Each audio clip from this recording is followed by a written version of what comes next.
I did so I want to don't let you mind. know, in case you didn't see, I posted 2 replays in the chat. We don't have to do both of them. I would like to do the first one if we have time, but Well, those would be the only 2 replays I have for today. So that's part of why I did it, because I noticed you didn't have any. So I figured, yeah. let's give up some content. I mean, I don't care if we don't have replays, we just go into live play. It doesn't matter to me either way. Let's see, I gotta get X scheduled. Yeah, esports video games, OBS, start now. Everyone can comment.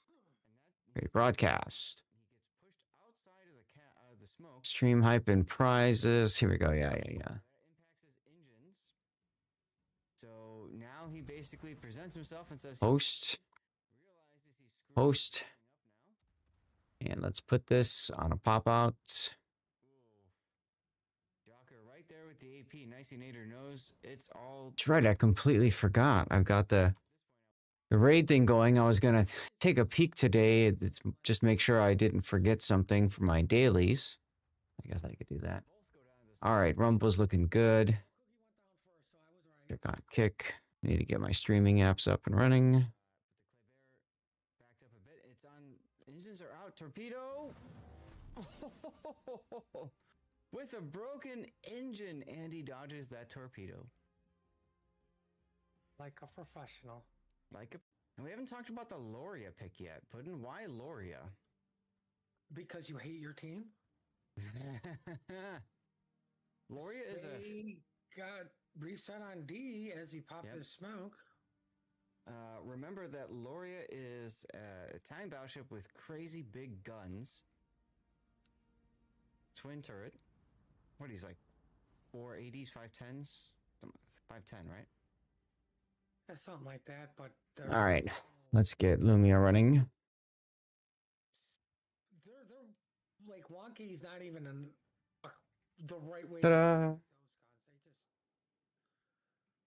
They're just bad. They either hit or they don't.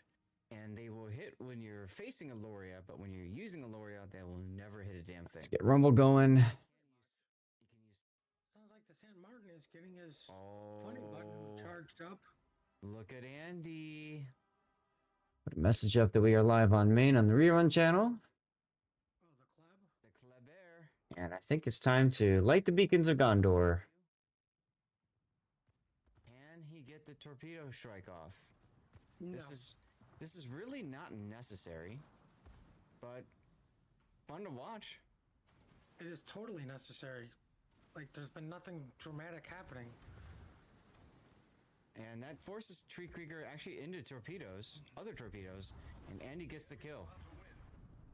I don't know if Brawls have started yet, so it seems like we'll probably be doing operations in live play. Yeah, we'll just do ops, which is fine. I wasn't sure if there would be Brawls or not, so I just put it on the title. Whatever. All right, beacons have been lit. Oh, who's that? Is that Andrew? Is that Andrew? It is Andrew. What's going on, Andrew? You're going to be spotted. And you're slow. So even if you are spotted and manage to go dark, you're not going to sneak up on anyone. And what you get for it is better reload of your main guns. Making sure I got everything done in my EZO chase. Looks like I did. Yay for that. Because in slot 6, that allows you to take the accuracy module, because you don't have any accuracy in slot 3. So you're pumping out more shells. Hey. And they're much more accurate shells at that. Go back to Rumble. So that's cool to see. With what they've got check right on now, X. That's Cookie gets wrecked by the Kremlin. Oh, and more shots from the Moskva. He just stops broadside and looks at them. And takes all the damage and dies. That's a huge early first kill for shot. Pushing ship. All right, looks like X is working fine. Kremlin getting involved, overturning. Andy goes down. There goes Stinky Feet, trying to get the torpedoes off, and they will connect. On kick. It's not enough. And ladies and gentlemen, we have a win. We have Germanus in a Moskva. But is kick working? Hey, Taro. Kick is working fine. Take a lunch break in a few minutes. No worries. It's a COTS ready build. No captain skills whatsoever. At least he brought upgrades and flags. You know, there is a mod called Tournament Ready. And I always recommend. You miss things while playing, being shot at, doing things. It's Shimakaze! Oh! Spotter as it takes a torpedo early. Close Next finish. play, Good for that. go to donuts. If he survives, I need to change my clothes. I completely forgot about that part. Whoops. but see, this would be one of those. Like if I do a different character, because it's so exciting. Oh! The bungo goes down. Big hit there with 2 deep water torpedoes taken by Heinz's Libertad, who finally decides it's time to get in there and use my secondaries. Revan! How's it going, Revan? And he just sails right out because that's what you do. Sorry, dude. I've been working on just getting ready to start here. Let me get you a shout out, of course.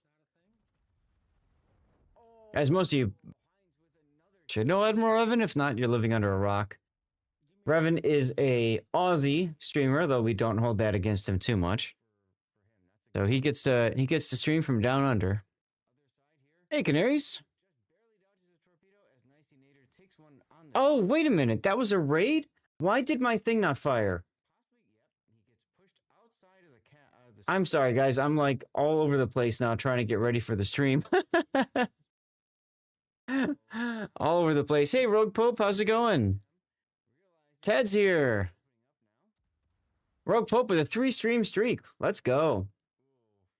Well, we're gonna start this off with the proper send-off. We're gonna eat out a code to say thank you for the raid and to celebrate everybody being here. Here we go. To twitch.tv/Lord_ZADH. Follow and write something in chat. Why did that thing not make the noise? Did you guys see the cat? Were you guys welcoming my kitty cats?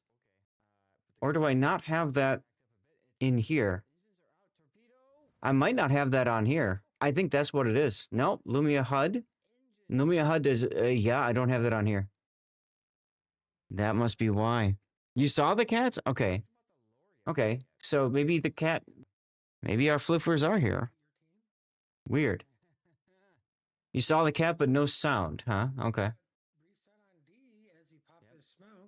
Interesting. Interesting. The sound played for you. Huh. Okay.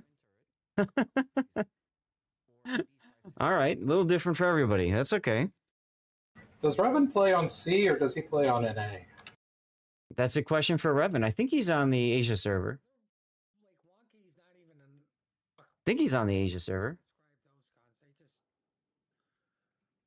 They're just bad. They either hit or they don't. And they will hit when you're facing a lord. NA, according to him.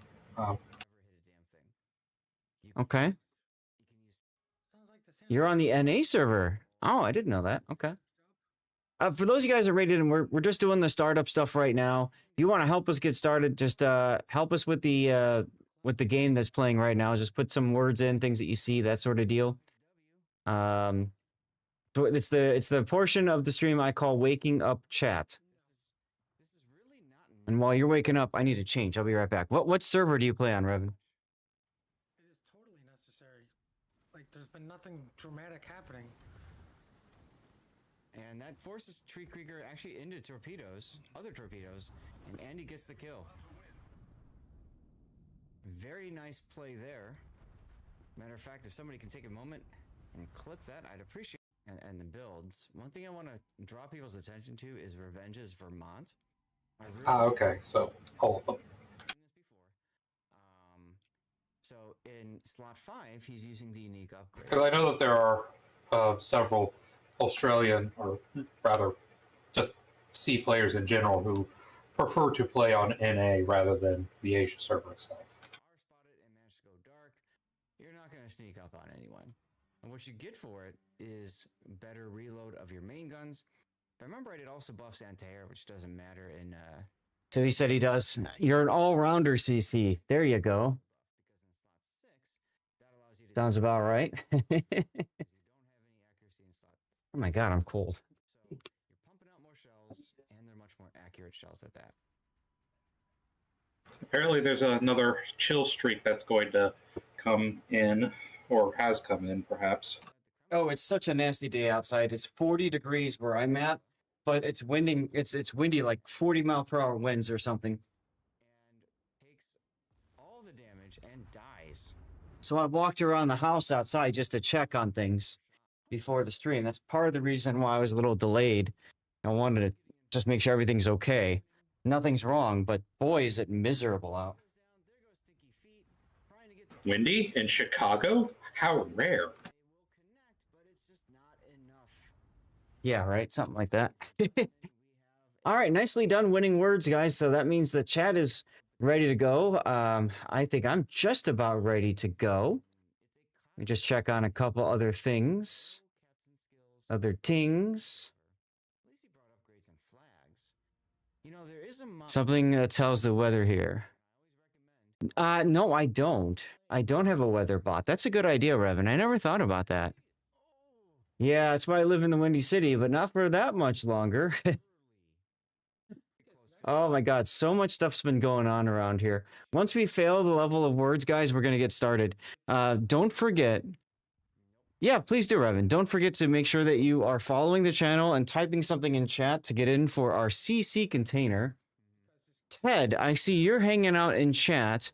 I want to mention to you that last Sunday you used the gain VIPness command. However, I am out of VIPness slots. So I'm unfortunately going to have to reject your request for VIPness, and you're going to have to wait until somebody uses the command to cut off somebody's VIPness. Once that happens, then we can get you yours.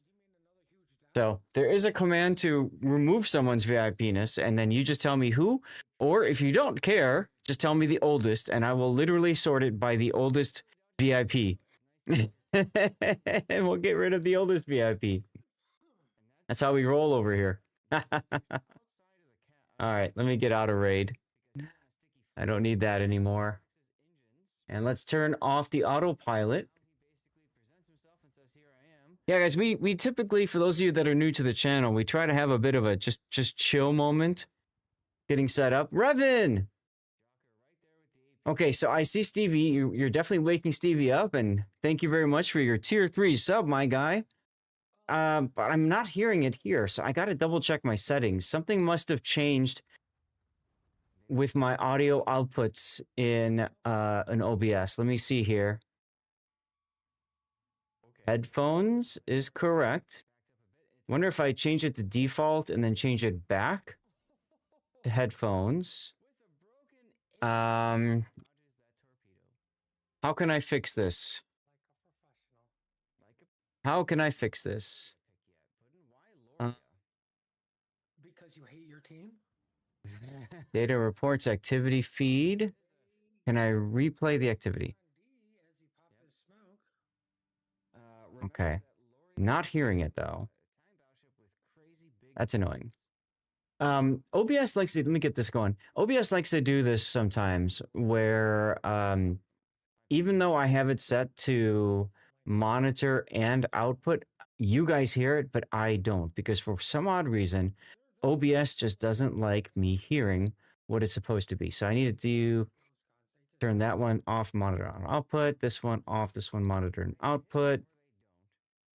I'm just going to go through and reset the ones that are not there, and that one. Okay, let me try that. Let's see. Let me try replaying this. Now I hear it. Now I hear it. Gotta love OBS, y'all. Not. Close these, close these, and close this. There we go. Haligonian, how you doing today? You having a good Friday? Almost at Saturday. It's almost Saturday where you are, Revan, right? Like, there's been nothing dramatic happening. Let's see, current time. In Oz, it's 3:50. Yeah, it's Saturday where you are. Yeah.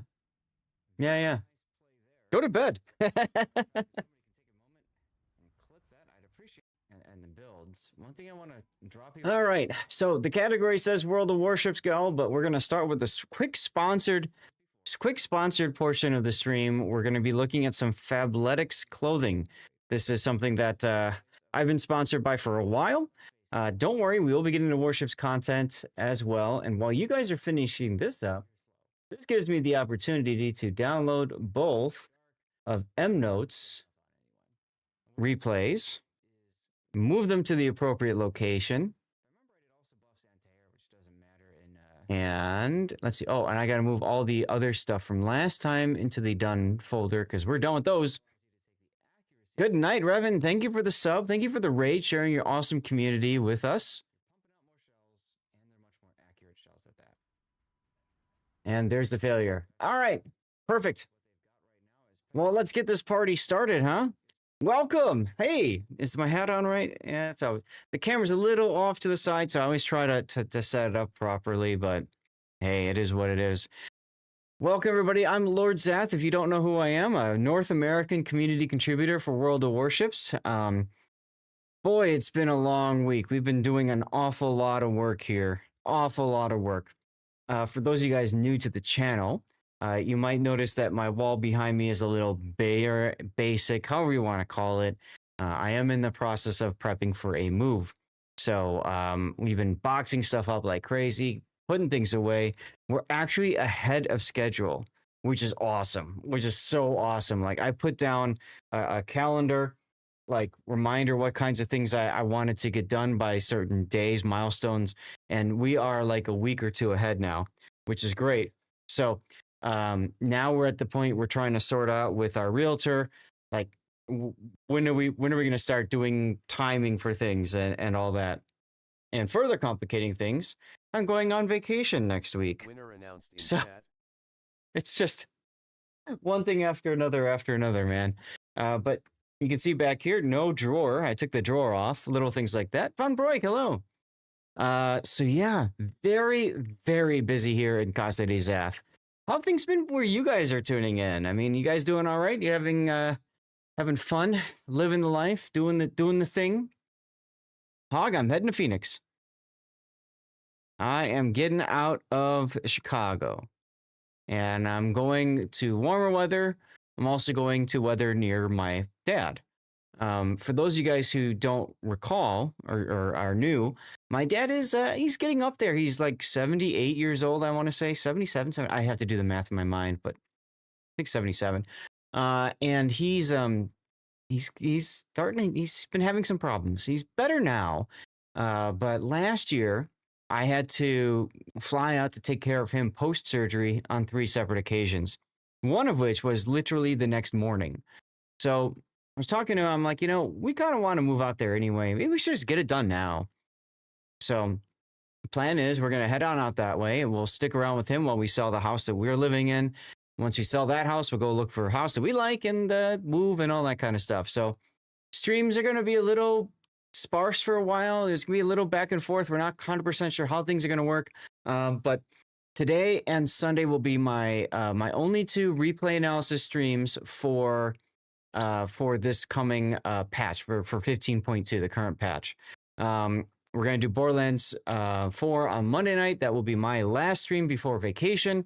We get back from vacation, I'm going to stream on that Friday once. And then after that Friday is done, I'm tearing apart everything. Saturday, I'm taking all this stuff apart, putting it all in the boxes that I can, and then getting it set. We're getting a pod delivered. For those of you outside of the country, pods are where you get a container and then you fill it yourself.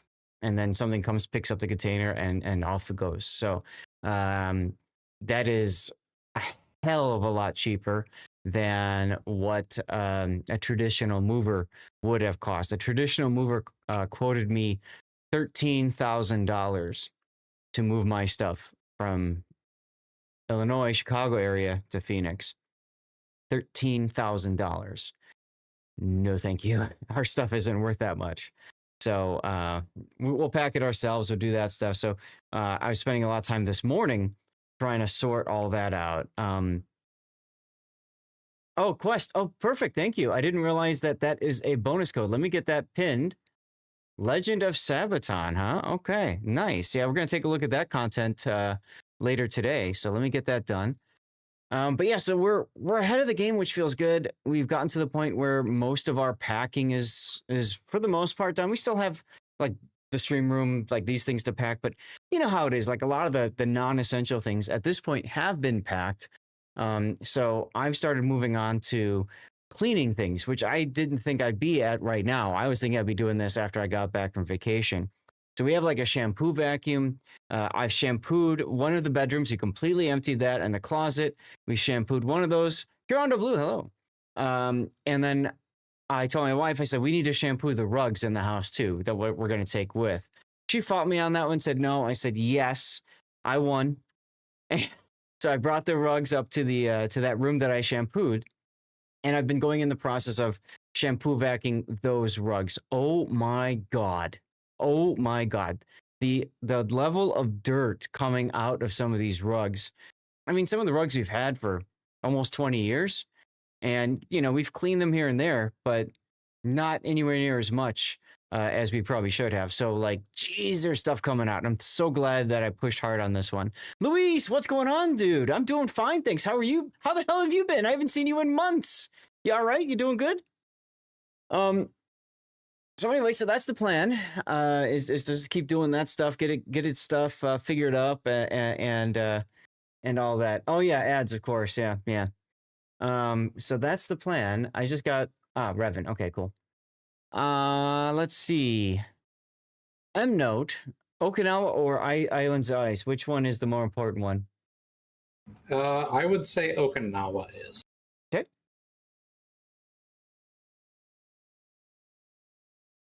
Let me see how this works, because the whole tool got redone too.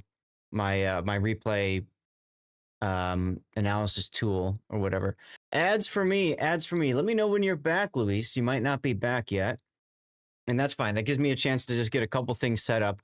Your build is the same in both replays, I would imagine. Yeah. Yes, they were in fact consecutive games, so yeah, they definitely are the same. Okay. All right. Let me save this one too in case we do both. I might as well. You support me. Hell yeah, Luis. Yes, you do. Thank you so much for that. Okay, Andrew's gonna post what he gets, what he got in the container after work, which is good. Works for me. Okay. I'm side note. You've been noticing all these fun LED strips. I have 4 of them. I took them off the backdrop, and I was actually thinking like I'd pack these in our pod, and I won't have access to these at Dad's, because I don't know if I'm gonna have a face cam or not.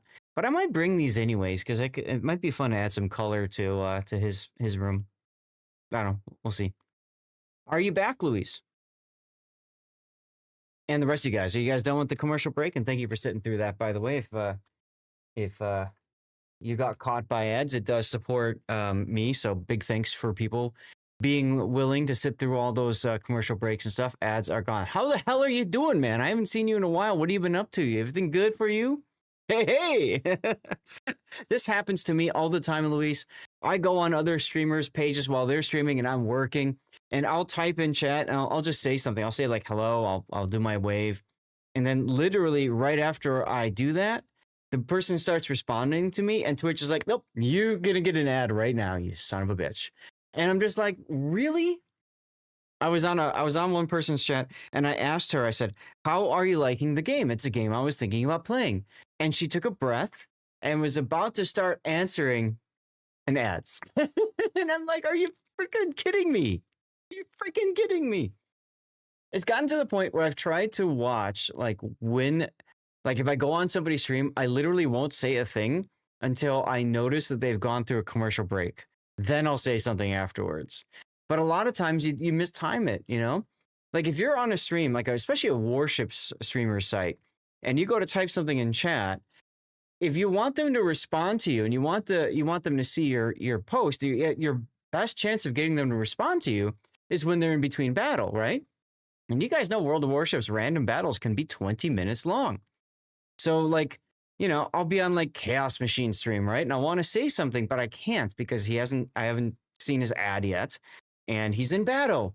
So sometimes the ad goes through and he's still in battle, or, you know, it is what it is. So guys, we've got a box of clothes to open up and unbag. I'm going to show you guys some Fabletics stuff, and then we're going to get from there right into World of Warships replay analysis. We have 2 replays so far. I've got 5 total slots, 10 total for this patch, so not a lot of space. If others have replays that you guys want analyzed, I've got my Discord channel. You can always pop them in. If we don't have enough replays, I'm not concerned. No big deal. Dark Jets. For clothing? Well, I have some really neat things for that. Also, don't forget, we are doing a raid sponsorship as well on top of the Fabletics. So you can see the link there. You can help me out by downloading the game, playing it up to level 12 and then later 25. That does help me monetarily as a streamer. And what I'm going to be doing, similar to the Plus program, the revenue from sponsorships moving forward, 10% of that revenue will go towards funding giveaways for all of you, starting once I get settled in Dad's new house, whatever. Yeah, jackets. I figured you meant jackets, Luis, because I remember last time you were all about the jackets. So anyway, if you want to help me out, you can see the link there, download it, stuff like that. And the more people that do that kind of stuff, the higher the payout, and then the higher, therefore, the funds set aside for giveaways and that sort of thing. Okay. All right, let's get into the Fabletics stuff so we can get through this pretty quick. I will try to be fast, and then, like I said, we'll get to Warships content. So stick around, stay tuned, or tune out if you want. It's up to you, but we'll be here. You're not. Don't worry about being embarrassed. It's all good. Okay, so now we're in our Fabletics screen. And again, guys, every month Fabletics sends me clothes because I am #sponsored by them. I'm currently wearing a World of Warships shirt, but my shorts are Fabletics. I always wear Fabletics clothes when I travel, especially the tops and the bottoms. The bottoms I really like because they are stretchy, they're comfortable, and their pockets are, in my opinion, a real highlight. I like being able to zip up and fully secure phones, wallets, whatever in my pockets, especially when I'm traveling. And most of the Fabletics pants and shorts that I get have those pockets. And then they also have pockets within pockets, which is really nice. The tops are no slouch either. I do enjoy them quite a bit. I have a whole bunch of hoodies that I actually sleep in because they're very soft, like fleecy material on the inside. Makes it real easy to sleep. My wife has been arguing with me that I need to let go of some of them because we're moving, right? And we got so much stuff to pack. And I told her, you can take these hoodies from me for my cold, dead hands. So without further ado, let's go and take a look at the clothes for this month. Unfortunately, there's one oopsie. I didn't get the right size pants, so I can't try those on. But there are some larger items that I can possibly try on during the course of the unbagging. And I'll tell you, what's really cool about this is that they are launching for the first time a bunch of new product lines focused around denim, which is really cool. Like, I'm not a jeans guy, I used to be, and now they're bringing denim in. So I'm very curious to know how their experience with denim works compared to, you know, other major name brand manufacturers and that sort of thing. Chat, real quick, I need to know, you want me to start on top or on bottom? That sounded bad. That sounded really bad. Oh, well. Tops or bottoms? What do you want? I'll go with the first response. Are we doing tops or bottoms today? I mean, we'll do them all anyway. All right, we're going on bottom. I don't have too many bottoms, so we'll go through it relatively quickly. First item here is going to be one of the new denim pants. Now, like I said, this is the wrong size, so I can't try it on. It's way too small.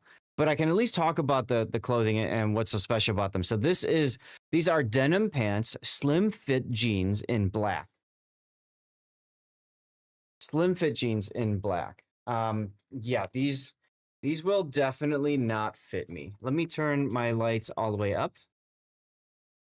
but these jeans will definitely. Whoops, I was turning the wrong knob. Lol. These things will definitely not fit me. They are way too tiny. Okay, that's on max now. So hopefully you guys can see the. It's black, so it's kind of hard to see, but it is definitely a denim fabric. Now, Fabletics is very much about stretchy material, so I'm curious if there's any real stretch in this. There's actually a decent amount of stretch for denim.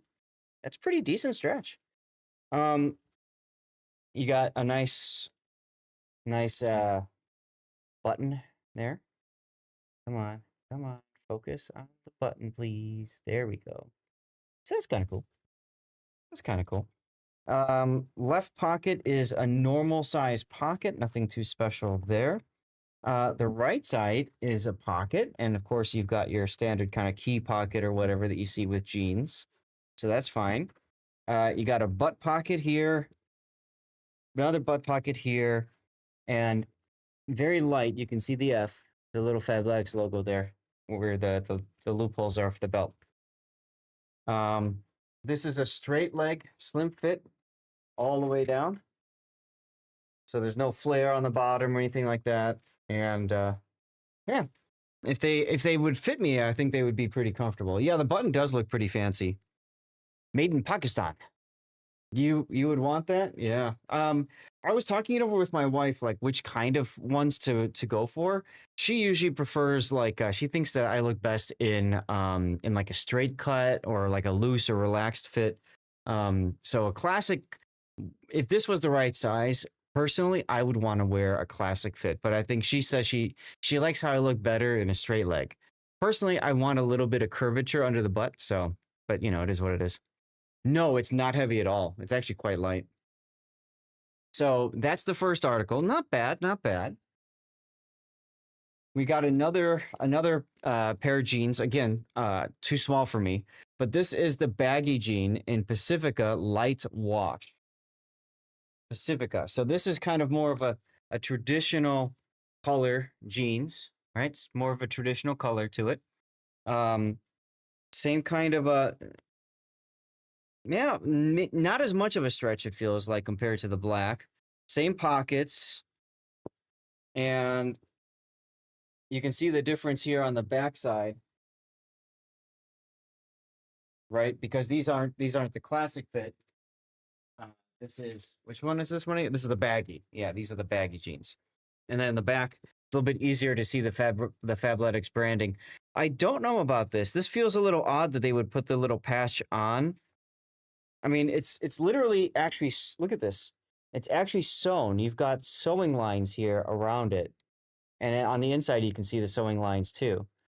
So that looks a little interesting.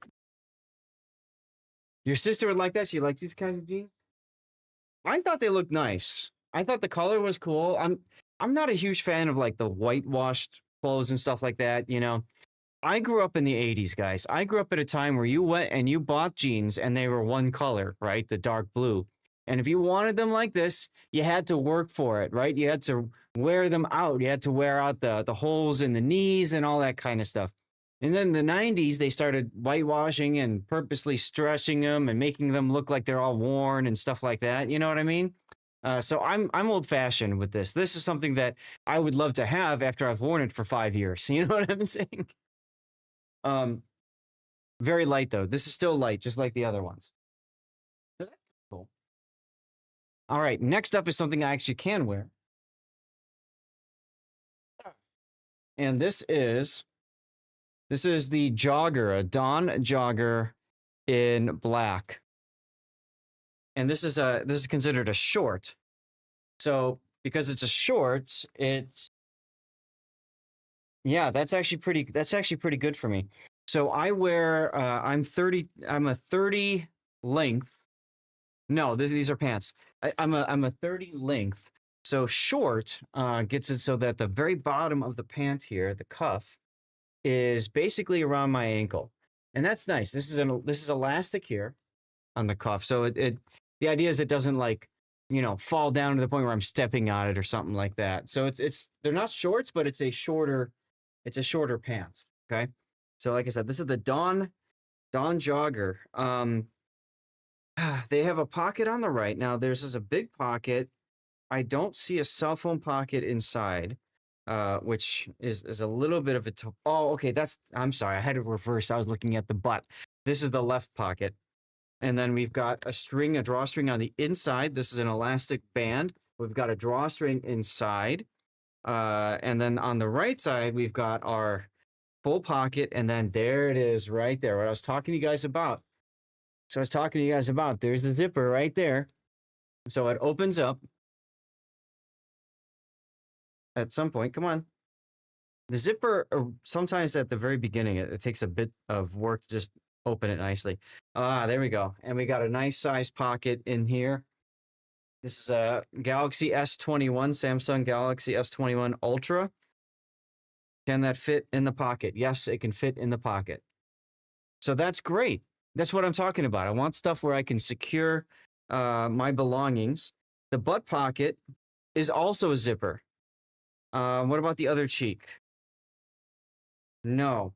So it's got a zipper butt pocket on the right cheek only. The left cheek, there is no pocket. So it's okay. Well, that's why I mentioned it, Luis, because I know a lot of people understand how big a Samsung Galaxy Ultra is. So is this something that I would wear all the time? Probably not. This could be good for travel. This could be good for going to a movie, something where you just don't know if it's going to be really cold or not.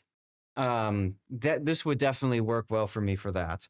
I would have liked to have seen more zipper pocket, not just the one. That would have been nice. And the fabric itself isn't very stretchy, but it is a little bit thicker. Wear it for beaches or somewhere hot. It might be difficult for beaches and hot areas because of how thick the pants are. I'm thinking more for like, if you go someplace that might get really cold, having something to keep you warm would be nice. But yeah, I don't know. Mr. Fluffy to you. Thank you for the raid. Welcome in, everybody. Thank you very much for the raid, everybody. Welcome. I'm Lord Zeth, the North American video contributor for World of Warships. Let me get a code yeeted out as a way of celebrating you guys coming on in. In order to win, you just have to be a follower and active in chat. We are looking at Fabletics clothing right now, but stay tuned because we're switching to Warships right after we're done with this, all right? That's right, Legend of Sabaton. Go to twitch.tv/Lord_ZADH, follow, and write something in chat. Now, these pants, I was the most excited to show you guys. Most excited. These are the Dawn straight leg pull-on pant in top slates and brutalist khaki. Take a look at these. Look at that. Look at the color, okay? This is the more traditional kind of pant that I'm used to seeing from Fabletics.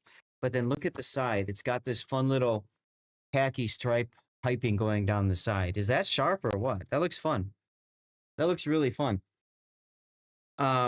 It's got a full pocket on the right plus a zipper pocket on the right, similar to the pants we just looked at. I love gray too, yeah. It's got a regular pocket on the right cheek. This is unsecured pocket. Also an unsecured regular pocket on the left cheek.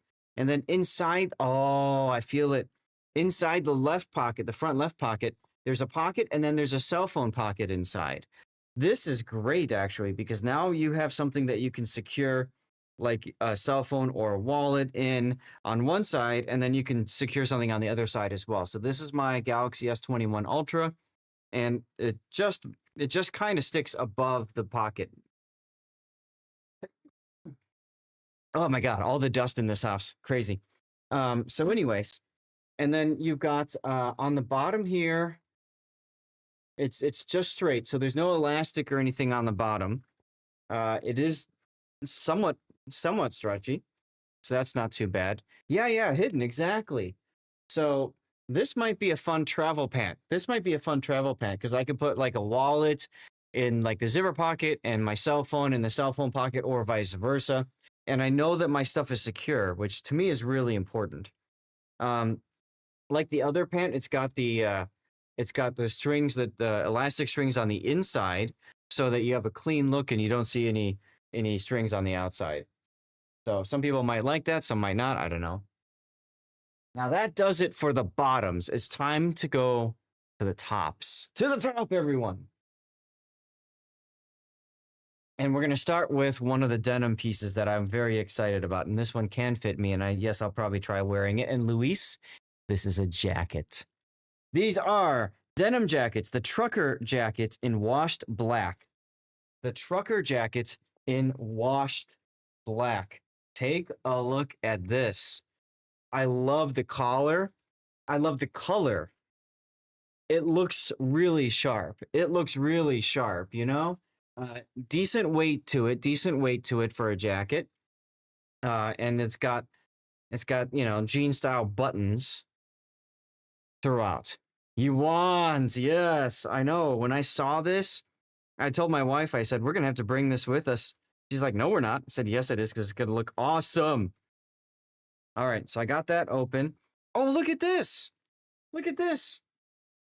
On the side, let me get it closer to the camera so you guys can see this. On the side here, there's actually an adjustment on both sides, so you can shrink the waist if you wanted to. That's a really cool. All right, we're trying this on. I have spoken. Okay, so immediate fit. Let me do this. We're gonna stand. We're gonna stand. Yeah. Blimey, you think you had something like that back in the 80s? I know. Well, that's what happens. Is everything kind of comes back around. So no pockets inside. Let's button this up a little bit here. He'll be right with me. No worries, Louise. No worries. All right, I'll do something like that. Okay. Well, one thing I don't like is that. That's one thing I don't like, and that. So what I mean is, there's nothing here on the cuffs to keep it smaller that I can see. Is this the new Fabletics song?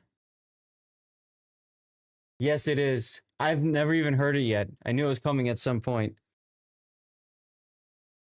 But I would say that one thing that would be really nice, hey Pac, one thing that would be really nice is if there was a button right here. I would love to see a button right here so that I could shrink this to about that size. If you can set it to about this size, then, you know, your jacket isn't going past your hand. But as it is right now, it goes right past your hand. So to me, that's a bit of a turnoff. As far as fit is concerned, the jacket itself fits me okay. I'm wearing a sweatshirt right now. It's a thinner, medium weight sweatshirt. And there's a good amount of room inside my jacket. There's a good amount of room inside my jacket. Okay? See that? See, this is all the room inside my jacket if I turn sideways.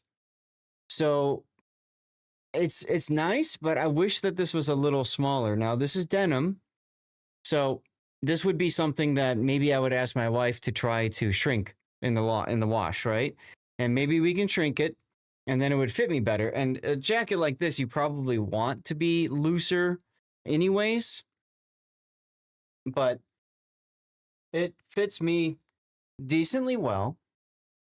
There's two pockets. There's no pocket on the inside. No pocket on the inside, but it's got a pocket. It's kind of hard to open these buttons, but I think, again, this is denim, so, you know, it's a little bit easier to open later on. There we go. And then on the right here, we've got a pocket about that deep. Let's do our Samsung Ultra test. So could not fit a phone all the way in here, but maybe you can fit some other things. There is a normal pocket for your arms to go into on either side. No cell phone pocket in there. And it's not that deep of a pocket either. Can I fit my phone in? I can fit my phone in, but I wouldn't feel comfortable with it. I wouldn't feel comfortable with it. I'd be concerned about the phone yeeting itself out, and that sort of deal. So I'm not set on this. I'm not convinced on it. Let me go back to standard side. I want to show you guys the button I was talking about on the side here. So this is the button, right? There's another spot here. So what you can do is you can put this in here, and now you've got a more tapered feel on the bottom. It tightens it up a little bit. It's nice. It's nice, but I feel like it's not enough. If I'm gonna do that tightening, I probably want more options for tightening. So it would be nice if maybe the button was farther out, or maybe even a second button was added to it. Very fitting to me. Well, thank you. All right, let me get out of this jacket. It's not a bad jacket. Remember, it's their first time putting this stuff together with denim, so not bad. I like the color a lot on it, though. All right, moving on. Moving on. Next one we've got the go-to quarter zip polo in dark olive. Now, I love me a good polo, and this is probably going to be too thick for where I'm going to, but here it is, dark olive. So it's a nice dark green. It's got a zipper up on the top here. Decently thick material, and inside, oh yeah, inside is that that fleece feeling. Very soft, very comfortable. What do we got for pockets on this thing? Let's see. On the right side, we've got nothing. On the left side, we've got nothing. Okay, so that's a bit of a turnoff for me. I would like to see pockets. I get it's a polo, so maybe it's supposed to, not show that, but in general, it's not too bad. It can work. Move on to the next one here. This is the Dawn Cruiser jacket in top slate Brutus khaki. Remember the pants with that fun piping on the side? Yeah, it's good for cold places. Absolutely. Absolutely. Okay, so again, this is the Dawn Cruiser jacket in top slate Brutus khaki. And this is a special edition, which means they probably don't have a lot of these in stock. So if you like something, go for it quickly. Look at this. Look at this. I love this piping. That is awesome. That is awesome. Winner announced in chat. Let's open this up and take a look. Let's take a look. How is this going to fit on me? I got to try it. Rogue Pope, congratulations on the CC container. Make sure you tell us what you got, huh? Okay. Yes, these are limited editions. Now this fits me. This fits me. Look at my arm. Right? At the most it's about to here, but it's got a button. This is what I was talking about with the jacket, the denim jacket. That would have been nice. It's got a button right here so I can shrink the size around, and that ensures that it stays on my wrist. That's where it goes right there. There you go. You can see if you can afford it. No worries, Luis. No worries. There's my link right there in chat that you can take a look at, and that's for anybody. But let's continue talking about the jackets. This fits me so nicely. I feel like the piping on the side is going to show dirt and marks very easily, but I don't care. It looks nice and sharp on me, And then we've got a clasp pocket on the right, and a clasp pocket on the left.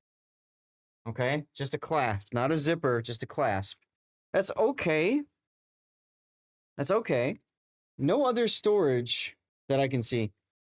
Inside here, the way that this pocket is done, I could probably take my Samsung Ultra and pop it in right there, and it's fine.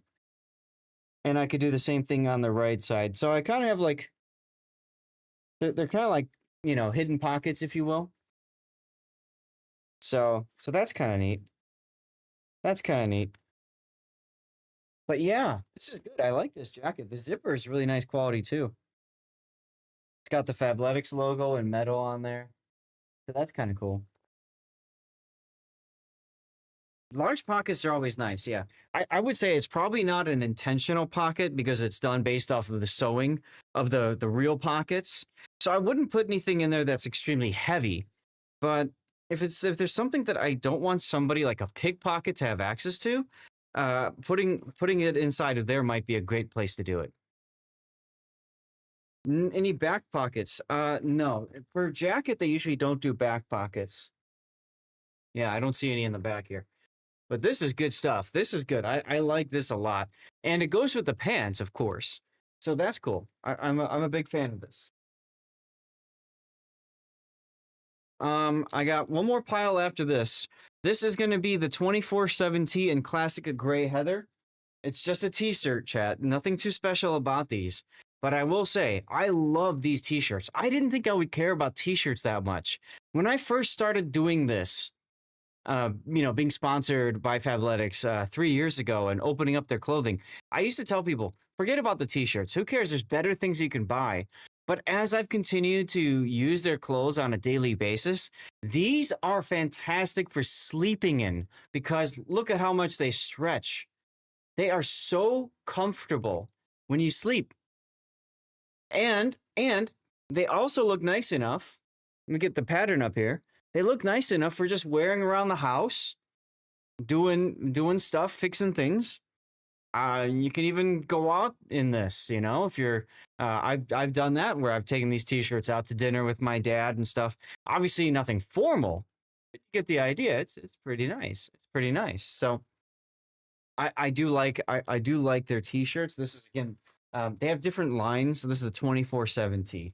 And this is definitely the kind of t-shirt you want to go for because like I said, it's just so comfortable. These are so helpful. A lot of times when you buy clothes, you focus more on the outward appearance of them and what everybody else is going to think and what kind of fashion sense it says about. I'm all about, how is it actually going to be used? And so when I look at clothing, I want stuff that is going to be useful for however long it's going to be. I don't want, I'm a big function over form person. Yes, that's how it goes. People start making t-shirts with breast pockets again. Oh, I hate those. I hate those. Fabletics does this where they got the one pocket over here. I hate those. It feels weird because sometimes it catches and anyway. All right, moving on. Next. Any of the shirts great for sleeping on a cold night like a rainy night? Yes, those are good. What I typically do is I put my hoodie on over that with the fleece interior. All right, next up is another jacket. This is the Dawn Cruiser jacket. It's a DNA stripe in black, but it's got a white DNA stripe. So this is the same jacket as what I just showed you guys in the top slate with the Brutalist khaki part of it. So again, just a standard jacket, nothing special. But the back of it, yeah, it still has the buttons here. But the back of it's got this fun little line that says Fabletics on it. This is embroidered, whereas it looks like the line is a different kind of a thing. Does it matter? No, probably not. But it's a black jacket. It just happens to have Fabletics on the back. I gotta say, I like the other one better because I think the other one has more character with the gray and the khaki piping on it. But this is still nice. If it had a white piping down the side, right, or something like that, maybe to stand out more would be nice. But I don't know. Seems like if you're on extended voice modifications, as lines and the music doesn't play, only if you force it to be. Oh, really? So it works in operations, just you have to force it. Interesting. All right, I'm gonna save this for last because I know Luis is gonna be excited about it. No, same thing as the other one, Luis. It just has that. It has the accidental pocket, if you will, from the stitching. All right, so next up we have another t-shirt, 24/7 tee, curved hem. This one's in classic white. So it's another t-shirt, just like the gray heather earlier. Just it's in white. and it's got a curved hem, so the bottom is curved. Same concept, stretchy, whatever. These are good for undershirts, like if you're wearing something that you don't want to like bleed through, so people see like your nipple stuff. So if you're wearing like a lighter color, a white shirt, something like that, that's good. Beyond that, I don't really do white t-shirts much. So, oh well. Which means it's great that Fabletics gave me another white t-shirt, right? Which one is this one? This one is the effortless oversized tee in classic white. For some odd reason, they're really they got into like oversized stuff for a while. And I mean, look at how big this is compared to my shoulders. My shoulder comes to here, and you can see that on here that the stitching continues because it's oversized. I'm not a big fan of oversized stuff. You do that? I used to be when I was in high school. I used to like wear a lot of oversized. So I'm going to match up in the t-shirt I just got. I showed you with the curved hem and the oversized. I'm matching up the stitching for the shoulder here on the right. So you get an idea just how much oversized this shirt is. And then we're going to compare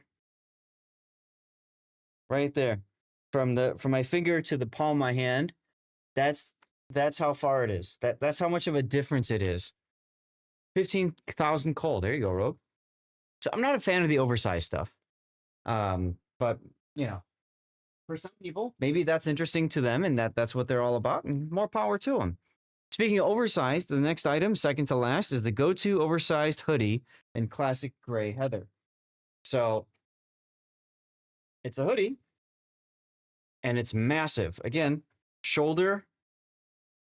My shoulder comes to here, but the shoulder on here goes all the way out there. So this thing's massive.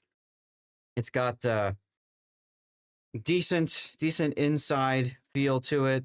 It's got a pocket that goes all the way to the other side. So it's got one of those big front pockets, pouch. And then inside of there is a zipper pocket. Okay, so it's a zipper pocket inside on the right to secure things. No zipper on the left. Would have been nice to have a zipper on the left as well. But beyond that, nothing else too special about it. Like I said, I probably wouldn't wear it, but you know, if you like the oversized stuff, then go for it. All right, Luis, I saved this just for you. Just for you. It is a jacket. This is a denim jacket, the trucker jacket in Pacific Light Wash. Now, I showed you guys the same style of jacket in black, right? It was a washed black. But this is like the other pants that I showed you before. Check this out. Look at the color on this. Look at the color on this. Is that good or what, huh? Look at that. That's sharp. I really like that.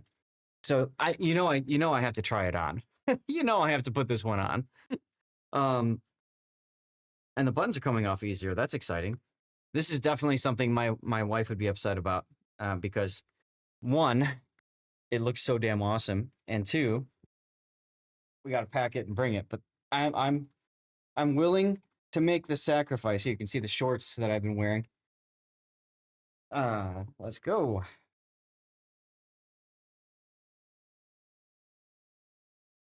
All right. Same fit as the other one.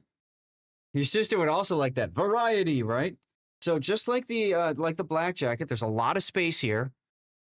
There's a lot of space here. If I were to double breast it, you get the idea. It's got the adjustment here on the bottom again for both sides.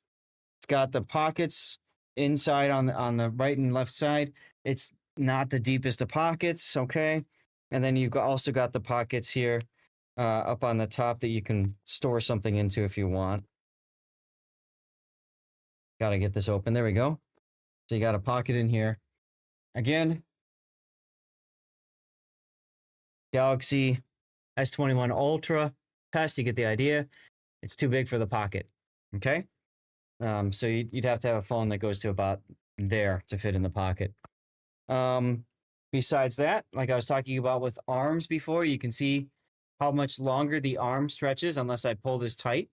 If I pull it tight, it's okay. It's okay. But the problem is if I don't pull it tight, it goes to there automatically. So this is something where I would need to, it's good for Midwest and cold, I agree. Or you know, if you're going someplace windy, this is nice to block the wind, right? Because it's good thick stuff. So that's kind of nice.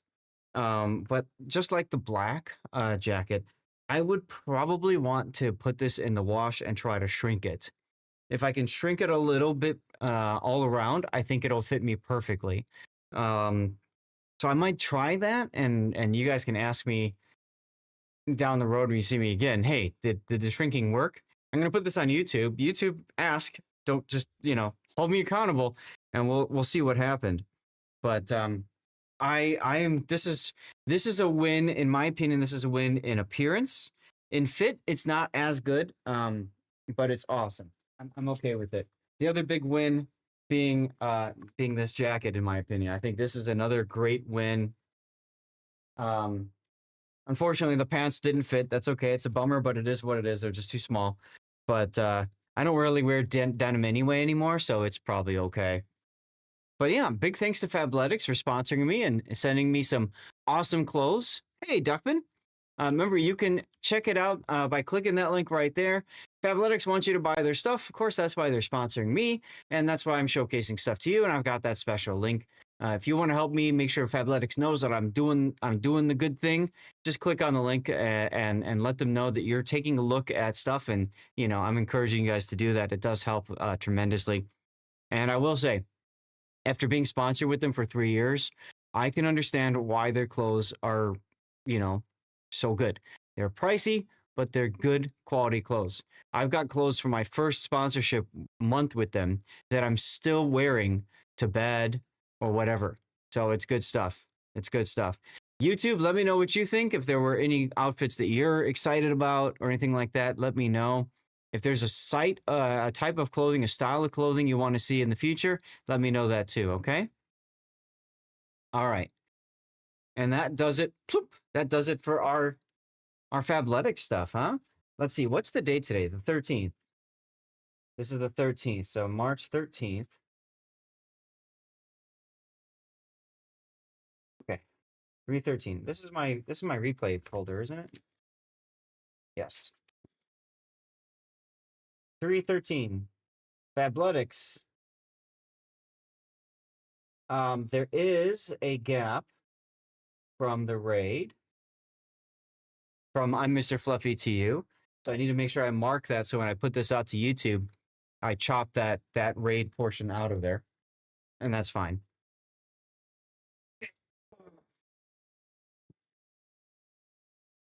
Just get all my clothes yeeted over there. This is a good look on me though, right? What do you think, Duckman? It's a good look on me, right? I think it's too big. I think it's just a little bit too big. But shrink it a little. Good look. It's a good look. I need wider shoulders. I'm working on it, dude. I've been working out, but had to take a break because of my surgery. But yeah, maybe. I don't know. Oh, good song. I haven't heard this one in a while. All right, you guys just saw a bunch of ads, and I'm sorry. I try to time it. I always try to time it so that you guys don't see ads until like I want to do, but you've seen more meat on a butcher's pencil. Thank you, Gaelic. I've actually been losing weight. And my wife is so pissed about it because she's jealous. She wants to lose weight and she's not able to as well as me. But I've been losing weight because of my dental surgery. I haven't been eating as much. Fortunately, that's gone. So now I can go back to eating my normal amount. I've been trying very hard not to eat too much, Like we had neighbors over for dinner the other night. We made spaghetti. And traditionally, I overeat like crazy because it's so yummy. And this time I'm like, nope, I'm only having a little bit and done. You did notice.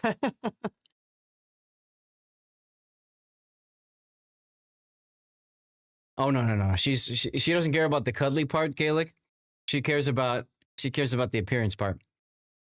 I can get my calories from drinks, yes. And by the way, we're doing full dirty water today, baby. Let's go. When we get to the live portion, we are doing dirty water. We are switching over to warships in a moment. We've got 2 replays submitted so far, I think. Let me see if there's any other. No, just the 2.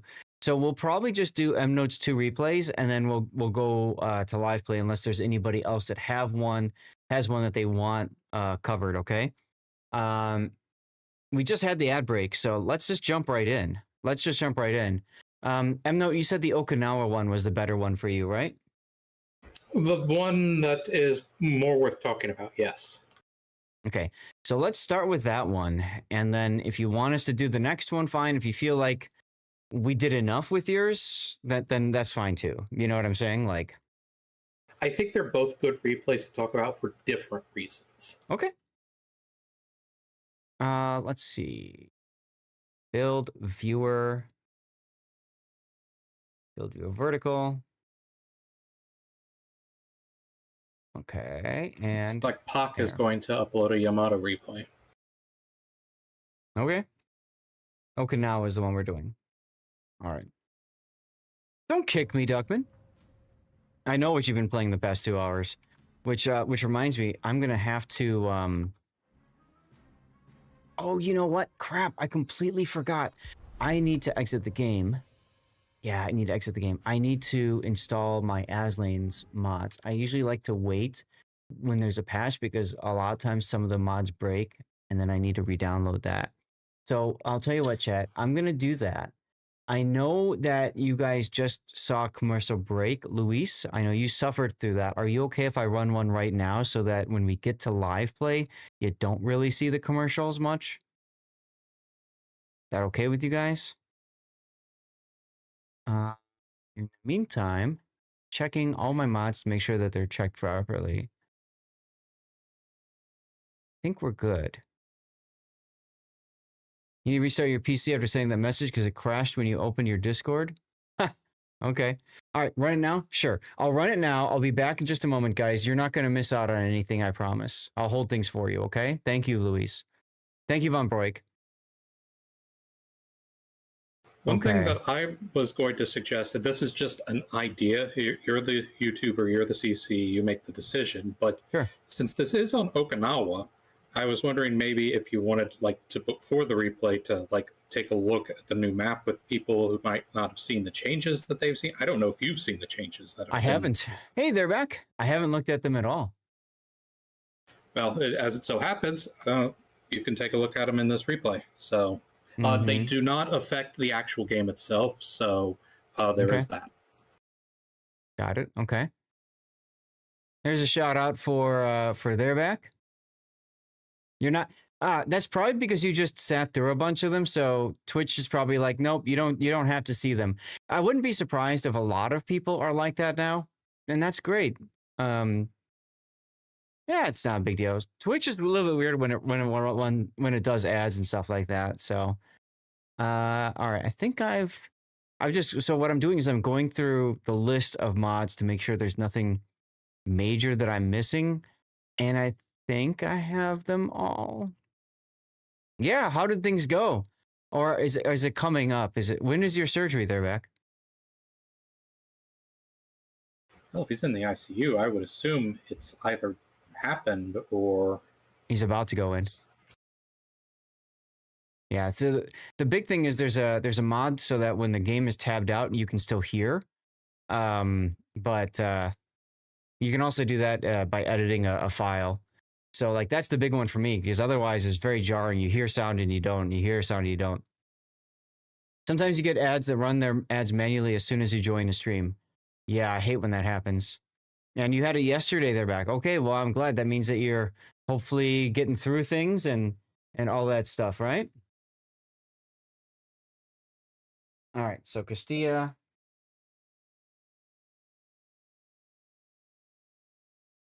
What prompted you to play the Castilla? Was it because we did a replay the other day of Castilla? Oh, I didn't actually. I guess I forgot about that. No, I'm just trying to play the Spanish cruisers a bit more. I haven't played them very much, and I just felt like, why not play them a little bit? Sounds good. So, yesterday, it was... I'm going to tell you the 4 games that I had. Okay. 2 of the games I did very well. I got 2 kills in each game, and did like close to or over 100,000 damage, and both of those were losses. I had two Okay. games where I did less than 30 damage, got 0 kills, and both of those were wins. Aha. Okay. Which kind of made me feel like I had no real battle impact at all. Well, we could take a look at that. We could definitely take a look at that. All right, let me get my screenshot in there. You require my hourly hydration. Well, thank you for the reminder, Luis. I took care of that for you. Yeah, let's the surgeries will continue until your attitude improves. There you go. Hopefully we'll see you Monday they're back. Apparently there's a lot of reward grinding available now in Borderlands. Like they jacked up the drop rates. So like Toxic's complaining because he spent so much time farming and now most of that time's been negated by the fact that, well, a lot of people are just getting stuff automatically. Or a lot easier at least. And well, that, as you guys know, that's the risk you take sometimes when you're playing the game, right? And you're doing your farming and stuff. So, oh wells. The Euchers, what's going on? Looking through your operation replays, you might have one. It's up to you, Gaelic. I do have space today. Super duper. All right.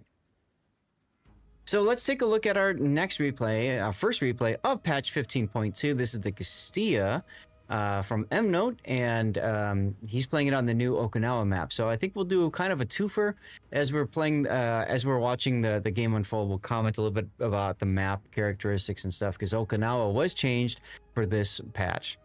Now, the Castilla is the tier 10 of the Spanish heavy cruiser line, and really the apex. A lot of ships, the lines are designed to be the best at tier 10, and definitely that is the case for the Castilla. The cruisers in general are pretty good all-around cruisers. The big thing about these though is the funny button. The alternative funny fire mode allows you to fire. God, is it 2 or is it 3? I think it's 3. It's 2. Okay, it's 2. Because it used to be, I think it was 3, and then in testing it got nerfed to 2 or something like that. Where you it's fire... currently 2. Numancia has 3. That's where, yeah, and I remember Numancia has the 3. So you fire off the salvos in rapid succession, and it's the 2 of them. There also is a baked-in accuracy improvement too, if I remember right from using it. No, that is true of the Fiume, I believe, but I don't think it's true of Castilla, unless I'm misremembering.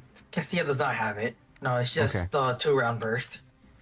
Because I could have sworn that was something that was also changed during testing. I think what changed during testing is the burst used to have increased penetration on AP, I think it was, and that got removed. Maybe that's what it was. I just remember there was an extra feature around the burst fire thing. But anyways, so you burst, and then the thing is, you do a lot of raw damage quickly, and then you have a period of like longer reload, so to speak, where you're trying to rebuild, recuperate, whatever. So that requires a lot of thought. When am I going to burst? When am I not going to burst? You absolutely do not want to leave it on burst fire all the time. So there are some good uses of burst. One is if you're using HE on a target and the target DCPs, right? Switch to burst mode, and then you burst 2 salvos on him, get him on fire. Again, similar to like the French main battle reload booster consumable. The biggest one though is on AP. You get on the broadside of something, and then you burst fire into him, and you just take him down. And that can be very, very effective if you time it right and you know where to aim. Some big caveats. So let's get into your build then. You've got main armaments mod 1, engine room protection, aiming system, steering gears, concealment, and then finally gunfire control for range. Why did you go range here?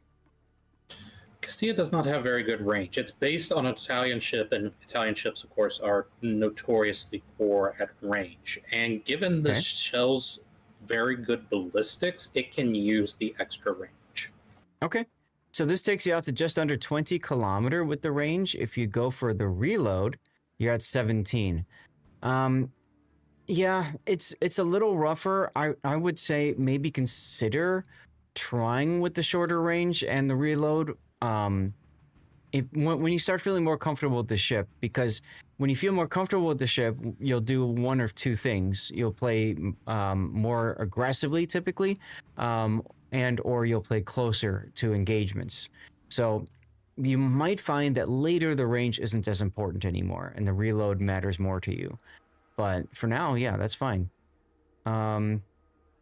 Okay, and then you've gone with steering gears for slot 4 instead of propulsion. That's something else you may end up deciding you want to change when you feel more comfortable with the boat. 9.2 seconds. Rudder shift is quite good. Almost 12 is a little difficult. So yeah, having the rudder time is useful for trying to juke incoming AP shells and stuff like that. Okay. Hydro and spotting aircraft, of course. You have just a standard captain. Yes, Bob? About the range and the reload. You also want to consider that Castillo's armor is not as good, not really that great. Its entire midsection is 30 millimeters, and a lot more recent battleships have that overmatch. So really, both of them have their benefit. The biggest downside of having range is you're going to be detected from further away. Like if there's a destroyer at 18 kilometers, if you have reload mod, you won't get this detected, but you will get detected with range mod. True. It's a little bit harder to go dark, therefore, when you've got that. The other thing to keep in mind is you do have a spotting aircraft, right? So the spotting aircraft extends your range as well. So, and if you really wanted to, you could take Eye in the Sky as well to get even more the faster reload on the spotter and more spotters. That's correct. And you could also take the spotter mod in slot 1 so that your spotter is up for longer. And that kind of works well, as kind of like a pseudo range upgrade on demand when you need it. So worth considering. Good point, Spock. Absolutely. So for your captain skills, you've got 14 points. You've done shell switching and grease the gears, of course, for your turret traverse, priority target, superintendent, adrenaline rush, and concealment. Makes perfect sense here. You're probably going to find yourself switching between HE and AP frequently. So that works. You've got a survivability expert that you could go into. And then maybe like a top grade gunner or outnumbered would be good choices for you. Yeah, I'm thinking more likely top grade gunner. Also, gunfeeder works nicely with the burst fire because if you burst and then decide you need to change your shells like 5 seconds in, you don't need to wait the additional 5 seconds. It won't reset the reload if you just burst fired. Got it. Yeah, that would be very helpful then. Okay. So make sure you do it before it reaches past the halfway point. Then it will resets it back to half. Okay. All right. Which it's still better than having to rate the full reload. So.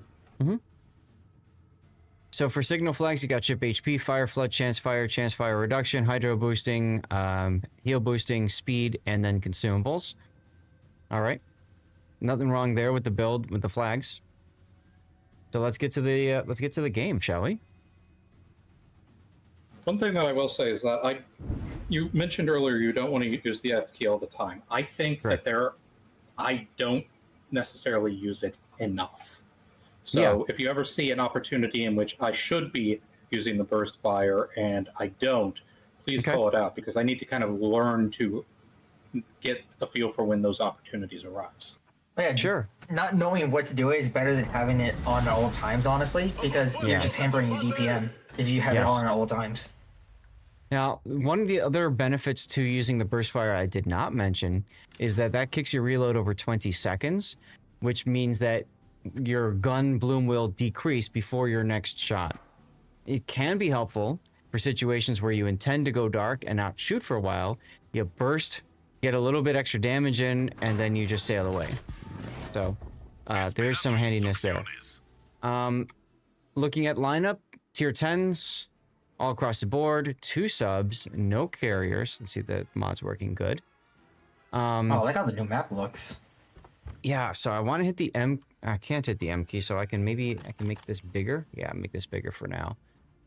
So looking at the new map, there is more landmass here and here. So this is similar to what we see with the Faro Island. So you lose a lot of maneuverability range in the corners. That's going to force more tighter engagements. They also changed sea area so that there's a little bit more islands like over here to hide behind, similar to Tears of the Desert. Hey, Xanda. Papa Fabian, what's going on? Okay. It shouldn't be as painful for cruisers to actually play the sea cap now. Yeah. Right. So that was that's my one. biggest gripe with this map was spawning on sea cap, and I was like, well, I'm sorry. The other gripe I have is There's a useless game. with the islands over here. What's the useless game? I was thinking, yeah, Spawning as a cruiser on a sea cap if you're like an island cruiser. Oh, on the old Okinawa. Yeah, you're forced to basically go to A. Or at least try to help the destroyer in the middle if the destroyer doesn't die in 2 seconds. Right. Okay. Well, let's take a look at the battle and how things unfold. Need to work? No problem, dude. Honestly, the Colbert shot, if you had AP loaded, you could have bursted him since you overmatched Colbert. Right, I do. Castilla has 254mm guns, in case that wasn't brought up. It has the same guns as Napoli. Right. So, an early So burst you there could have is a good bursted that choice. Colbert and had a chance. Yeah, I forgot that I overmatch super lights. Anything with 16, yeah. So the Utrecht is another option you could overmatch, but it doesn't look like he's on your flank. Oh, Yes. I wasn't aware that Utrecht only had 16. Let me double check. Pretty sure you're right. Yeah, on that. 16. It's 16 all around. Even the upper belt. Today I learned. Are there personal challenges available in asymmetrics? I'm not sure. I haven't really looked at that. They are. I already completed one in asymmetric. So They're also one of, available the, in operations. one of the downsides of having good shell velocity is it's harder to shoot over low-lying terrain, which is something that I found Yes. while playing this particular area. I've had to back up just to get shells over the island. Yes. And hello to Alex over on YouTube. This is the Castilla right now, the tier 10 of the Spanish heavy cruisers. So, you're playing this very much like a Des Moines, where you can arc over the islands, and I think that's a more comfortable playstyle for Des Moines. I think you're going to be better off. I would have liked to have seen you continue maybe over to this area here, like Alpha 3 area, just behind this island. And that way you can use the island to duck behind if you have to. Interesting. Okay. Plus the island is shorter on that side, so you actually might be able to shoot over it without being as far.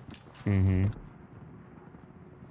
have the sub coming up this way and the Napoli coming up this way. I would absolutely be focusing on ASW right now. So, wait, he's just outside my range of ASW. Yeah, well, you gotta also remember the range is where the edge of the box goes. It still extends a bit forward since you dropped 2 charges. That's true. So you can still hit him with 1 charge, possibly. And I looked There was at a it point as earlier that I was trying to hit them, and I was like, oh, he's out of range, and I think I kind of put it out of my mind then. But then I it would got look at closer. it as you've got unlimited of it. So what's it matter if you use it? It's not like you're gonna say, Sure. oh man, I wish I had it, 5 minutes from now. You'll have it again. It's not like you're a Willem either that has like a 100-second reload on the ASW. Oof. Nice torpedoes on the Wisconsin who are below. Another thing to note is that the torpedoes on Castilla are quite short range, only 8 kilometers. They're self-defense torps. Yep. Yes. Yep. So we are currently triple capped. Yeah, I noticed. That's what I was gonna. And you lost your just gonna destroyer ask on this you, flank, so there goes all your spotting. Right. Yep. And I'm like, okay, we need to get into this cap right now. I need to go into A. Yes, but this is another reason why A3 would have been superior for your position, because if you want to go into A, it's much safer to go into A from to the north than from the middle of the map. Like right now, if you get spotted, that Colombo can easily take you out in like 1 salvo. Yeah, the guy to your left, that you're broadside to. Well, he got Shikishima, so there's that at least. Hey, but if that Colombo is going for damage, he sees a broadside cruiser. He's loading that to that broadside cruiser. Oh god, yeah, of course. That was There me he goes. being blind. I didn't actually even see him until you pointed him out. Right, and so I've talked to you a lot about looking at the mini-map and glancing at it, and I think that's definitely a skill that you could work on. Oh, absolutely. Here you've got a Zal I mean, like coming even in up. operations, I'm always glancing at the minimap, despite knowing where bots are most of the time. That's right. here you've got a Zhao that is coming out somewhat broadside. Now he's turning away. And again, looking at targets, Schlieffen is coming out potentially broadside as well. I would be very concerned about running into him. So I'd be immediately, you know, turning at least sideways, if not kiting away position, so that, you know, I'm not so worried about him. Ducking in behind this island is fine as well. Right, that was my plan, because my plan right now is, like, we are basically on the verge of a blowout loss. I need to get in here and at least stop this cap. The Spanish unique commander, if they ever get one, having buffed gunfeeder would be very handy. I agree. Yeah, absolutely agree with that. I feel like they'll probably get one if we ever get like a Spanish destroyer line.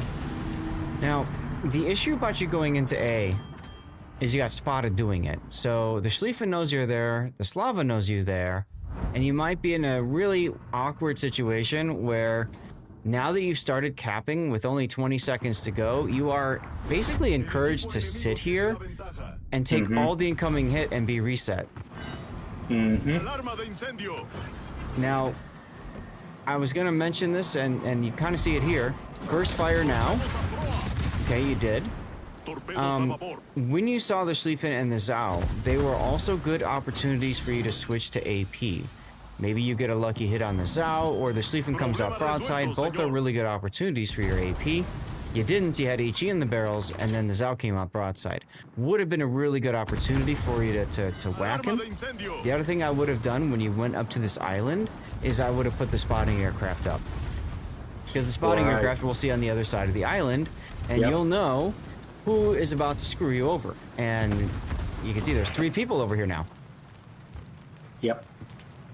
So, and I'm not in a good spot. I know this. And the Montana's paying attention. You could probably see from across the map. There's the Montana down here that's got your broadside. You also didn't use Hydro when you could have. You knew that you had torpedo-armed cruisers in the area. Wouldn't have been a bad idea, and Schlieffen, to pop your Hydro if you're planning on staying at this island. But because you went in and everybody else is so far behind you, they all had free reign over you, right? They just focused on you, and, you know, whatever. King Coolcat with the raid. Thank you, King Coolcat. Also, I hate how your team did not even dive into A. Nope. Yeah, I was frustrated with that.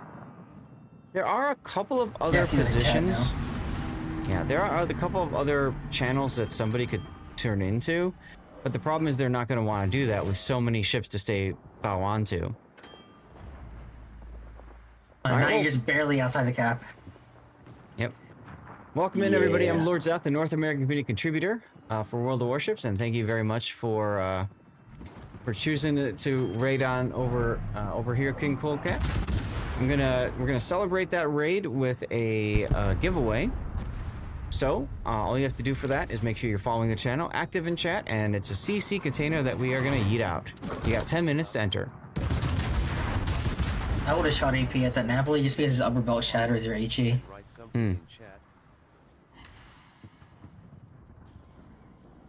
This is a better use of your position, peeking out to get the shots and then backing up. I like that one. And I did not realize that Warships had their main channel up. That makes sense, I suppose, with the Sabaton thing going on. Yeah, they're having an interview with the lead bass player, R. Nice. Not a fan of heavy metal, but you appreciate the band writing songs about historical events. Yeah, that's the big thing that they got into. Sabaton's fun. The only thing that I find with them is that they have a very similar sound where, like, while they change up the history or the topic, it's pretty much the same song. It's like, okay. You know? I mean, the new single, Yamato, has, like, notes of Shiroyama in Midway.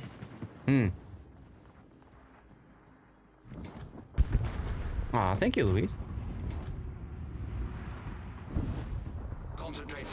So you're backing up. And here's another example where, had you had the Hydra going, you know. Yeah. Yeah. Also, this team changed fast. So the game at least did. It did. This is very similar to your game, your battleship game. Yes. You went to a spot, you sat at that spot, and you died at that spot. Also, yeah, Castilla is more of a open water kiting cruiser than a close to island. Correct. Well, I know that, but I felt that I had to do that because I thought that we were on the verge of losing. No, I'm saying for like the initial starting stages of the game. Okay. You kind of were sitting behind the island where you could have more opportune shots if you sat in between A and B, and you could have taken advantage of having range mod to sit further back than a normal Castilla would. Yes. And that was something I was fixing to say too, is you really didn't seem to get much out of that range mod. No, I didn't, and I don't know if I do in the other games either. Mm-hmm. I had no idea that those torpedoes were coming. Like you mentioned hydro. I wouldn't have even thought to put on hydro because the idea that the Zao would torp there. That wasn't Zao. It was Zao. It was Zao. Oh. Yeah, the Zao got a double strike on him and the Balau. Got it.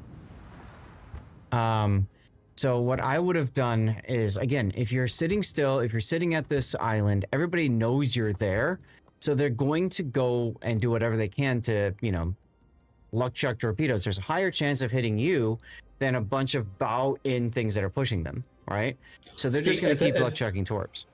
And this is, I think, you know, in the previous replay, in the battleship with the Sun Yat-sen, you said, kind of predict, you know, what would you do with that situation? Mm-hmm. I don't luck chuck torpedoes. I save them until I know that they're going to hit, like, until I have a target to shoot at that I know that there's a reasonable chance to hit. The idea of throwing torpedoes at something behind an island like that is one that would never have occurred to me to do in a million years. But the problem is for that, you are thinking in terms of your current ship's capability. You're thinking in terms of my torpedoes hit 8 kilometer, therefore their torpedoes I'm also. talking about like any torpedoes, like any torpedo armed ship in the game. Okay. Well, like as a general gameplay mechanic, that idea would never have occurred to me. So it's something at your disposal. Why wouldn't you use it? You know what I mean? Like, so I'm the type of person that I'd like to save something until I'm in a position where I need to use them. Because I would hate to like throw those torpedoes out and then, a battleship comes around the corner while my torpedoes are on reload. That's how I think. Right, but you also saved your hydro till you felt you needed to use it, and you never used your hydro, and then you die by torpedo. So it's like, you know, I understand the idea of saving consumables, because at a certain point you run out, but if you're in a situation where you know enemies know where you're located, then you need to start thinking defense more so than offense. You need to either find a way to come away from that island, like turn away and kite away, or you need to start thinking, okay, you know, what are the risk factors of sitting here at this island by looking at the mini-map? And that's why I was trying to show that the game ended. You can always hit tab and then mouse over your opponent. What's their range, right? And then you can kind of sort it out from there. Let's put the render up. And what do you guys think for titles, by the way? That feature also tells you their max possible range, not their actual range. Mm-hmm. So it's not their actual build. I kind of wish in the case of torpedoes, is there anything that can extend the range other than like different torpedoes being slotted? No, there's just different torpedo slots. Like Shimakaze will always show 20-kilometer torpedoes, even if they have the 8-kilometer mounted. Mm-hmm. And the same for gearing. Gearing will always show 16.5, even if they only have the 10.5s. Now, there is one way to extend the torpedo range, and that is if you are being chased. If you're being chased, then that 8-kilometer torpedo is more like a 9.5-kilometer torpedo or something like that. Yes, you moved into a choke point, exactly. And the same goes if you're pushing forward. Mm-hmm. That's right. Hi, Rob, and thanks, by the way, for doing the shout-out for Sea Donkey, Xanda. Sea Donkey, hope you're having a good Friday. So we'll see it coming up in a moment here. Yeah, but like this entire starter portion where you're just sitting behind the island. I feel like you probably would have been able to do more battle impact if you were over where the Thunder and Shikishima are at. You have two options in the Castilla, and you didn't take either of them really. One is open water at range, which would be what Pockington just suggested, the Colombo and Shikishima area. Two is kiting or flanking cruiser, which was my suggestion of going up to like A3. Either are good choices for this boat, where you set yourself at the beginning. Again, that's more Des Moines cruiser, and your boat isn't really well suited for that. Now, here's the part where you said, I'm going to go get A. Like I told you, as soon as you got spotted, you had to immediately think, all right, I'm not going to get the cap. This would have been a great spot. I paused the video here. This would have been a great spot to put your plane up so that you can start thinking about angles from whatever the plane spots. The other thing is, you don't have to go into the cap straight on because they know you're coming. You're dark right now. This was an opportunity to turn left and then reverse into the A cap so that if you need to run away, you've got an escape capability, right? You're not stuck bow in. Let's continue the replay here. So you're spotted. I guess it's because I was panicky. Like, I was like, oh, this is a defeat. I've got to do everything in my power to save this as quickly as humanly possible. And then it turns out that we blow them out of the water, which... Well, let me go back. It's like the opposite of trying. It's the opposite of trying to win harder. So at this point, they have all three caps, right? But if you look at it, what is it? 5.5 minutes until they win. Strong chance the Team Red will win, right? At this point, if I recall, you were pretty close to even on ships. So I can understand the thought about, okay, we need to make a play happen. The problem with the Castilla, she's not a playmaking ship in the means of I'm just going to charge right in straight ahead. If you're in if you're in a Des Moines, that is doable, right? You can absolutely get your DPM in and just face your enemy and shoot at them. But a Castilla is a much more nuanced thing. And so, yes, I understand you want to go into A, but I want you to flip it for a second. Let's say you go into A, you get killed while trying to go into A, you fail the cap, and you get killed. That even worsens the game situation for your team, right? That accelerates the chance that Red is going to win. So you need to look at it from multiple perspectives, not just, I need to go into A here. It's, okay, I want to make something happen. How can I do it in a way that I don't get killed in the process?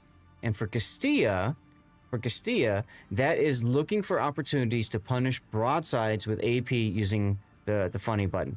So at this point, if you do decide to go into A, you need to start thinking to yourself, I need to have AP in the barrels, and I need to be ready to punish the Zhao, whatever other cruisers up there with AP. That in your mind, it has to be what you're thinking of.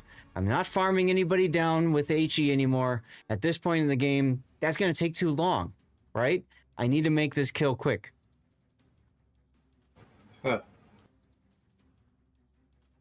So, or you keep HE in the barrels and you stay with with those two battleships in the back and farm. That's a perfectly fine, viable option as well. Just takes a little bit longer. Fat Maniac, thank you for the follow. Welcome in. And congratulations to Sea Donkey for the win.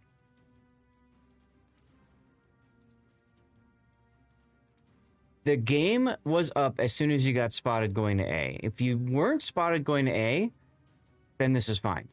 But because you were spotted going to A, they knew you were going to be there. So what are they going to do? They're going to get in position to respond to that. There's the torpedoes that go by that you didn't even say, oh, wait, torpedoes. Maybe I should use my hydro, right?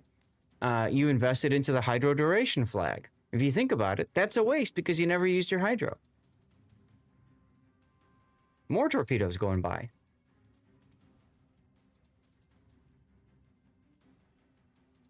So if you're going to sit at the island, the moment you decide I'm going to back out from the island to do something, that's when you should absolutely have your hydro going. Yeah. But I wouldn't even backed out the way you did. I wouldn't have backed out that far. I would have backed out a little bit and then gone forward, and I would have continued to crawl around the A cap keeping my front guns focused on targets that I can shoot, or staying dark to get into a position to do something. Backing out there, like I don't know what you're going to try to shoot. You're maybe the Schlieffen. So the idea, what I was trying to do is I was going to back out, kind of maneuver left, and try to head towards B without going into A. That's what I was trying to do. Okay. But what prevents Basically, you? like doing it, huh? Like I get that, you know, you're thinking maybe that gets you into B faster. Yeah. Okay. Well, at this point, you've got B anyway, don't you? Well, we do, but at this point, I was just trying to think of how can I get my guns on target more quickly. Running the opposite direction of the enemies didn't seem to be the best option. Also, I don't think I don't think he was pointed out yet. By the time he started charging into A, they had no cap defense anymore. They were all being pushed back to their spawn, so it was inevitable that you guys were going to take the caps eventually. Right. See, I don't know how to recognize that. To me, I see 3 red circles and I'm in panic mode. This is your decision point. Slava is up north looking at you. You've got, what is that? You've got a destroyer right there. Right? Torping the Wisconsin. Right? That's the Blau. Sorry, that's the Blau. It's really like small on my screen, so it's hard for me to see it.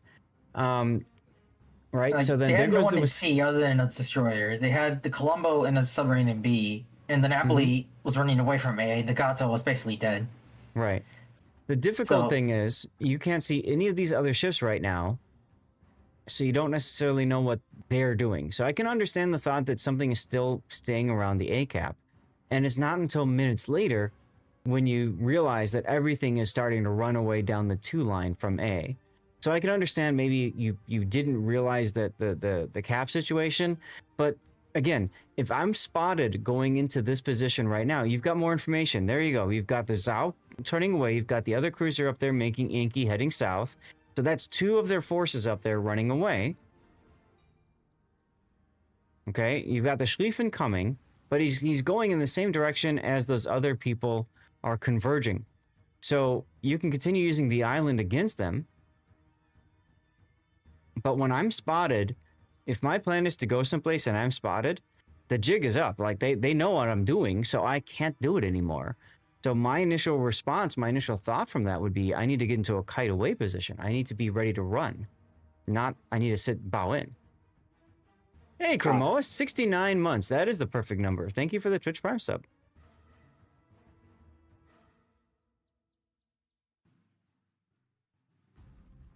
So what are we going to title this replay? Should it go to YouTube, y'all? Map awareness? I like it. Well, them no think of it. I think that's fine. Okay. The main part that I wasn't aware of the map is the fact that I thought we were in basically we're about to lose situation, when in fact we're about to trounce them situation and didn't realize it. Mm-hmm. So another title could be Game Sense. I don't know. Game Sense. That's, I think, a better reflection of what's going on. Cthulhu suggests a hill to die on. I like that too. That's not bad either, because that's exactly what I did.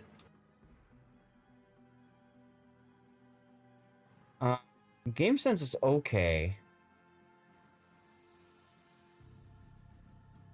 So, hill to die on or map awareness? What do you like better? Honestly, a hill to die on. Okay. I'll use that one. Should I go to YouTube then? All right. Well, no, thank you for sharing. And I think we have another one to look at. Right? Yes. All right. So, chat, let's go to the right back screen. I'm going to run words on stream. And I'm going to run a 3-minute commercial break. I need to hit the bathroom. And we're going to get the next replay loaded up. Putting on timing. Want to be doing live play by 3? I think 3, somewhere around there. We'll figure it out. Okay. 3-minute commercial break. I'll be right back. Can do the Kremlin thing. Wow. Wow. All right, another great clip shot, a clip moment right there. That's why you push the battleships together. Down. That's why you push the battleships together. And yeah, we knew Cheesy Bread was going to go down. And I like the decision to focus on that instead. We talked about that yesterday, actually, in one of my replay theater battles with Smolensk. Oh! Just in time to catch Admiral Kutuzov from throw in the Stalingrad, taking out Boy I Know Right Salem. Very, very nice shot there. And that's... This is the question of, do they have ramming flag or not? And they're gonna touch tips. Oh, Dramanis with the ram flag saves the game for his team. JF literally throwing their ship and the game away. Right. That was Okinawa. Islands of Ice is the next one. Replay render to Islands of Ice. Not have that exposed citadel, so good luck here. And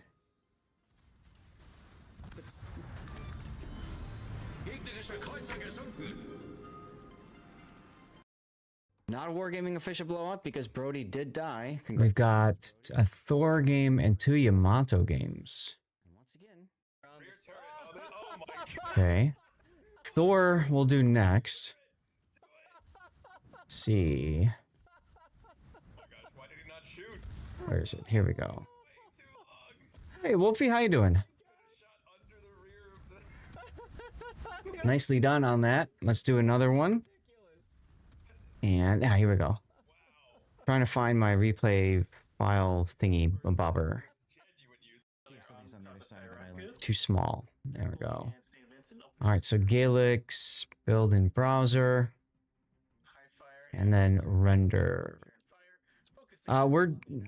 If you want, you can, Gaelic. We're doing M-Note's game next, and then we'll get to yours after. Did it just save?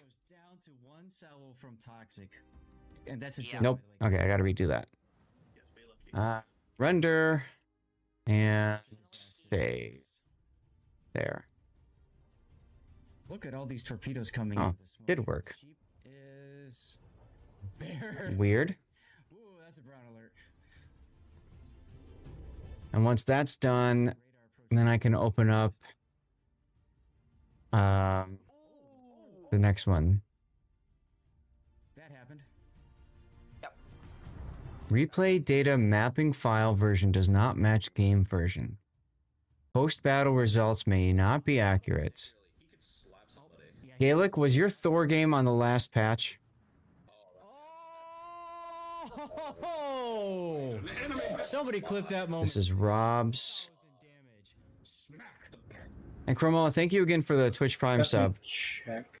No, it should have been this patch because it was yesterday. Okay. Yeah, very strange as to why it says the mapping file version does not match game version. Who knows? Pikachu all by himself. Source tug on 800 HP. He escapes. But the combat has been all NAC. All right, so that's Rob's Yamato. His little gambit there not working out. Open up. Correct. And you can see Pikachu now might take a torpedo as Pockington's Labyrinth. 2 torpedoes and Oh, that's Raptor Rescue, isn't it? and he's gone. Yes, it is. Torpedoes from downtown. Look at that. Right as they run out of range, even. Yes. Wow. Brilliantly. You're only hearing from one ear, huh? You're deaf in the others? Pushed Oxy up here to hold back this push. Congratulations, I guess. Well, the other Moskvas have slowed down. All right, commercial break should be over now. So that's good. That got us the time we needed to get back to set up properly. All right, so let's get the replay render up again. Nope, not replay render, sorry. Build viewer. All right. So, ladies and gentlemen, we are taking a look at another Castilla game from M-Note. We just saw the other one a moment ago. So we're going to run through the stuff again in case this one goes to YouTube and the other one does not. So, quick reminder of the Castilla. She is a tier 10 Spanish heavy cruiser armed with, what is it, 234mm guns. So they're 254. larger. 254. They're larger than the standard 8-inch guns. Now, that might not seem like a big deal, but that means that her AP has higher penetration capability, and technically HE as well. But the biggest thing is the AP has higher penetration, so that it can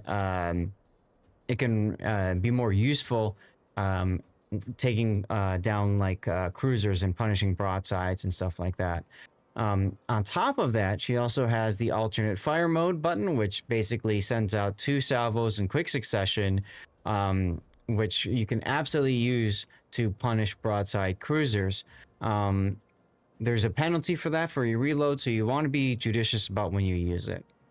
Now, we looked at the build last time. Just a reminder, we've got main armaments mod 1, engine room protection, aiming systems, steering gears mod 1, concealment, and then finally gunfire control system modification 2 for range. We had talked about this last time that M-Note feels more comfortable with the range on this because the default range is 17 kilometer, which is a little bit short for cruisers. My feedback to M-Note was that you can always use reload and use spotting aircraft to extend that range. And as you get more comfortable with cruiser style gameplay, specifically the Castilla, you can get closer to enemies and, you know, take advantage of those opportunities. And the reload comes in very handy there. What's going on, Tyler? Your standard captain is 14 points. So you've got gun feeder, grease the gears, priority target, superintendent, survivability expert, and then adrenaline rush, which is a fine early build. Priority target gives you a lot of information about when you need to go dark, which is very important in a Castilla. And M-Note said that he was going to go for most likely top grade gunner and survivability expert to round out the build, which is perfectly fine. For signals, he's got heal boosting, fire reduction, fire flood chance, fire chance, heal boost, and what is this? Oh yeah, hydro uptime, speed, and then consumable reload. Okay, so let's get to your game then. Not much to talk about, obviously, with the build since we kind of gabbed about it before. Right. But the lessons learned from the previous battle, we saw overall that M-Note wasn't using consumables as often as he probably should, right? He had an opportunity to see around an island with the spotting aircraft, didn't take it, had multiple warnings that torpedoes were coming, and didn't think I should put the hydro on to detect these torpedoes, and, well, died. So, oof. Hello, Gambit. Yeah, now I'm remembering there's one scenario in this game where I should have used spotter plane but didn't. So that's going to be fun to talk about. Now let's take a look at the lineup. It's a straight 10 game as well. No carrier, no subs this time. More of a battleship heavy, but just a little bit. You're iffy on Castilla with so many better, more fun ships to play at tier 10. So, yeah, I would say she very much feels like a trickier, more complex, more difficult ship to play. Because you really need to be focusing on angles and you really need good awareness of what's going around on your map and everything. Now, this position you're turning into is okay, but I think you're going too far. Early on, you want to go to like the border at sea and then maybe start going south.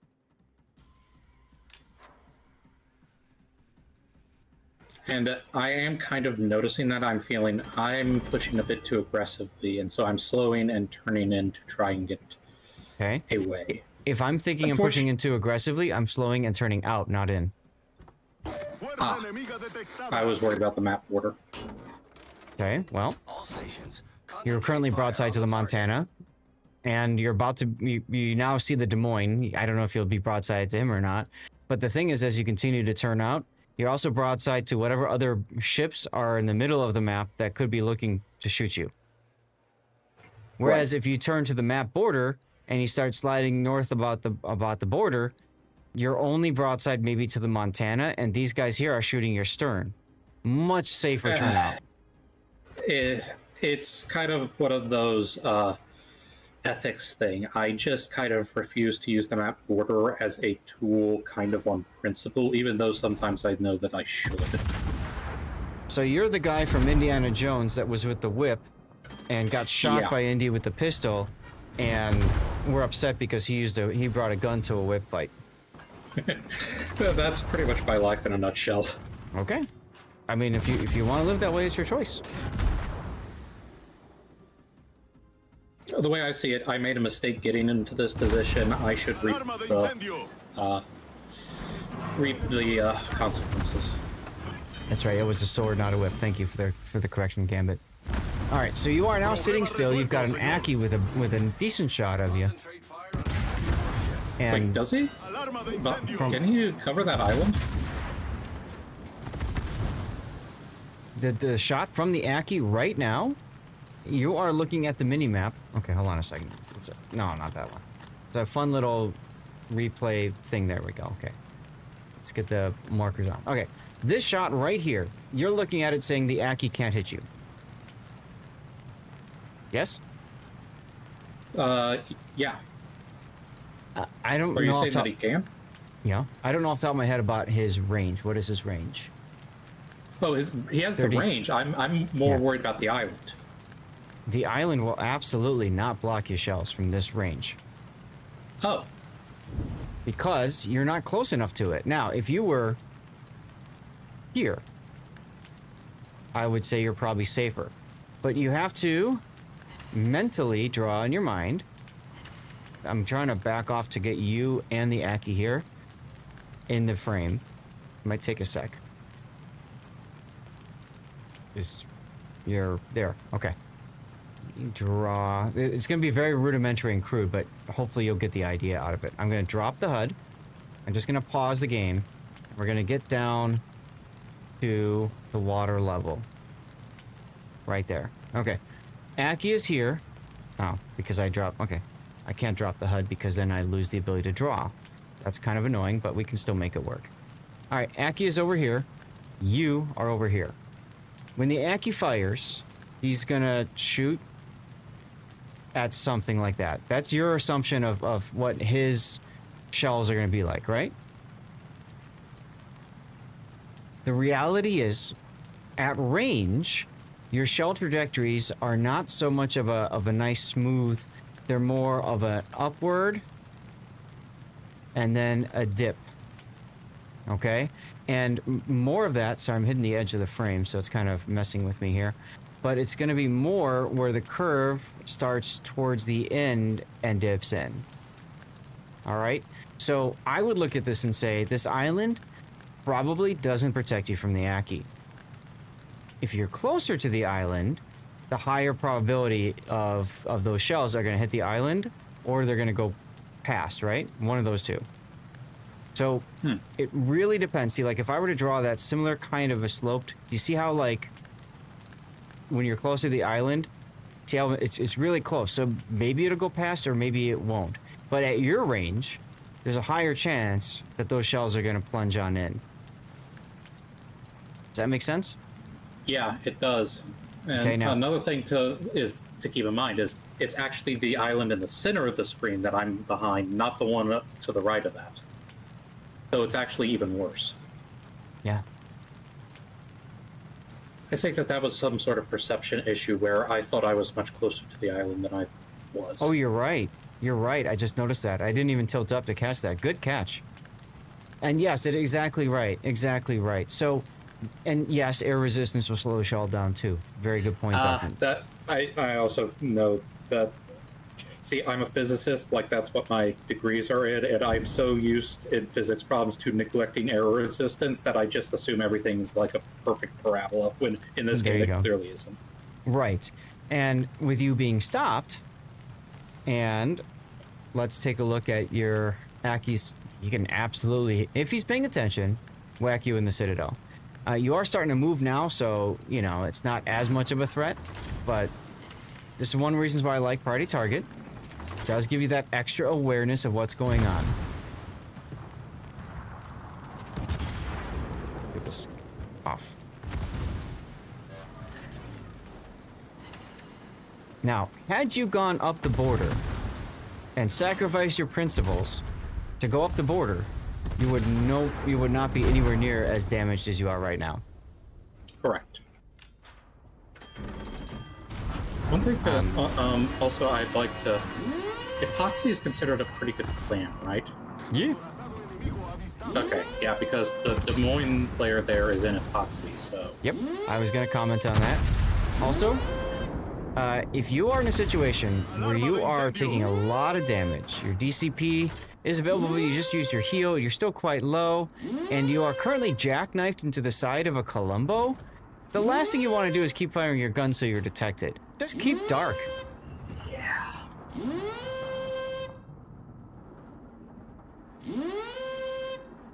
That's true, Wolfie. When you've grown up doing slingshots and stuff like that, that's true.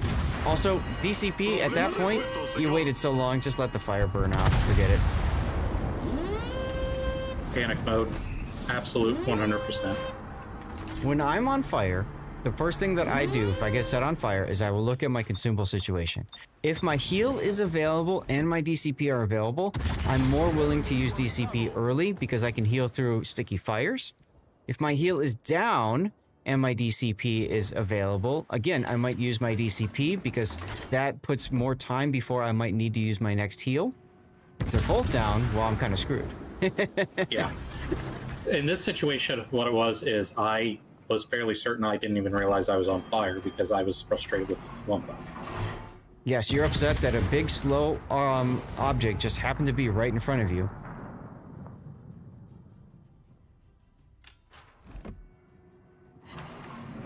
And So, I say it that way because I want you to think about it, you know, in maritime situations, the larger ship has the right of way, right? Because you are supposed to get out of their way. So I think it's safe to say that I did not play the beginning of this battle very well at all. No. But you're alive, which is important.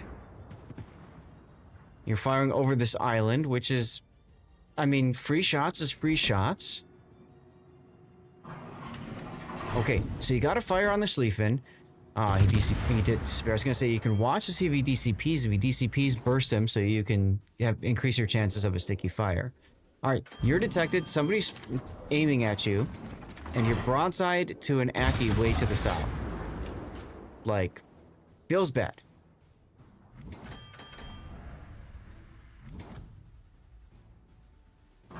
I would say that Montana, yes. Mm-hmm. I was going to say, to the Aki, I should be far enough and close enough to this islet to block his shots, but the Montana, obviously not. And go back to revisit our last statement. Maybe you are, maybe you're not. I wouldn't put it to chance. And when you got spotted and all that earlier, you were actually reversing, so you gave the Aki a really good shot of you. If the Aki player wanted to take it, knowing that you're going to go behind the island, that could have absolutely wrecked you. Yeah. So what I'm getting at here is don't even give him that opportunity, right? I see an Aki on my side. I'm not going to sit here broadside to him and reverse. I'm going to maybe start thinking of turning or advancing forward. Your heal is available. I would probably use the heal now. You want to keep the last one in reserve, but you can already get max healing from this, and your flank is collapsed anyway, so you're gonna need those hit points. Zelda, everybody's hanging out today. How's it going? Happy Friday. Xanda, if you don't mind, if you're here, or Rob, somebody get a shout out, please. Too late. He'd already started moving forward. Yep, 2 overpens and that's it. That would be a unique upgrade, the value of unique upgrades propulsion plus propulsion module. Right.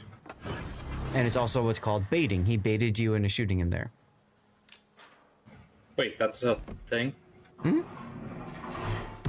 Oh, yes, I fall to it all the time. Mm-hmm. Yep. He knew you were probably up there looking for an opportunity on his broadside. He backed up. He got spotted. And as soon as he got spotted, he started moving forward again to duck behind the island. He saw you broadside to him and said, I got to get out of here. And it's not just you. He's also baiting the Columbo by doing that because you have the similar firing angle. That's why most of the time it is kind of just easier to shoot the superstructure because it's just guaranteed damage with how saturation works in this game. Mm-hmm. Here, I would have burst fired again. He's not looking at you. He's looking at the Montana.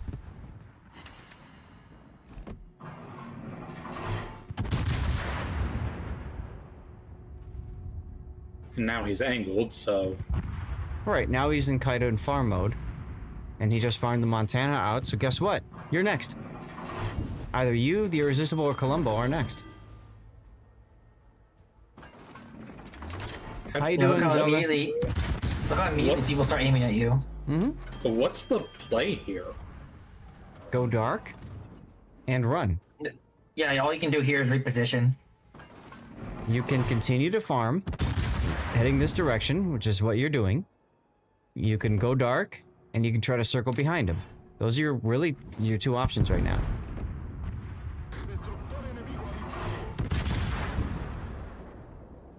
Now you keep an eye on the Des Moines of Montana. Des Moines was running away earlier, and the Marceau is nearby, but we haven't seen him for a bit.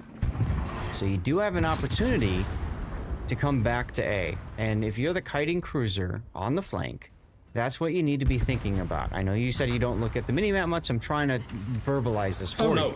So the thing is I do look at the minimap a lot, or fairly often. I've gotten a lot better at that.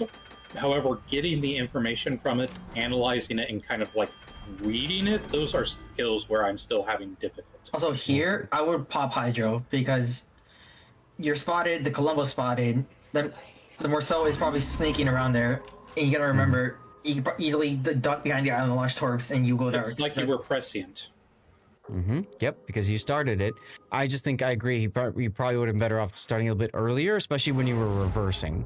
Now that you're moving forward, believe it or not, Hydro is less important because you have more room between you and the potential thing that's going to hit you. But you were also a bit prescient, Zath, because the idea of going behind and getting to A was also going through my head. I figured pretty much everything has moved away. The only thing that still might be here is the Marceau, and the Yaki is also kind of still lingering around.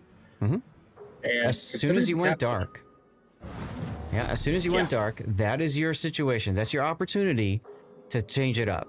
And you got detected again by the Marceau. Oh well, it sucks, but hey, you know, I like the instinct to, I'm gonna go from kite to push. And so, yeah, your focus is going to be to work your way to A cap. You'll get on the side of the Aki. Aki hasn't taken a single shot at you before, so unless you're directly firing at him, he's probably not going to care that you exist. Also, Aki does have horrifically bad turret rotation, so I could probably, if he's aimed at the opposite direction, I could probably get a shot or two off at him and go dark before he can even get his turrets on me. Yes, until his turrets finally turn on you because he's given up on the Columbo and he decides he wants you dead. So right, and that's why it's important to see where he's aiming at before doing anything like that. And it's also why it's very important to stay dark as much as you can for this maneuver. So you're absolutely doing the right thing with keeping the island between you and the Marceau. You are detected now, so the Aki is looking for you. He's found you.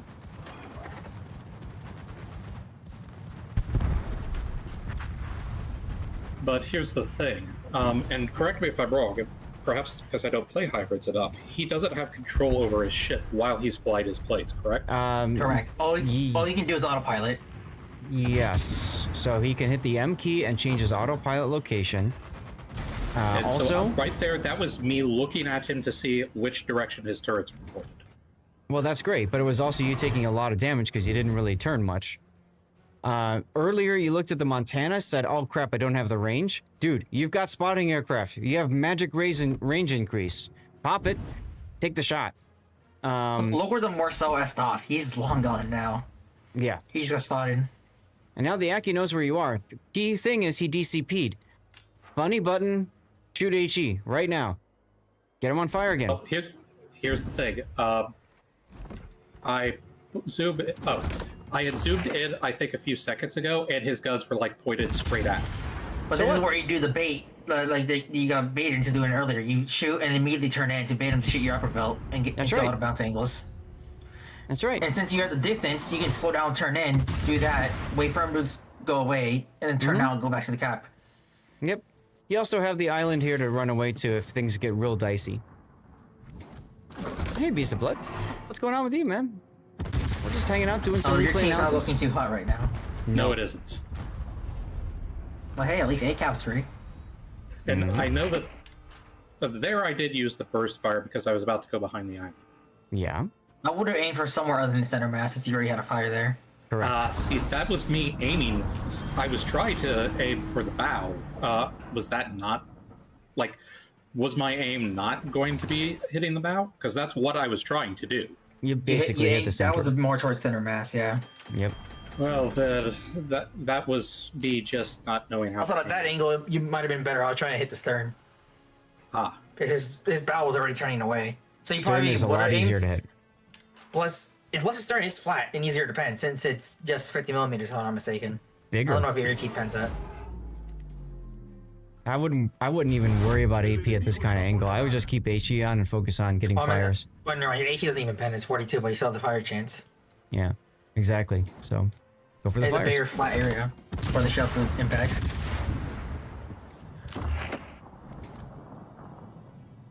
That was kind of just a hope shot that one of the shells gets over the island, but nope. And just like the other game, instead of curling in to this point, you would have been better off going around the island. Because you went around the island, you have a better angle on the Aki. Right. And he has a worse angle on you, because he has to turn his guns even more. Sorry to hear you're sick, man. That's unfortunate. Fire Island? Hey, look, you got the kill.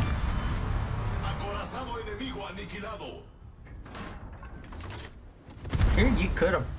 You probably got to rear cheek them from that angle, but HE probably secures it anyways. Now this is the part you're gonna hate hearing from me, and that is you gotta go straight at the Montana. You're gonna lose no matter what. Screw island, screw hiding, screw little cat and mouse games. You're going straight at him, you're loading the AP, he's broadside to you, and you're just gonna try to damage farm him down to deathness as quickly as you can.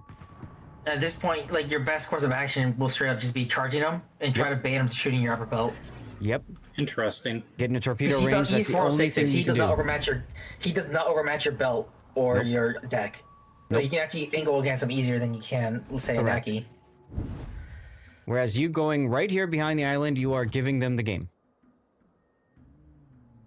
I was afraid you were going to say something like that. No, you're welcome. Okay. The Montana broadside, you could absolutely hurt him with AP. With your guns. Like, and as maybe you get closer, even at your this AP's range, even possibly a Citadel. See, he does overmatch my nose, correct? Correct. But that's why you gotta bait him into shooting your belt. You gotta show a little bit of side, make it look like you're gonna turn. So he shoots, and then you immediately turn in. Yep. See, I've never perfected that. Pretty much every time. Really, AP here? Yes! Hey, it's broadside to you. AP and burst fire him. You take 20,000 damage on him off of him. Holy crap! Really? Yeah. Yeah, have you not seen what Castilla does to AP broadsides? No, I can't say that I have. Go back to the replay from last week Sunday. Or just try it out when you go to live play. Go find a broadside, burst AP, see how much damage you do, even you don't overpen. Like, here I probably would have burst fire to destroy. Okay, you did burst fire to destroyer, but there goes all your health. Yeah, I like the idea of doing that, but yeah, it's still pain. Oh, he barely got. Damn. So you had a great opportunity there, and look, if you chunked him like I was saying, he might be dead right now. That Montana, which This would would have have been allowed possibly you. winnable since. Yep. Bingo. Because the Marceau is focused on trying to gunboat the Colombo. Correct, at range. Yeah. And if the Montana was dead, you wouldn't have to beach here. Well, which let you get shots on the Marceau, and you have the shot velocity to hit them easier than other cruisers. And it would have gotten you the chance to wreck that Hoffman as well. Damn it. See, this is just like when I think of AP-focused cruiser, I think Des Moines. I didn't think Castilla. I always thought of it as mostly HE spamming against battleships. Against other cruisers is when you use the AP. Yes, but when you're up close and broadside, you have AP. You have any cruiser, honestly, AP broadside at close range for any cruiser. Maybe Janon doesn't have the pen for it. This is another example of pop your plane, so you can see what's going on with the Montana. As soon as this battle started, I was like, "Yep, this is a thing where I could have used the plane to do that." You also really need to get away from this island. Oh, Like- I'm going to get away from this island. Yeah, but you're reversing, which is not what I would be doing. You're getting away from the island, you're spotted, they know where you are, and it's very difficult for you to turn when you're reversing. And so he's gonna AP you right into your side, and ding, there go the fries. Which also took me by surprise because I didn't know destroyers could actually citadel cruisers. Like, Well, yeah, it's a Hoffman. It's one of the Elbing line ships, the premium version of it, admittedly, but it has the cruiser AP. Hindenburg AP, pretty much. But don't laugh at their AP. Yeah. oh. See, I don't know these things. You And have to treat even- you have to treat the Merker, the Hoffman, the Schultz, and the Elbing as if they were Hindenburg guns. Mm-hmm. Oh dear. Even without the Citadel capability, the AP will still absolutely wreck you at when you're showing full broadside like that. And Whereas- I'm pretty sure without any upgrades, their AP does 5,000 damage per pen. So with that, just do, well, 1/3 of that. That's still a full salvo would have been enough to kill you at that healthy we're at. That's what I'm getting at.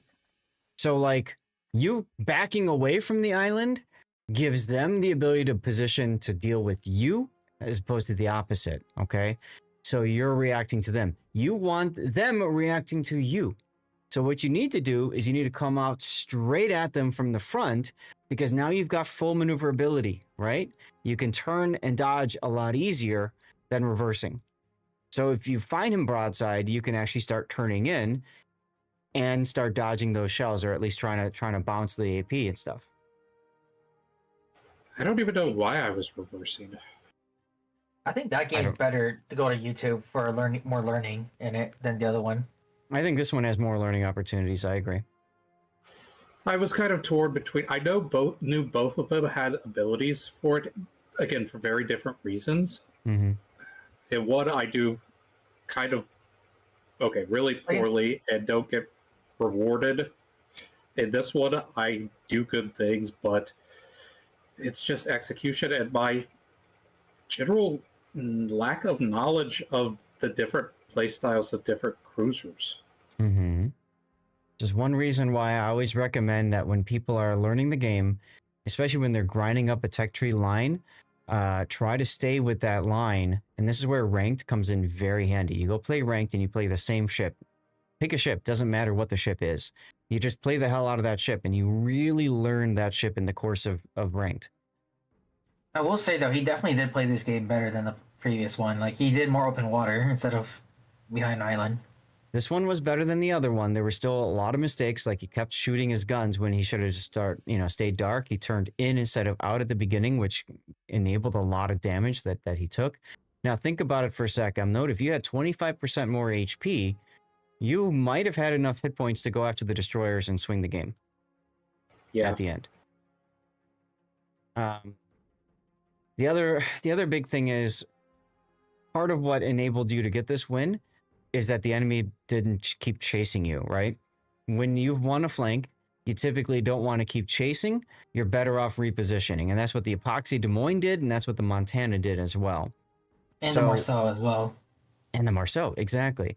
So, yes, you did more, but you were enabled to do more because you had gone so far away that the enemy said, I'm just going to stop chasing you, which is the right play for them, right? Yeah, I mean, in most situations, even if you're winning the game, like you have a lead, you don't really want to push into spawn ever because you're going to get yourself into a crossfire, especially if you keep shooting. Yep. Right. And you're just going to draw yourself out the match in case something goes wrong. Yeah.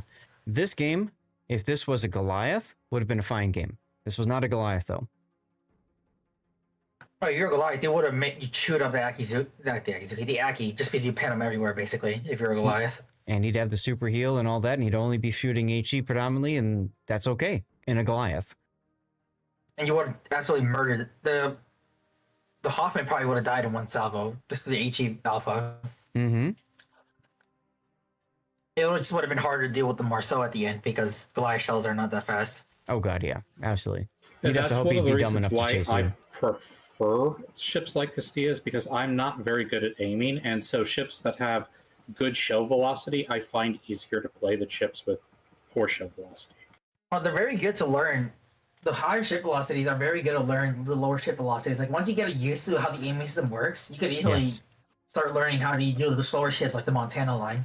Yes, you're better off learning shell velocities and aim in Des Moines, for example.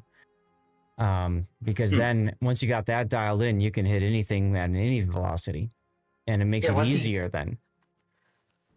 Once you learn the basics, you can pretty much apply it anywhere. That's right. What are we gonna call this one? Go ahead. Well, see, I had a very good idea for it, but it turns out it's not actually a very good one. I was thinking something like Sisyphus. I keep trying my best, but no matter how hard I tried, I wasn't able to pull this one out. I still think that fits. It does fit. It's just the problem is you're making a reference to something that most people on the internet these days have no clue what the hell that means. I mean, there was a meme for a while, though, like a few years ago. It's still kind of recent. Well, any other ideas for titles, y'all?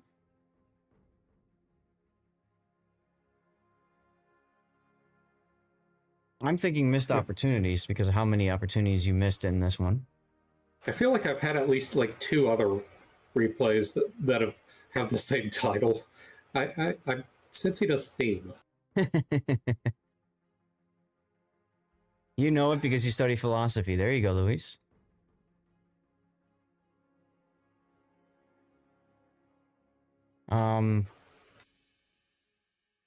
Yeah, I think overall it's just you also need to change your mindset when you think, okay, we're gonna lose this game, then your survivability no longer matters, right? So in that, it's kind of ironic that you say that, because like the previous replay, I thought we were going to lose that game, and so I thought, okay, my survivability really no longer matters. That's why I made the maneuver that I did. But you said that in that case it was a mistake, so I'm kind of wondering, what the difference was between that situation and this one. In that one, in that first case, the game wasn't fully developed yet. There was still development happening. This one, the game was pretty much almost solidified. Something needed to happen in this one. Like someone needed to do something in order for something to happen here. The other game, they would have played out where they just left the caps, so inevitably you guys were going to win. That's right. That's right. So this game, there's just so much fewer ships. You have to start saying, I need to pull my weight. I need to make something happen. The other game, yes, I understand that same concept. I need to make something happen. But it was so early-ish in the game that I need to make something happen in 3 minutes, in 4 minutes. Whereas this, I need to make something happen now. Exactly. Okay. Hey, country lady, how you doing?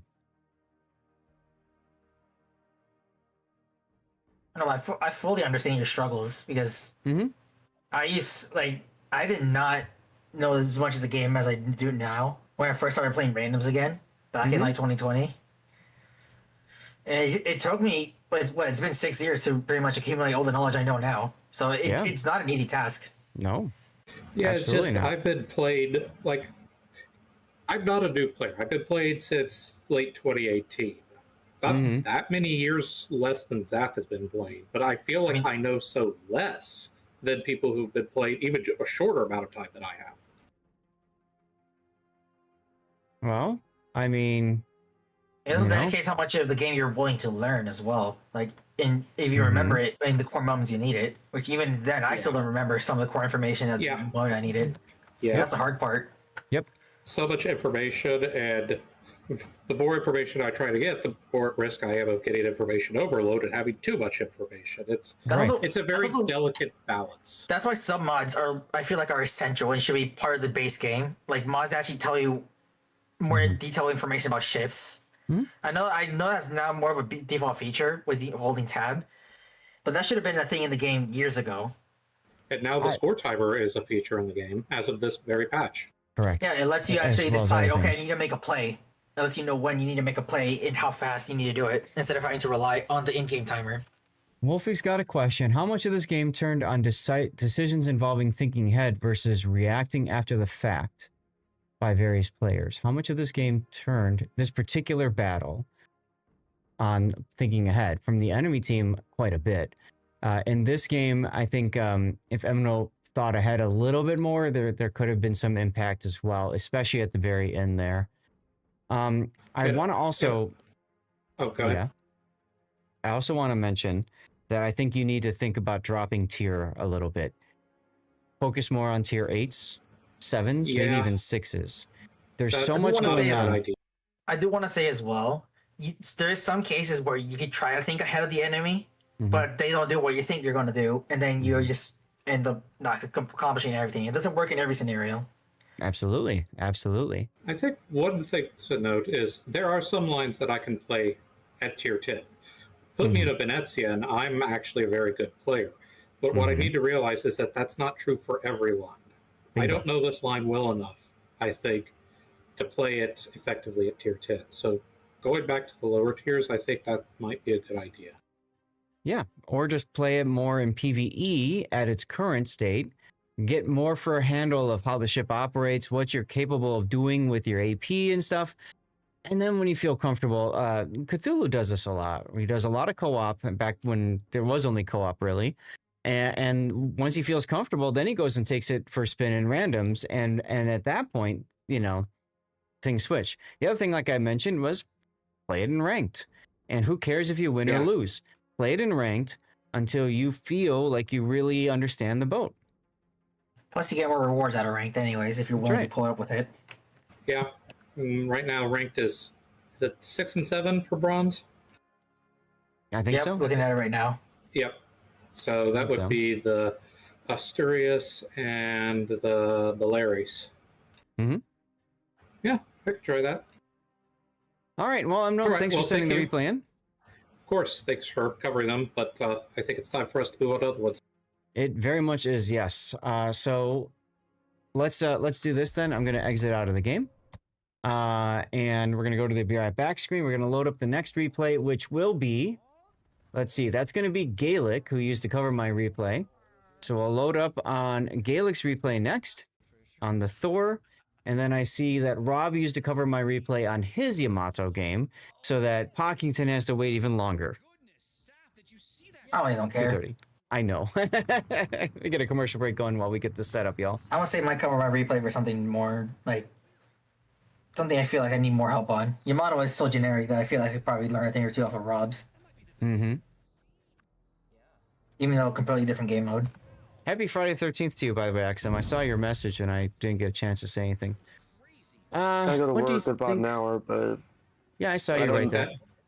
Gaelic, that was a terrible pun, and I love you for it. At your foot, so you're Thor. Okay. What a...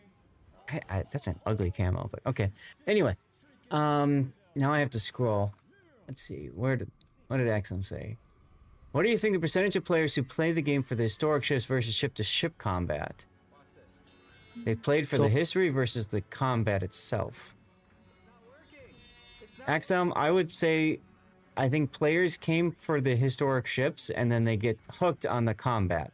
That's how I'd answer it, because that's what happened to me. I wonder how many more players this collab is going to bring in. For Sabaton? Yeah, it might be a lot. You want to click on these socks, and if you get the right order, you get a sense. Is it the first Sabaton collaboration? I feel like there's... First one to have in-game content, but the first collab they had with World of Warships was the Bismarck music video. And then click the proper order. But this is the first time we get in-game content for World of Warships, but they've had in-game content in World of Tanks before. Yes. Like, their Steel Commanders single is for World of Tanks. But you know what? Mine's bigger. I have a bigger one. Not an official one, though. Not to mention, Wargaming, the past times Wargaming has been at GamesCon, Sabaton's performed at their booth. Correct. So, I mean, it's a good collaboration. I'd say it's a very natural collaboration as well. All right, let's get over here. Gaelic is in chat. I need to write this down. This is the Thor.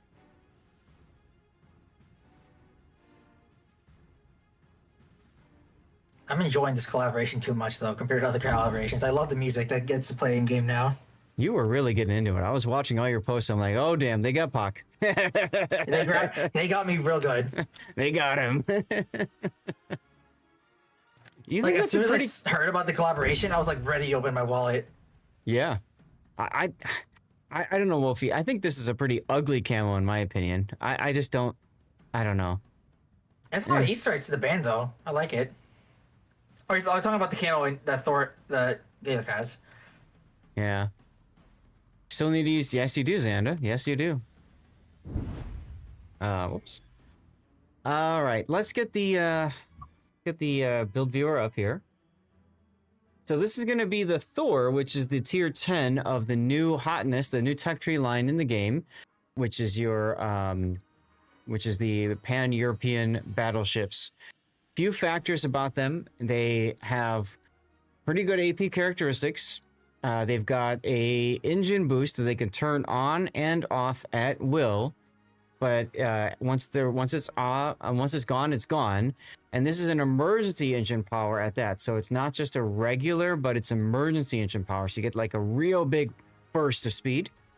And the other big claim to fame for it is it's got the surveillance radar consumables. It reaches out to 10 kilometer tier 10. The duration is 25 seconds. That's good enough for you to spot something and hit it once, maybe twice if adrenaline rushes in and all that kind of stuff.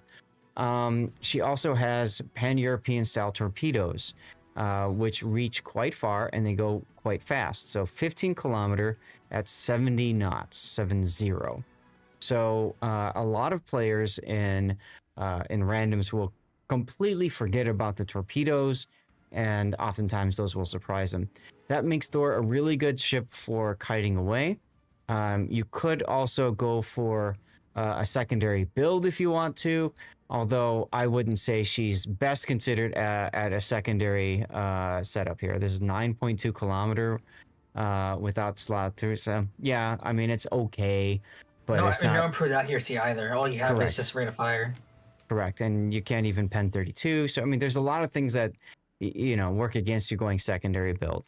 Okay, so overall, she's a fun ship. She's a fun line to work your way up, and she's free. So just enjoy it for what it is.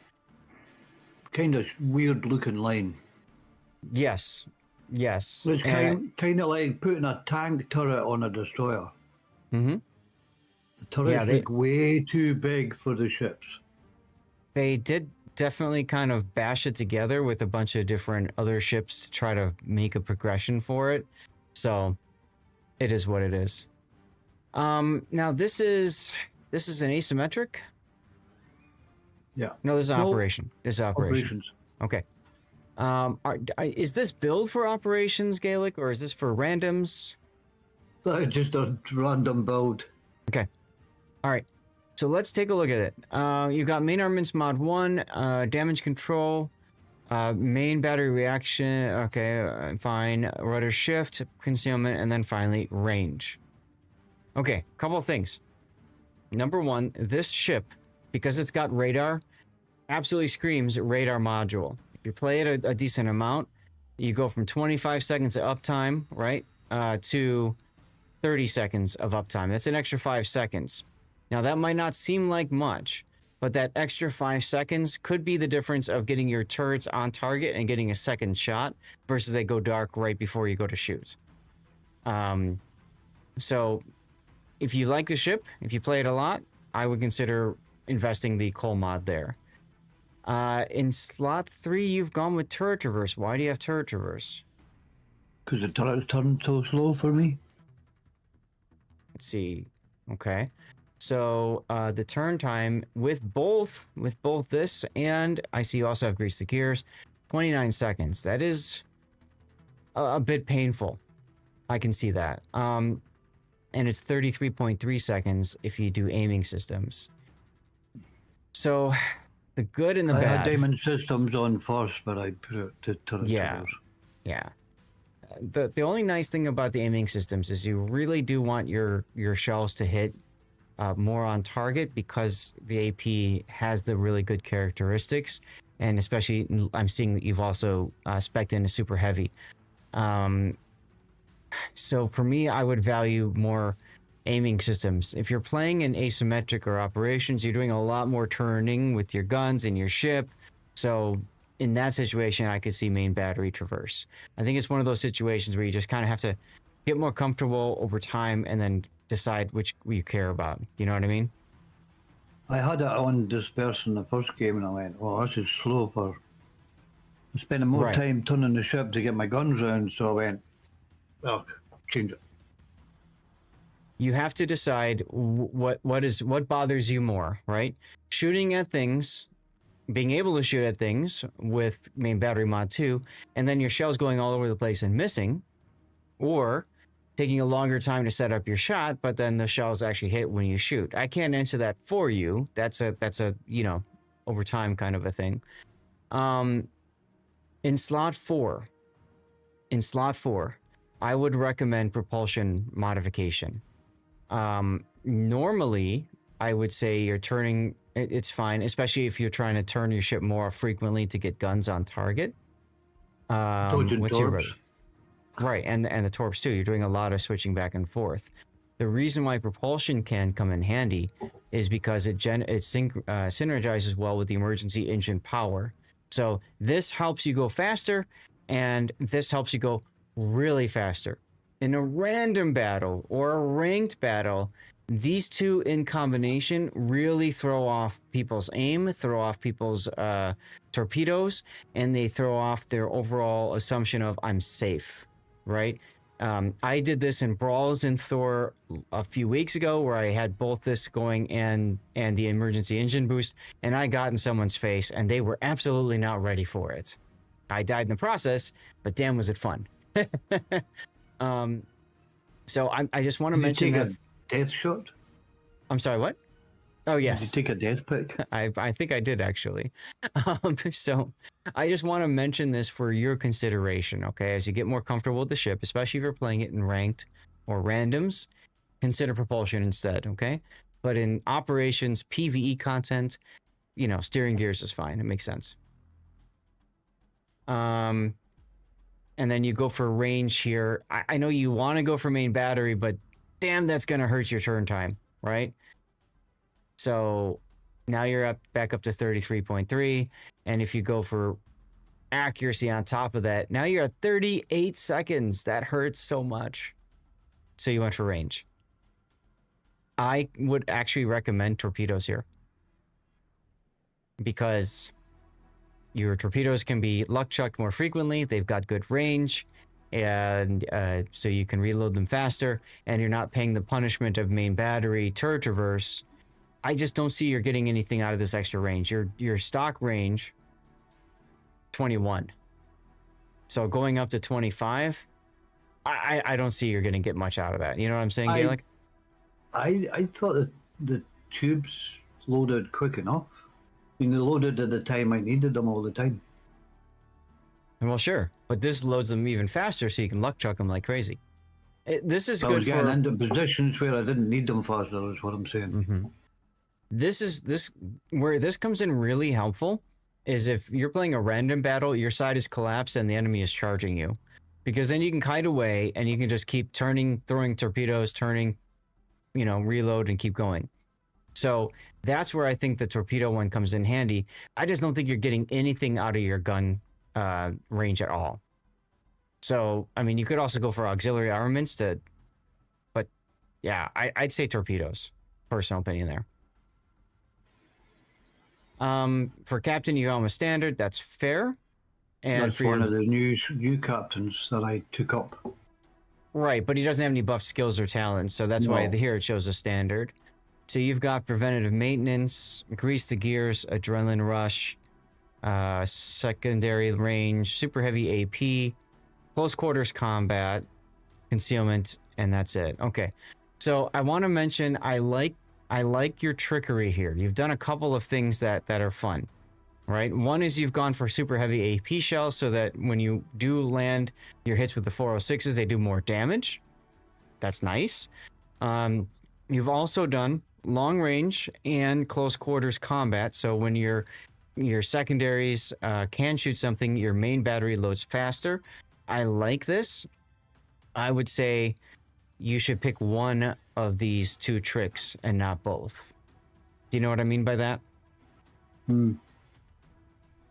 So, if you want super heavy AP shells, this synergizes well with Furious, right? I'm going to be on fire and flood longer, so why not get a buff while I'm on fire or flood to my reload?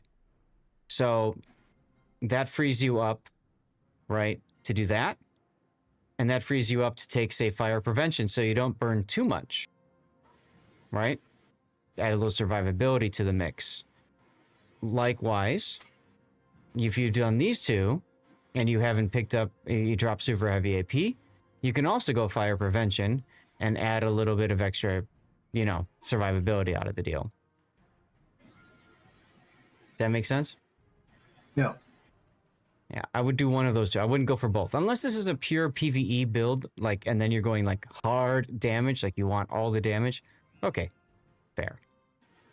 But you'll still operations, all the damage.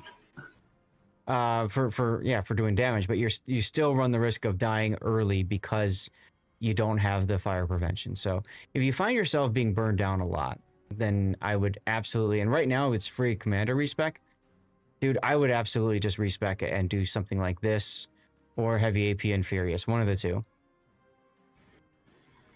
First rule of ship fight is to remain afloat. Yes, true. For signals, you've got ship HP, fire reduction, fire flood chance, heal boosting, speed, secondaries, consumables, and then anti-air. That's fine. That's fine. I might drop the anti-air in favor of ram flag, because you never know when you need to use the final torpedo. And this ship, with emergency engine power, especially with the propulsion, damn, you're really good at ramming stuff. So, I would probably drop the anti-air for ramming. But otherwise, it's good. All right, let's go. And I see your division, as always, with Scottish.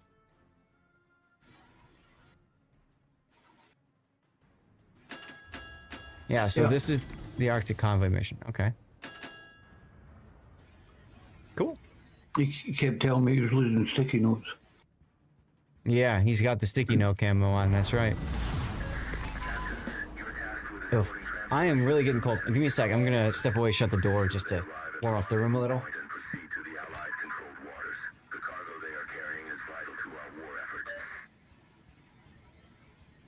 So yeah, one of the other changes in 15.2 is operations, the World War II operations from, what was it, 14.7 or whatever, in the name of tomorrow, that patch. They are here now. They've been added, which is really cool.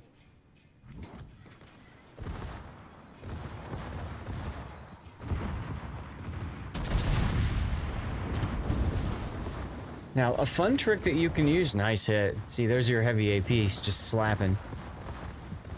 One of the tricks that you can use, I like doing this in a random battle, especially in a ranked battle, is at the start of the game, if you've got propulsion module in slot 4, you can use propulsion module and your emergency engine power to get up to speed extremely fast.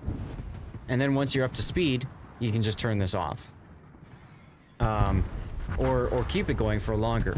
In ranked battles, this allows you to surprise the enemy before they expect it, and oftentimes you can take out a destroyer that way with HE in the barrels and your radar. In a random battle, same thing, except you can get on broadsides of battleships and cruisers that way, and boy does that come in handy. And I can't drop that. That's annoying. Oh well. I wonder if I can do it here.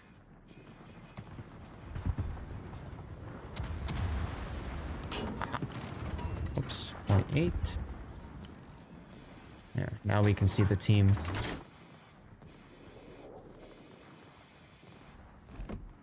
Mayo Dothy, how you doing?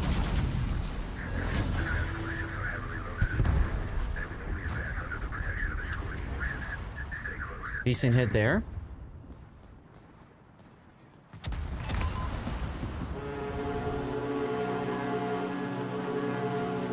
warning the Petro here that you're on the same course almost? Yeah. On a collision course? Okay. Because people just go blind eye and don't watch where they're going.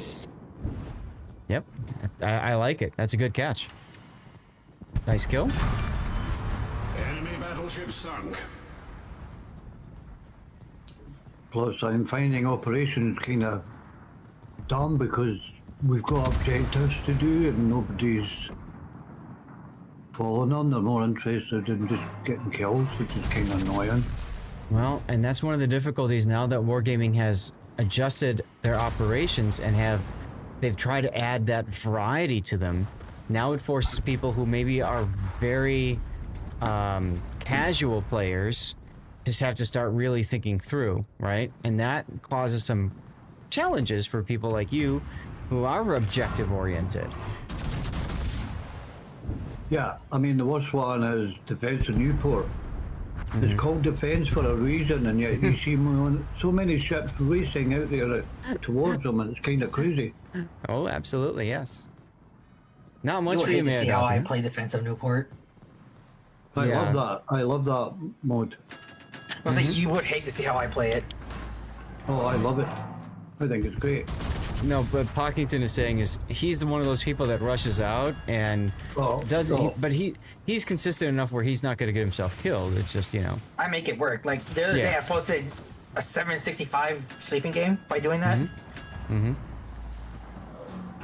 I know how to make it work. I like your torpedoes. I think you would have been better off widespreading them and just luck chucking them as opposed to trying to hit the same spot. You want to just increase your chances of getting a hit instead of like doing raw damage. Yeah, but you don't wait until you see what Bismarck does. He's gonna beach on the island.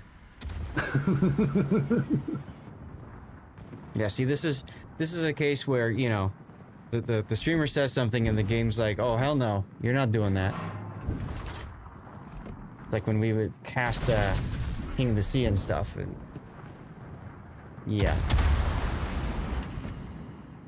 I'm glad the YouTube's been helping you, Madothi. Thanks for watching those videos, and I'm glad you're learning some new tricks from that. Blotty, how you doing? Good evening to you. It's just afternoon for us over at NA right now. Nice kill there. And, of course, the rune is broadside too. Very nice. An enemy cruiser. Exactly, Wolfie, exactly.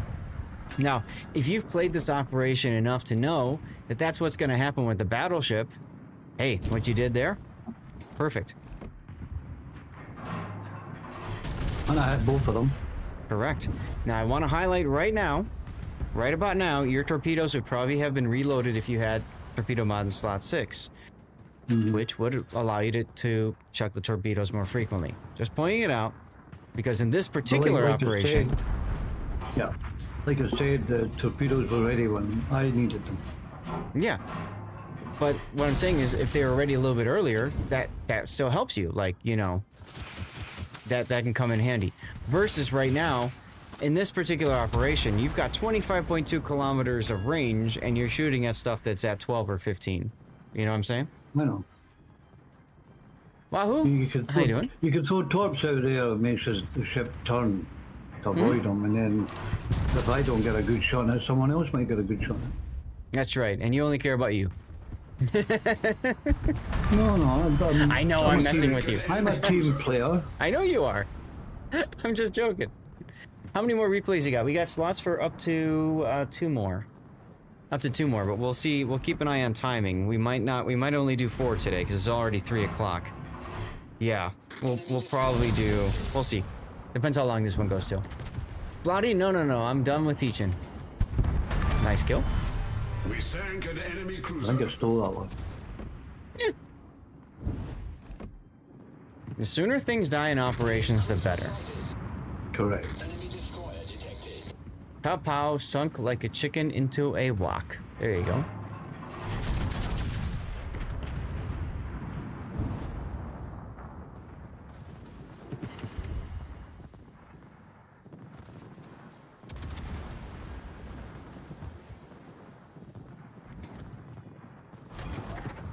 And my little buddy's been a chump as usual, going right out there. Mm-hmm.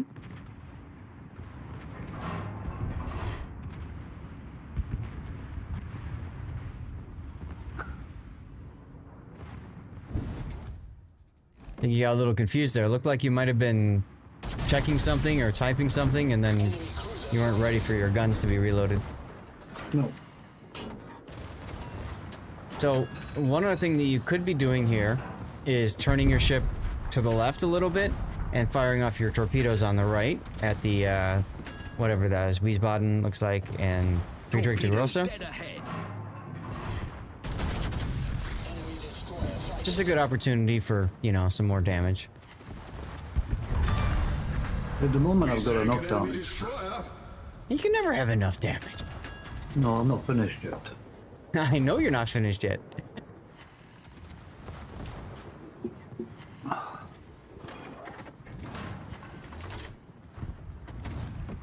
I had an absolutely ridiculous battle on this map in Valparaiso. I think it was yesterday. Yeah, it was yesterday. Where I just ran at him and refused to die.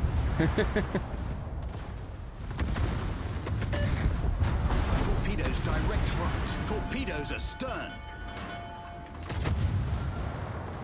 Now you can also use the emergency engine power to get around islands. So you're about to get behind an island that will block your shells on things.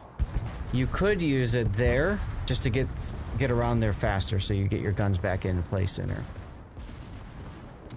Like right here, for example, I might use it. But I'm going the other way. I see that now. Why are you flipping your guns here? Because I'm helping my division mate.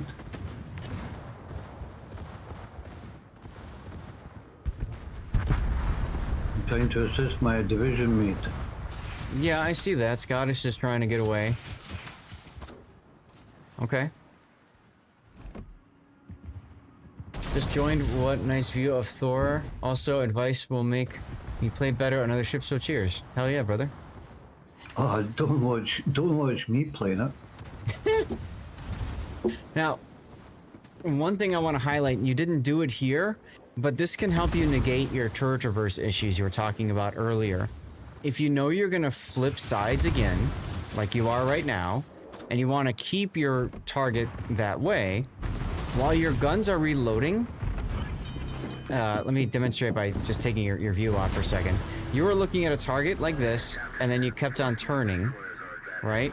So if you know you're going to turn, as you're instead of looking to the right, because your rear turret is swinging this way, right? If you know you're going to turn, flip your screen like this, and then your rear turret starts turning the opposite direction. Because every second it turns this way is 2 seconds before your rear turret gets on target. I know, but I'm going that way anyway, so I need all the turrets on the same side. Right, but what I'm saying is before, you were like this, and your enemy was out here, right? And you decided you're going to turn this way. So I'm saying is flip your guns earlier so that the guns start changing directions earlier. Exactly, turret management. Didn't realize there was a mystery drop on the initial channel till an hour ago.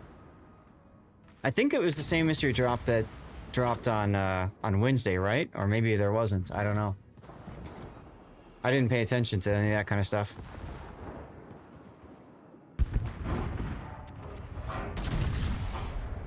It was different? Oh, okay.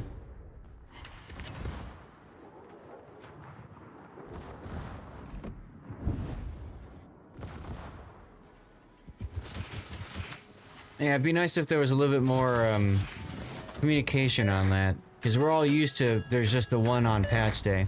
I'll give them feedback on that.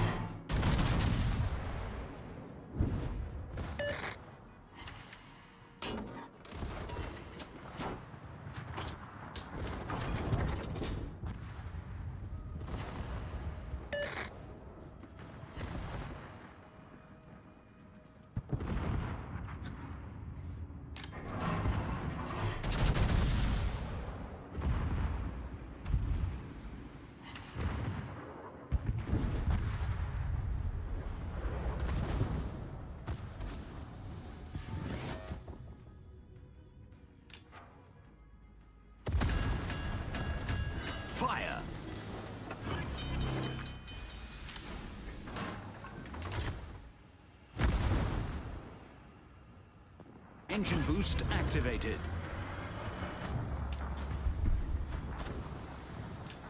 There was one of the games where we had to clear the mine areas, and I got 65 mines and it still wasn't cleared. Mm-hmm. I mean, yeah, especially early on, you're only used to mines, like you're paying attention, whereas a lot of other players aren't, so.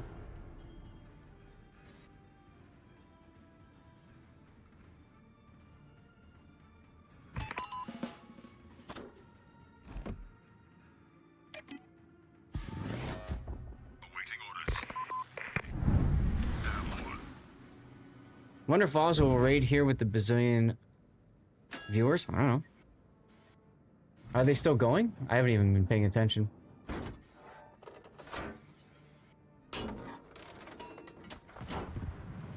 Well. Oh, they're in. Thanks for watching. So they are ending now. Standing by for instructions. Yeah, I don't see any drop for them, but maybe it's because that position, that timing frame is over now. I just see mystery drop 15.2, and then I see paint the seas green for 15.2. I'm confused. Oh no, there's the mystery drop. Okay, if I scroll farther down, only available on Friday. I see. Till 6 p.m. Weird. Okay.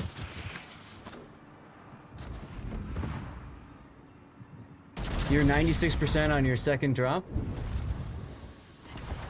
Oh, they didn't raid anybody. They just ended the stream. Unfortunate.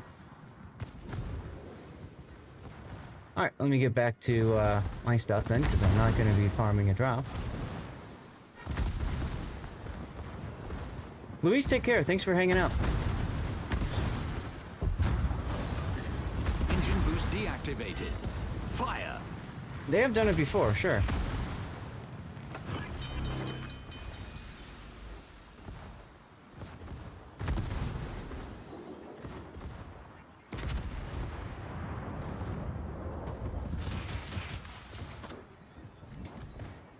Problem solved. You couldn't get the drop for some odd reason. Their stream kept crashing your GPU drivers. Oof, that's unfortunate.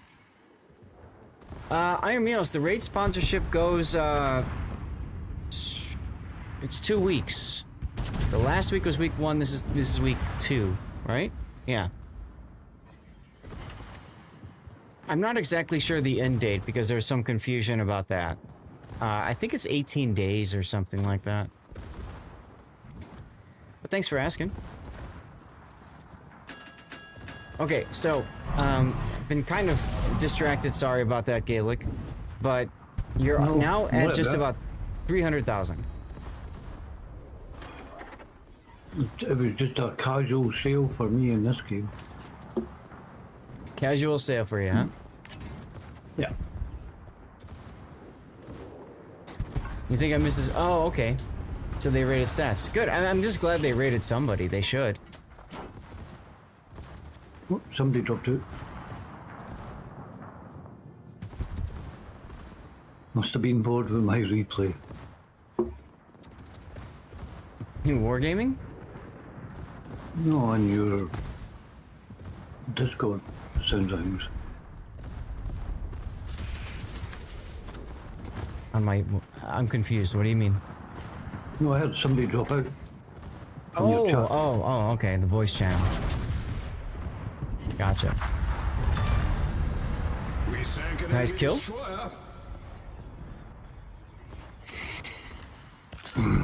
Yes, they added a reset all button, all captains. But no, not all captains. They just have a button to activate free resets.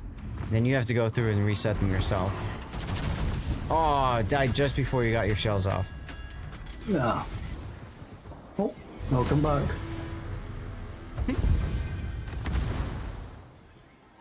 Well, good solid game there.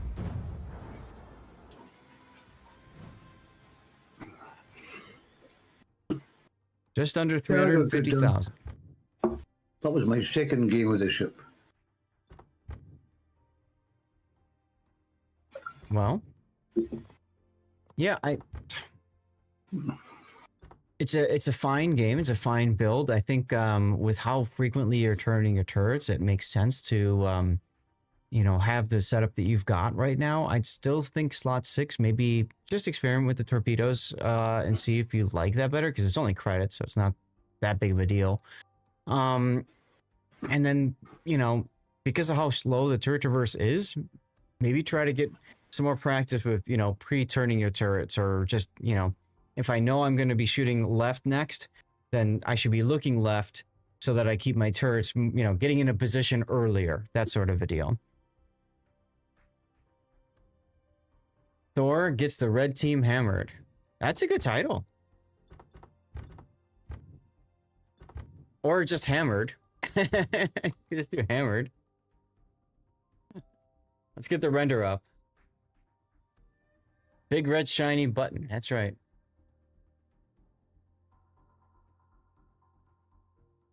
Gave them a thumping. Yeah, you did.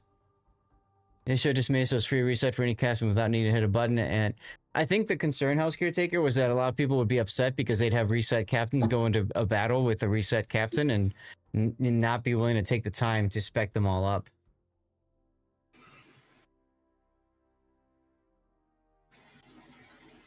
Red bots and thunder. What do you think, Gaelic? What title do you like most? Already said I'll take Wolfie's title.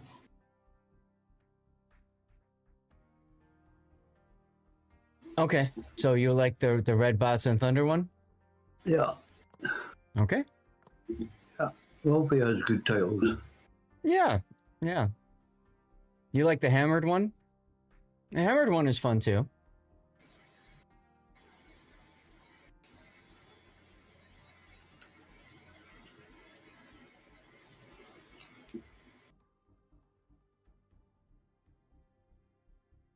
If I sunk early, I would have said Thor got hammered.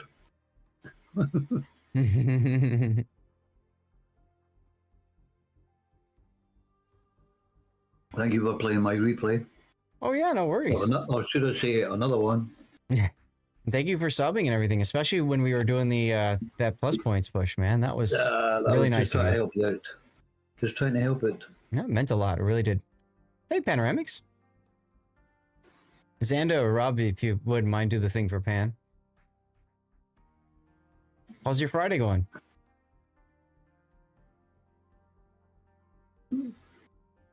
Thank you, Xanda. Is Gaelic a Scot? Doug, yeah, you keep asking me that. Yes, I am.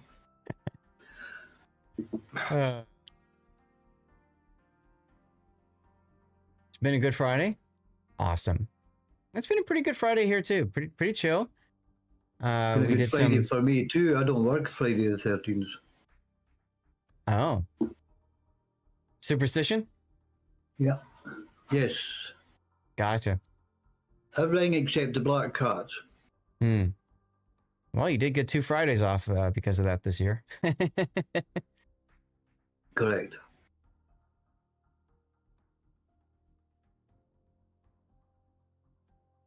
And it was my supervisor yesterday that reminded me. Oh. Well, that's nice of them reminding you.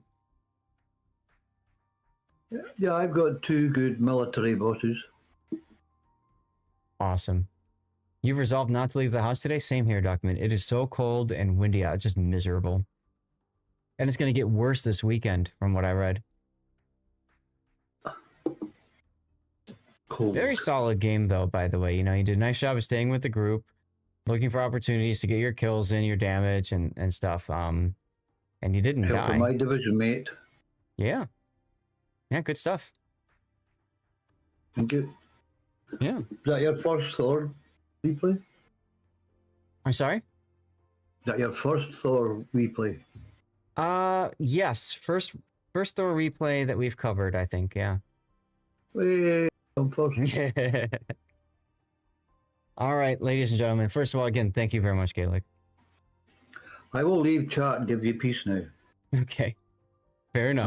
I'll go back to the stream and listen to all the awesome tunes that Duckman picks. There you go. Chat, we're going to go to the back screen, and I'm going to get things set up for Rob's replay next. That'll be in the Yamato. And then, Pac, if we have time, we'll get to yours, but it's looking like probably not. I'm We'll fine see. with that. Okay. All right. So let's do this. Let me close out of this game, switch over to the Yamato game. Yeah, something happened to Tiger's nap. Let's see, which one? Yours was on Labyrinth, right? They need to do it because they're on estuary. and they have this huge fleet coming at them. We'll try it. If only there was a song to put with that. Yeah, I know, right? Seriously. All right, commercial break now while we get this figured out. I don't know who's down. And let's get words going for you guys to have something to do. Get down, Mr. President, happening. Oh no! Look at the Napoli torpedoes. 663. He gets the kill on the St. Vincent, and GLHF St. Vincent saves the Napoli. Oh my God. Okay, that is a. That's a clip right there, guys. Get that thing clipped. Do the thing. If you're Tiger, what are you shooting there? He was Bowser just salutes Tiger. He was trying to shoot the Napoli. Like they do need to convert this Napoli kill. They're trying to hit him in the superstructure. Funny. A certain amount of tool set for the average player to do X. The problem with that tool set is you're going to have a warlord, you're going to have an ensconce, you're going to have an eraser from the EU that's going to be able to take those tools and just beat people to death with them in a crazy looking demonstrable way that has YouTube highlights and scary clips and forums on fire. SAT, here's a game of you and ranked. So having something where it draws those outliers out of that crazy outlier domain. Epicenter maps are actually what I would prefer. Clip it. Clip that, clip please. it. Clip it. Clip it. Clip it. Clip it. Yeah. And the problem is that because they're not focusing on the cruiser, they're ready for it. None other than me is the team leader. Yes. Brutus. How could you? Oh wait, no, double strike.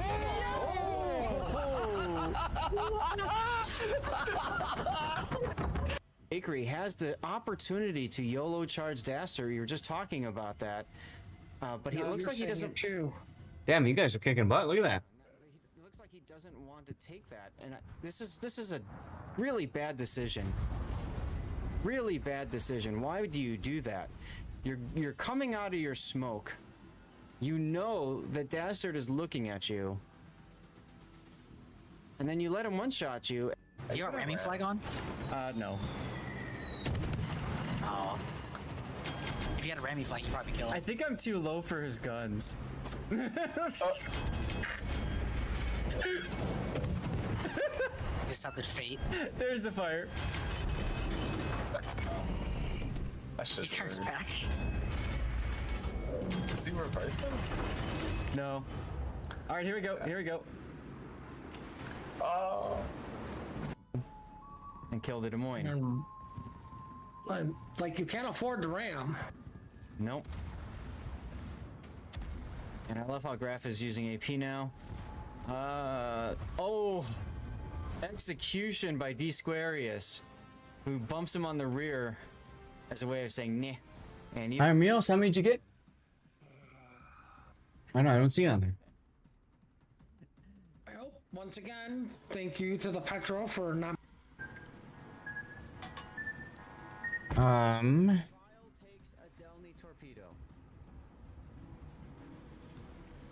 right, guys, welcome back. It's actually continue if you wanted it to keep it going, but we're back from the commercial break, so we might as well get back to the replays, yeah? We got Yamato. But the bow turrets can't quite keep All right, like there. And thanks for your patience, guys. I needed to hit the bathroom and grab a quick snack as well, so that worked out well.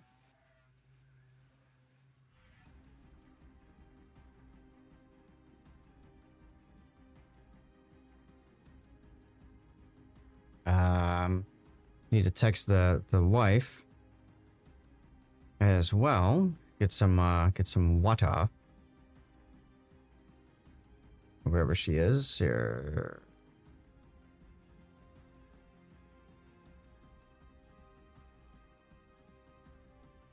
All right. So I think we're good to go for our next replay here. This will be the Yamato. And this is Rob's game. And so most people know by now, but in case you don't, Yamato now is the tier 10 Japanese battleship tech tree. And in this patch, there's some new content for the Yamato based around the Sabaton song. So I'm interested to see that you don't actually have the camo on here. I thought you would have. Interesting. I don't have the camo. Aw. I don't have on a dollar just laying around. Yeah, well, that's fair. But I thought you can get the camo for free. I just don't know how to do it. You gotta complete the collection. Yeah, you have to complete the collection, so it'll be a while before I get it, if I get it. Mm-hmm. Okay. So anyway, so she's got these wonderfully large 18.1 inch guns that overmatch an awful lot. She's a bit of a sniper battleship, of anything, if you think about it that way.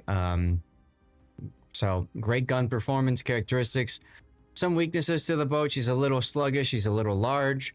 So it's easy for her to get farmed out and stuff like that. But you typically play her kind of like, if you're familiar with American football, as a safety, somebody to keep track of what's going on at range. So you don't really get up close and personal with this ship unless things are going really horribly wrong. So Rob's build: main armaments mod 1, damage control mod 1, aiming systems mod 1, damage control mod 2, concealment mod 1, and main battery mod 3. That's a fine setup for the Yamato. The only change to potentially make is the unique upgrade. Do you have the unique upgrade, Rob? I do not.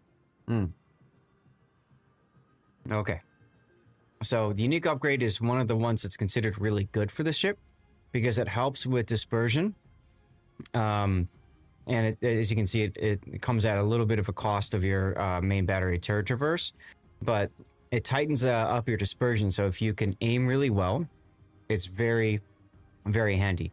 If you're terrible with aim, then it doesn't really help you too much. Actually, it can hurt you because your shells are more tightly grouped and they're hitting the wrong part of the ocean. Reduces your range? No, it shouldn't. Let's see, your range is 26.6. Yeah, it stays the same. Now, if you used to use the range module, then of course everything is lower there. So, what's the compensation for a $100 without a ship? I don't know. I don't know if there is any compensation. Anyway, there's no compensation for the Yamato, so you're better off resetting the Yamato if you have it. Reset the Yamato, then buy the bundle if you're gonna do that. Oh, that's a neat idea because I didn't even realize that. I haven't even looked at the stuff because the event just started today or something. There's zero compensation for already owning the Yamato. Got it. Okay. So, and then you got spotter plane, of course. So you've got Yamamoto as your captain. That's fine. As a reminder, he's got a couple of talents. You get Kraken, then all of a sudden you get a nice fun heal for 2 minutes, as well as a sizable buff to your main battery reload. Keep in mind that by the time that happens, the battle is typically already decided. And then you also have emergency reserve, where you can get squadron consumables, an extra charge of that, and that's from getting first blood. So that comes in handy for an extra heal, especially. What did he say? You couldn't understand him. What he said is, if you want to get the bundle and you're going to spend the money, and apparently it comes with a Tech Tree Yamato, reset the Yamato line first, because you'll automatically get the tier 10, and then you don't have to necessarily go through everything else. That's the only way that you can kind of game the system in the event. Now, he does also have a couple of buffed skills. He's got a buffed preventative maintenance skill and a buffed grease the gears skill. And then beyond that, we've got Adrenaline Rush, Emergency Repair Specialist, Concealment, Fire Prevention, and Basics of Survivability. What's going on, Krylis? Or sell the Yemi to get 50% credits before buying. That's another good idea, H9, if you don't have a lot of the credits available, sure. Now, I will say, Rob, if you are using basics of survivability, that kind of, it doesn't help as much with damage control mod 2. Like, these two are percentages on top of things, so you don't have as much of a gain by using both of them. It does help, but the gain from each successive thing, you're getting diminishing returns. So you may be better suited going for improved repair party readiness instead, or a 2-pointer and a 1-pointer skill, or actually super AP is what I would do. I would drop this and go super AP. You're always firing AP in Yamato, right? So why not just make your AP better? Burnt, how you doing? Happy Friday to you. No flags. Okay. Let's get into the game.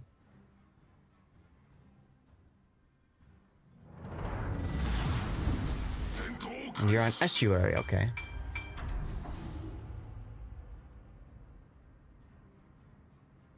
No death pick, okay. Yeah, that's a good point, Quest. You'd have to also sell the modules or spend the balloons, and that's not really that worth it either, huh?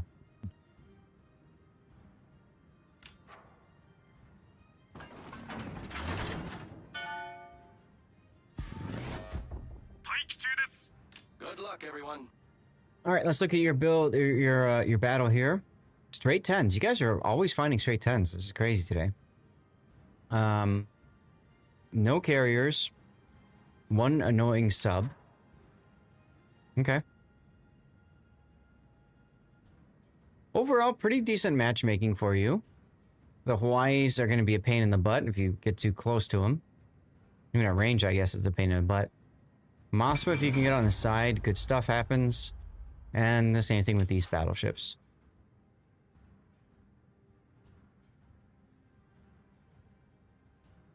Okay.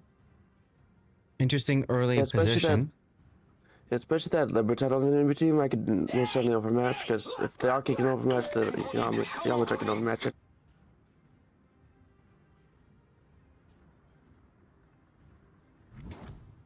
I'm sorry, the wife was asking me something.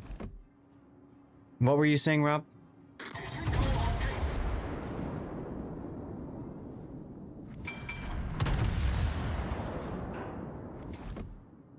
And Bert, we're almost fully recovered. I'm still very cautious with eating stuff. I'm trying to break things apart and stuff like that. Yes, it's got the same guns as Yamato, right.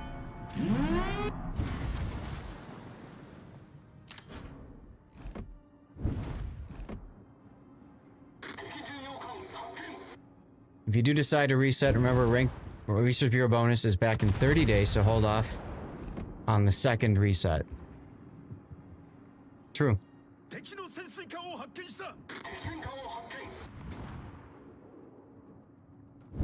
I probably would have kept that shot on the Montana.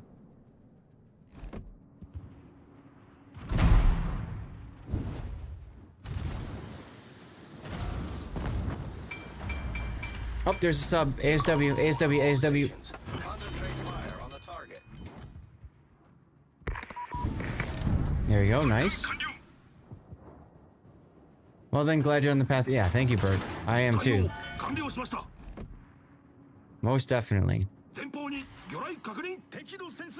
Broadside Beach, Montana. Yes, please. Fun trick, you could put your plane up to have better dispersion, slight better dispersion on the shells, but this is fine.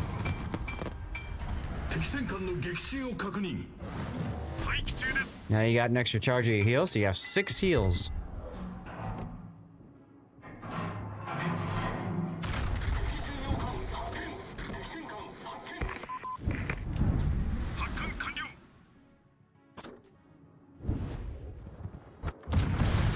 Oof, just missed. You got a Barbiano on the east side. That's not such a big deal for you, I guess.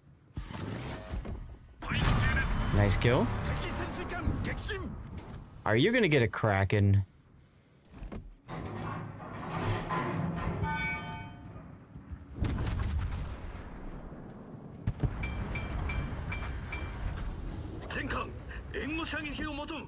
Roger.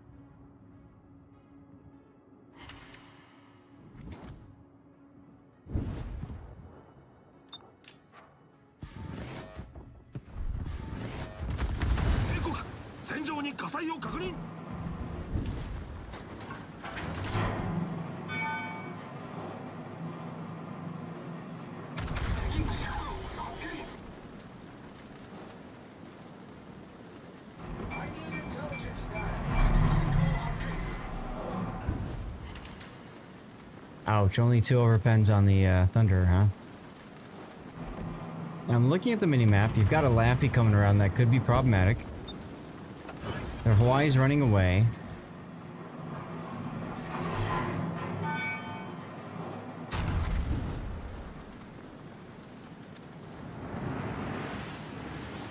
That's not bad for dispersion. You have to leave in 7 minutes. No worries.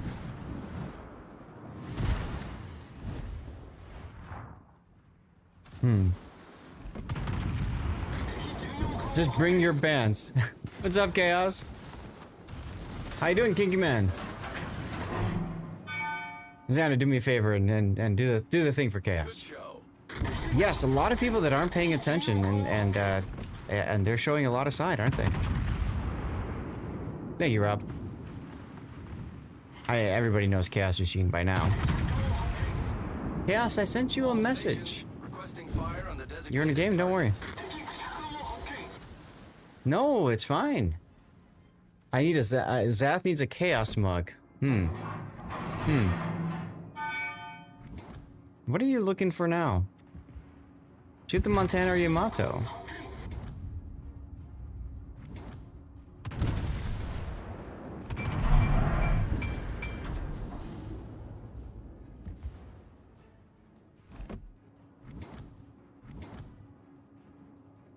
Now, I haven't announced it or anything, but I guess, should we drop the MDA, Chaos? Should we drop the MDA? Or should we keep it? What do you think?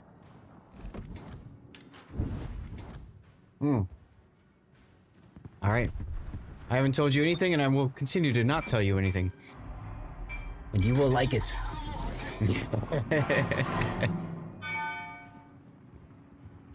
Oh, man.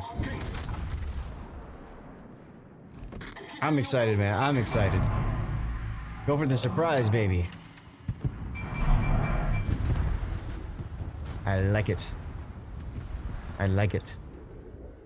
Also, man, you just got robbed hardcore on that salvo.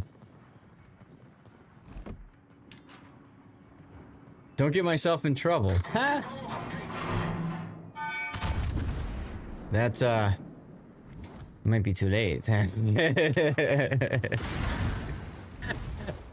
2 ricochets, 3 shatters, and just 1 penetrating hit. That's oof. You are Jon Snow, you know nothing. Hey, Ramshaus, any hints on the Annapolis? Any tips on it? I mean, you play it like a Des Moines and use the funny button when you absolutely need to? Is there something that you're stuck on with it? Very pretty fireworks, yeah?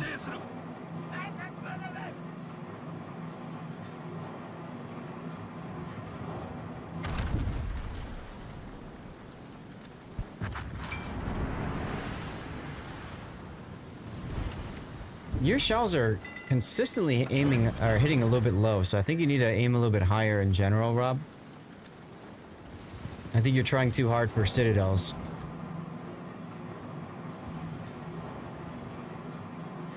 That looks a little bit better. Maybe higher even, because he's turning away.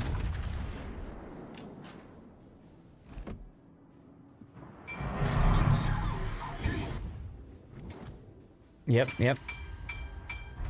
Concentrate fire on the designated target. Oh look, the Hawaii's up again. Jakuf isn't the only sub with guns. What do you mean, Nesper Kex? Go clean your room. God, I just sounded like your mother.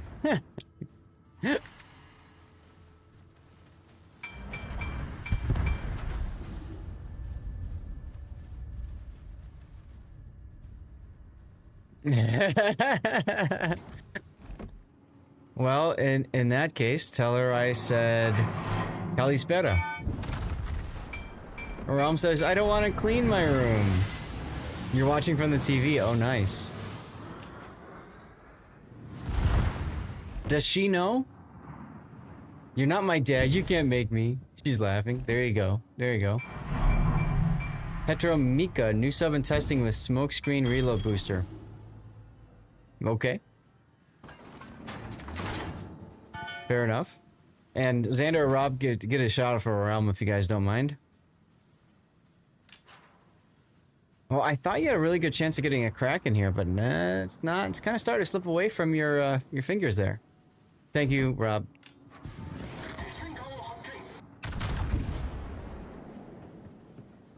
Concentrate fire on the enemy warship. Yeah, it's not going to work that way. Yes, he did, because I told him to.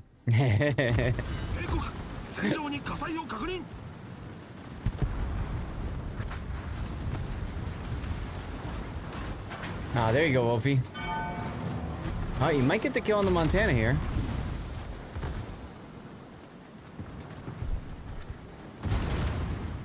No. I feel like you're also maybe shooting a little bit too quickly here. You're not taking the time to see what your opponent is going to do. And maybe missing out a little bit on this one. This Hawaii has baited you 3 times, I think, so far this game to shoot at him. So I'm glad you didn't try it again. Oh, come on, kill the Thunderer.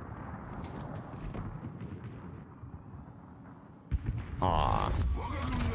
Rob just wants the big numbers from the white bar. He doesn't care about anything else. See? He wants to see the black ribbon.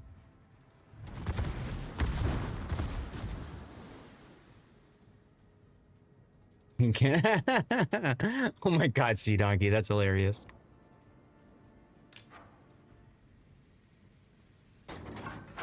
That is hilarious.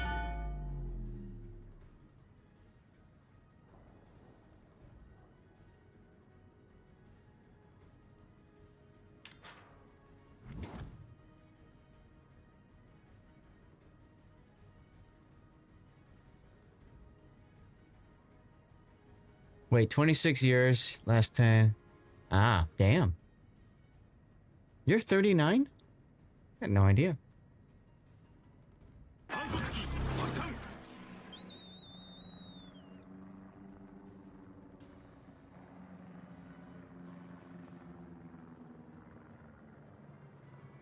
It will be as of Monday. Well, happy early birthday, dude.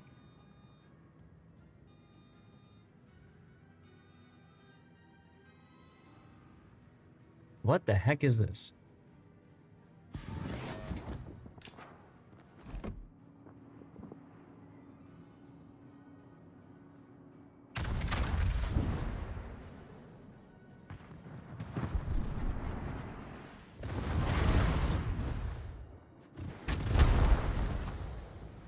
You're celebrating on stream on Sunday. Nice, nice.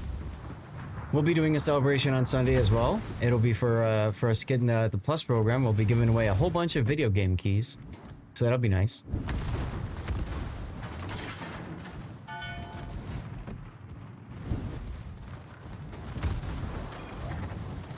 So, the enemy has done a really nice job of just letting you shoot them apart. Which does happen in random battles, I suppose, huh?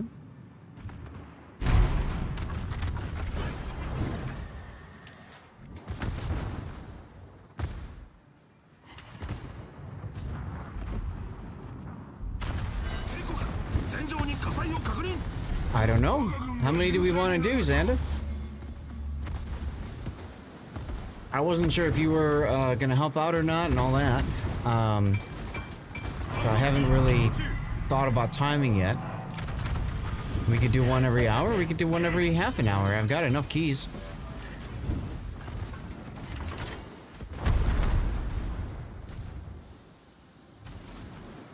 Now would be a good time to ask how many ships one wants to fight simultaneously. It's up to 3, so, you know. You're free on Sunday, so it's whatever the boss wants to do. I have a whole bunch of games, Sea Donkey. It's in my stream planning channel.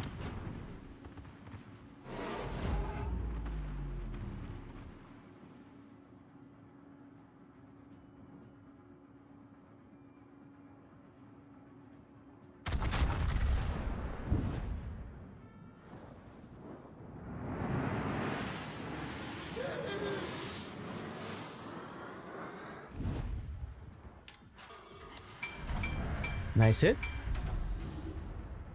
Yeah, that's right. He is a DevStrike CC as well, yeah. And also working on getting into the partner program. The Twitch partner program. And perhaps even joining the CC program sometime.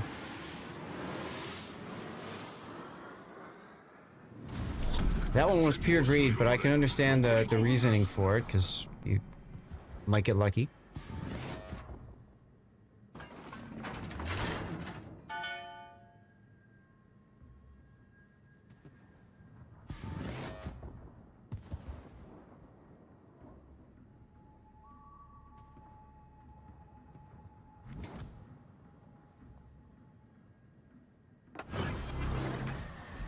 He's in your top 5 streamers now. That means a lot, Xanda. That's awesome.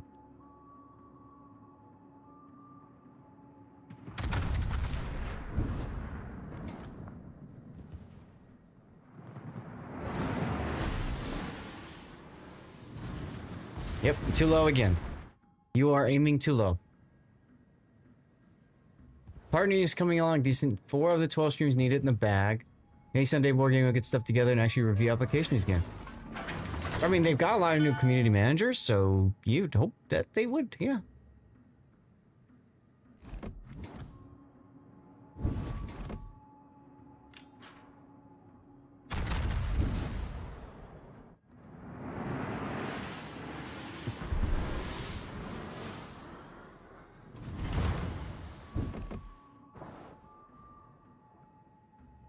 Keep getting left on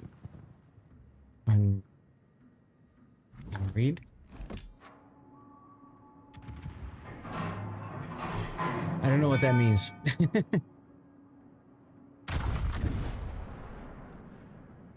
Shimakaze has gone. So the Shima's going this whole time. The Shima's just going to B. Now he's probably going to A. Okay.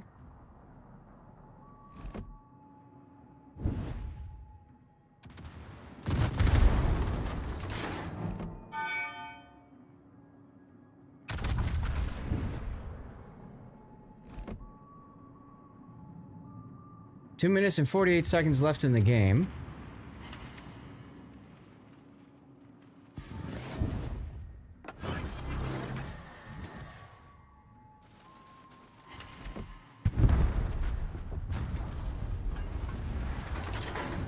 Well, lucky for you, the Moss was coming in. He's coming up broadside to you.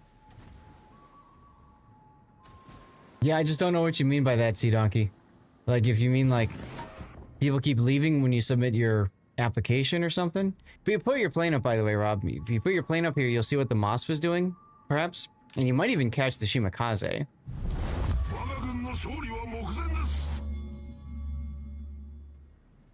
That Shima could have absolutely busted you and the Vermont if he decided to. That would have turned things around. Oh, they keep saying that they'll look into it and then they leave or just don't do anything. Gotcha. Now the Shima's trying to do something. It's way too late for him. Gaishu is the worst offender. Well, you don't have to worry about that anymore.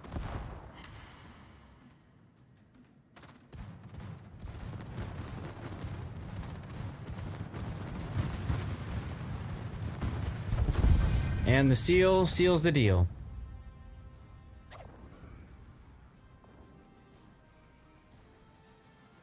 Digging the jazz.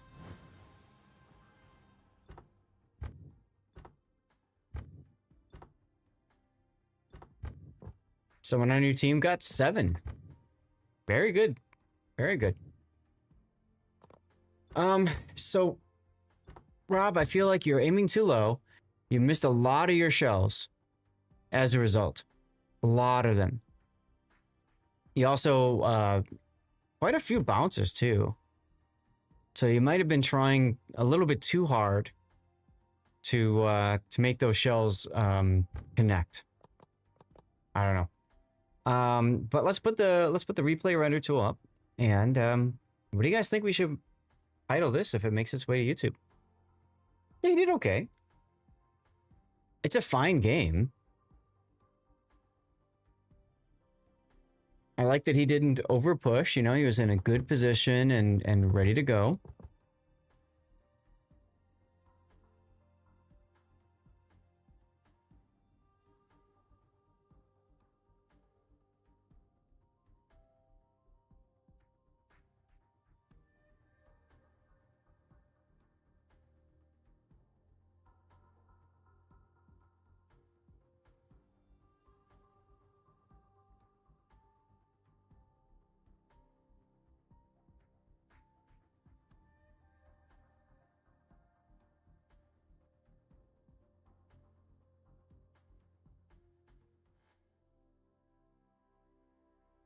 Yeah, solid damage amount, right.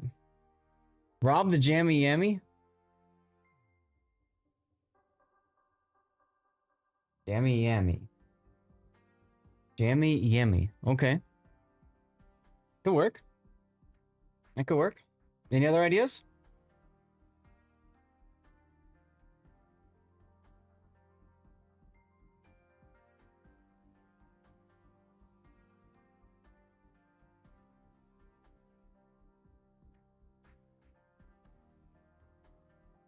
I also like that, Rob, you didn't really try to unmask your rear turret at all.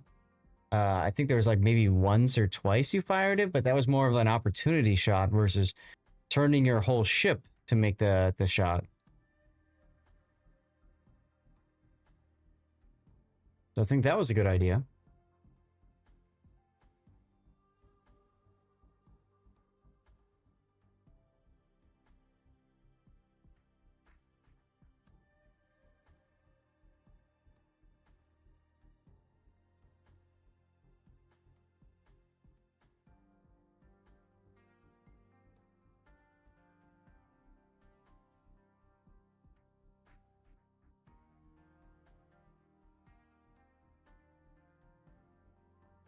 Yeah, and good job moving up with your team and everything like that.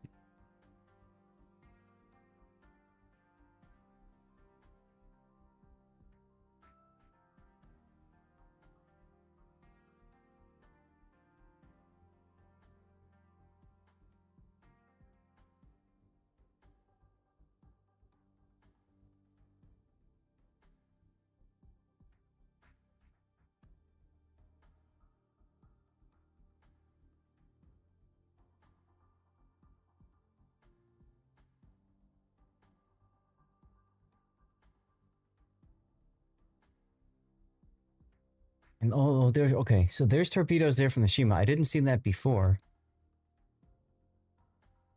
As soon as the Vermont turned, the Shima could have absolutely just charged him. You think you should have a stream where Duckman picks all the parody tunes? Now, there you go, Gaelic. That could be fun.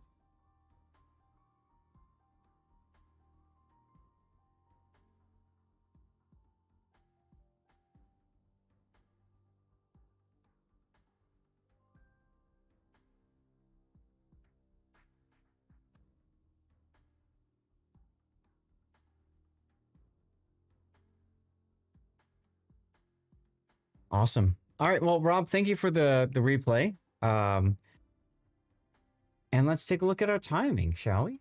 Let's see, where are we at now? Pockington, are you okay if we skip your replay and get into live play? Or do you want us to do Yeah, I'm yours? fine with that. No, you tell me. It's up to you. We're kind of right on the cusp, so I don't care. You sure? You can skip it. I don't care. Okay. It's not a whatchamacallit. It's not a sub replay or anything, so it's not that part important. Okay. So It was chat, just something I threw on. It was just something I threw onto the table if there was space. Gotcha. No, I appreciate that because yeah, I started the day with 0 replays. It's like, well, I guess we're just gonna do live play the whole time, which fine with me. So Guys, we're going to go to the Be Right Back screen. I'm going to get logged into the game, and we're going to play the game. If you want to join me, send me a message in game, Lord_Zath. I'm on the NA server. I'm going to start a commercial break because one's about to start anyways.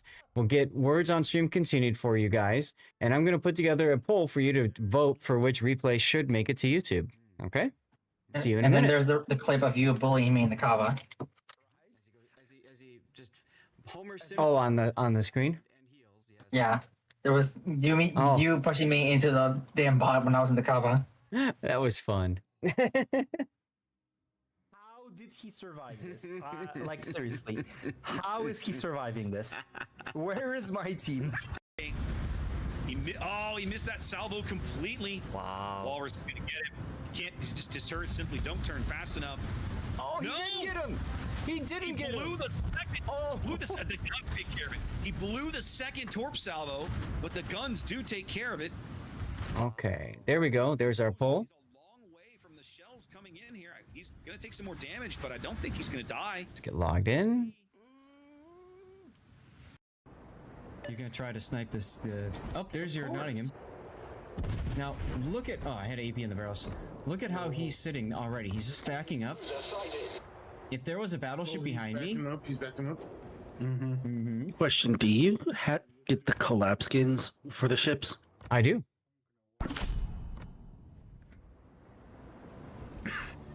All right, Nottingham armor test. He's making inky, but it's probably too late for him. All right, I will be right back. I need to go get some dirty water, and I think I'm okay on regular. I'll fill this up too. Not only that's not just going to be a clip. I'm making that a moment as well. Oh, that's something else. All right, for those of you guys struggling to play Borderlands 4 at launch, I'm on a 3080 Ti. These are the settings that I have found work well for me. Okay, yes, I'm FSR instead of DLSS, but that does allow frame generation in my 30 series graphics card. So that allows me to lock in 30 frames per second limit so that I can go up to 60 frames per second. So that's the idea there. And then the other things to remember is in the NVIDIA control panel, you want to set to prefer max power, and also your shader cache should be set to 10 to 100 gigabytes in size, whichever one you can accommodate, 10 gigabytes or 100 gigabytes in size.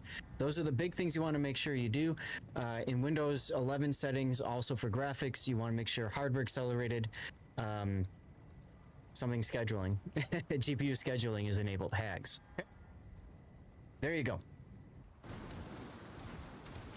And looks like Ritter will take 2 more deep water torpedoes, one in the bow, one in the stern. Oof, that's double flood for another 20 seconds. And his engines are out. You say that, and his engines are out. And guess what, Zath? More torpedoes inbound. But wait, there's more. That one that snuck past the island is almost guaranteed to hit him up forward here. Unless the Napoli does a Mr. President. Get down, Mr. President. Let's go. Napoli plays Get Down, Mr. President, and steps in front of the Deepwater torpedo that would have 100% ended Ritter's game. Yeah, awesome play there. We got me to a second supply crate. We got Raptor halfway to supply crate, but the jerk only put $500 for his goal, so that's where we left him.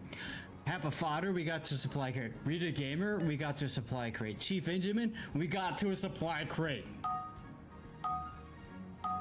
Who are we working on now? Pops? I think it's Pops. Now we're working on Pops. Dude, are you kidding me?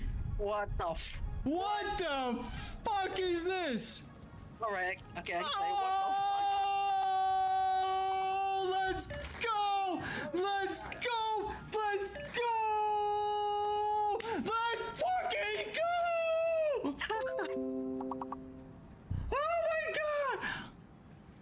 Oh my god! We just Pops! On Flibby's Lennon, he takes 3 of them despite having that torpedo warning system. Ouch. And there goes the engineer. All right, you guys are continuing this, huh? Nice. Middle of the map with that ship. Showing broadside. Ouch. Hey, Matthew. does go. Is that the gas machine Friday? Well, thanks, Okay. Gaelic. Pockington, I hate to do this to you, but I'm invoking my tier 3. We're in operations. How are you gonna do your tier 3? I'm gonna make Zath run tier 7. Okay. Ah. Okay. Well, I can it's do fine. tier Tier 7 sevens. Japanese premium. And he has to play the Gneisenau with the Vulcan camo. With the what camo? Vulcan camo. Okay. Gneisenau with, so we'll get that set up in a second. In the meantime, if anybody else wants to jump on in, message me in game, Lord_Zeth on NA. What do I think of Z52 Ledgemont Torp build? I don't. Continuing going for Sharky instead of Zakharov to have one on guns, the other on Ledgemont. You could do it, Mattium. Personal opinion, I don't think you need to worry about it much. But we can take a look at the Ledgemont in a moment. But first, cheers, everybody. I've got my regular whiskey glass is already packed. All right, so I got my backup. This happens to be larger. As well? No, the dice are in here. You just can't see them because it's a dark. But they're in there. They're in there. Actually, that looks kind of fun from here. This is my blueberry liqueur. We're trying to finish this up. Not too much left. Jer, good to see you, man. So cheers, everybody. Thank you for being here. Happy Friday. Feel free to share what you're consuming if you want. And if you want to spam some emotes, exclamation point. Cheers. Buckington, I just want one game with Zath so I can play the Enterprise. That's all. I don't care. You can do as many as you want. You got an hour of time. You sponsored for an hour of time. You're good. That's fruity water. Well, but it is alcoholic, so there's that as well. Just also quick reminder, video game giveaway keys are going to be on Sunday. And I put those in my stream planning channel. I know Sea Donkey was asking me what I'm giving away. I've got a course key for golf with your friends. If somebody wins that, they can have that. I've got Borderlands 4 Echo skins. Hey, Tyler. Borderlands 4 Echo skins that are Butterfinger themed, so that's blue and yellow. Only for people in the United States. I have a copy of Borderlands 4. And then a bunch of games from, what's the publisher name? Stray Fawn. That's Flotsam and The Wandering Village. I also have keys for Hold Fast, Nations at War. That was a really fun World War I era first-person shooter I was playing. Stellar Commanders, Untold, Cloud Chasers, Resident Evil Village, Digimon Story, Time Stranger, Deluxe Edition. This was just released, and we got some keys that we could give away to celebrate. Terrascape, a bunch of GOG games, which I don't know if they're any good. But I just threw them on there if people want to look at them and stuff. You hit 26 early in raid, so if they ever manage to fix that account, there's that. Thank you, Nusberkex. Put it in the raid channel. And we are doing a raid sponsorship. And you can help out by clicking that link that's popping up right there in chat. You download it, play it. Get to level 12 is the first tier of support. That takes literally an hour of your time, maybe a little bit longer. And then if you get to 25, that's the other one. That's about 3 hours of time. And that helps me monetarily, right? It's a sponsorship. What I'm going to do is I'm going to take 10% of all earnings from that. I'm going to apply it towards our giveaway budget whenever the earnings come. That might, a lot of times it's like 3 months later or something like that. So we'll sort it out. We'll figure it out. But if you want game keys, make sure you're here Sunday. If you want to help me out, make sure you do the raid thing. And Sunday we'll be doing replays, raid, and live play. I don't know that we'll have 3, 4, 5 replays, something like that. We'll have something like that going. Not 100% sure how many we'll be doing. That's what I'm trying to say because of timing stuff. We do have room for 2, 3 more in our div if anybody else wants in. And I am playing Gneisenau now because you're playing Enterprise of the Enterprise skin. You want me to use the other Star Trek camo. I see what you're doing there. Yes. Gneisenau now. Come on in, Note.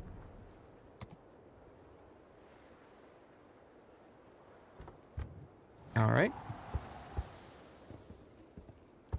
Just so happens that I have my nice and out with the Vulcan camo. It's a neat camo. That's weird. The invitation thing didn't come up. Message me again. We'll get you.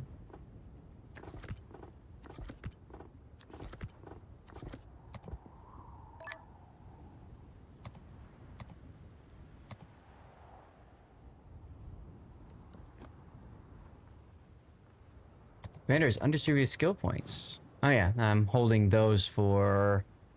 What am I gonna hold them for? Probably emergency repair expert, yeah. Oh, I see it. Live long and torpedo. Yes, I am I'm gonna moving play with profile. Solon since he just went live. Oh, I see how it is. Yeah, I gotta support him. I still have like my 420-something stream streak on him. And he's definitely gonna stop streaming in 10 seconds. You better hurry. No, I already have the stream open. I opened it for minute 1. No worries. All right, so I definitely want vigilance. Yeah, see ya. So what happens to a poll when it's a 3-way tie? Then I have to start up another poll with those 3 options again.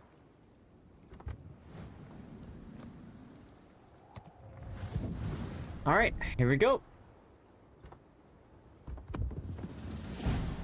Oh, sorry, I didn't realize that note wasn't ready yet. Let me get the poll going. Castilla Thor Yamato. Which Castilla? Missed opportunity. Well, okay.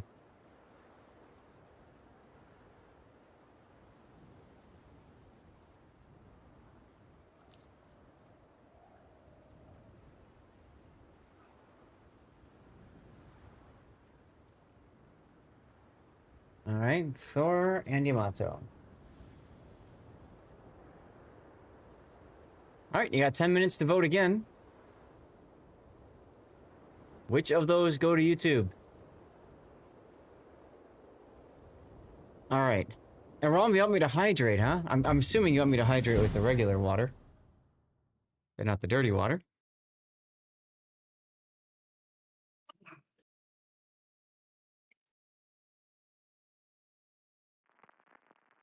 All right. Fireworks, I think, are done by now. Here we go.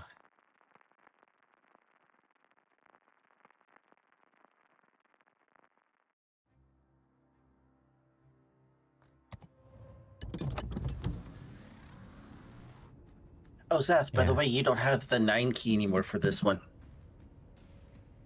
Right, yeah, the new ones. This is the World War II up thing? Those came back? Yep. Yes, those 3.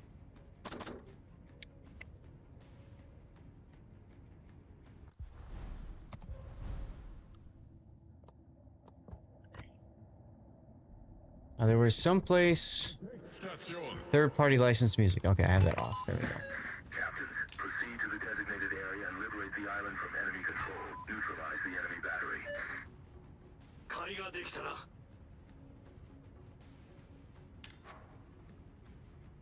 If you stay within the San Diego, it constantly will regen your health. Oh, okay, yeah, I see. It's got the healed thing there. Cool.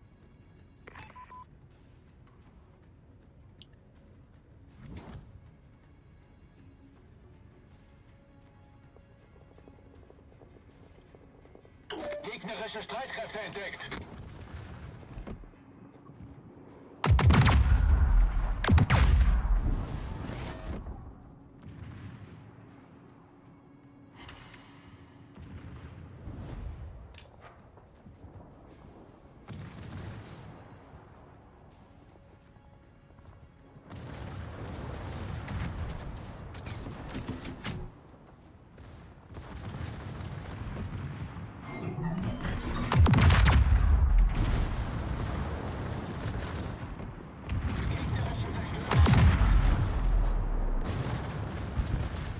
Mitsuki over there. Oh, it's the Yamato song. That's awesome. How you been, Aram?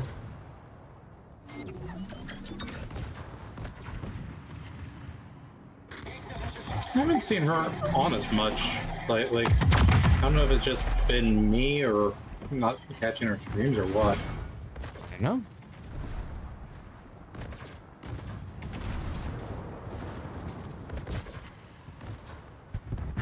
I've caught rain on a few times.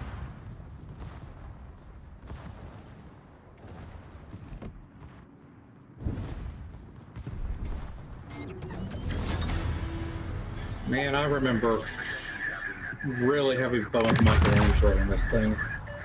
Yes, I remember that too. You going off to the corner, never dying, and everybody being like, "How the hell did you do that?"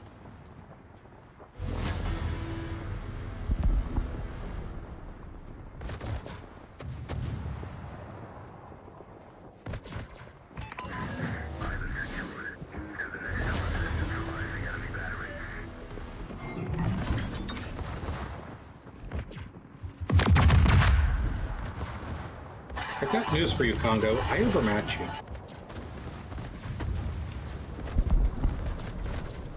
you. Over to the south. Jed, have you guys been doing a lot of the operations? Have you been playing a lot of the new ones, or? I'm really glad they brought these back. Zeph, where should I put Enterprise at? I would continue following, like, a grid square behind or something. But the difficulty is, if I remember right, at a certain point, San Diego is going to be surrounded, right? Yeah. Just don't know where. Yeah. So I'd stay, you know, maybe 2 grid squares behind wherever the team is at. This is a tough mission for that because you have to kind of constantly be moving your carrier. And I never really felt like I had it perfectly dialed in back when the original operation was going on, you know, with the 9s and stuff. So that's the best I can give you for now. It is what it is. Yeah.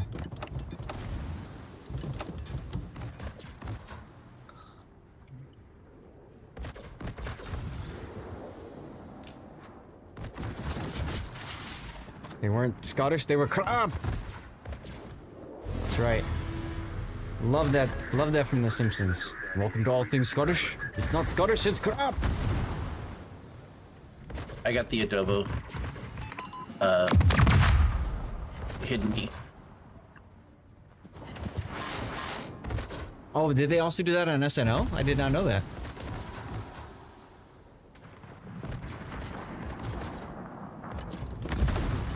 Aufklärungsflugzeug kehrt zum Schiff zurück. Aufklärungsflugzeug zerstört. The Scottish shop. Okay. I'll have to check and see. There's a while when I didn't really watch SNL much. And sadly, a lot of the more recent stuff is quite boring. So. Wir haben einen gegnerischen Zerstörer Oh, it was with versenkt. Mike Myers. Okay. Oh, I think I remember some of that.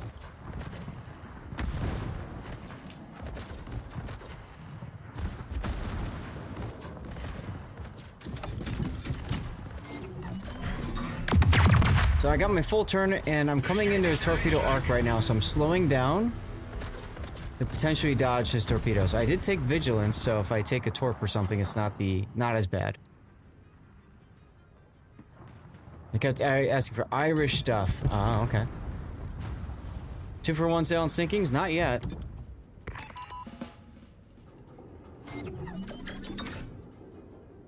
Not yet. If he keeps turning out, I gotta worry about his other set of torps, but it looks like he's straightening out, so shoot him up the butt. Ah! He took it in the rear. Wir haben einen gegnerischen Kreuzer versenkt.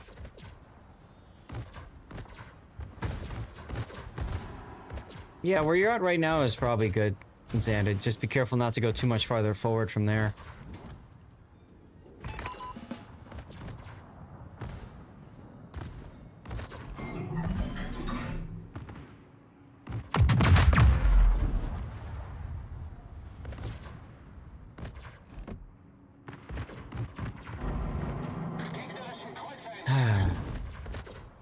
Don't forget to vote if you guys haven't already done so. We've got a vote for which replay should go to YouTube. You got 3 choices.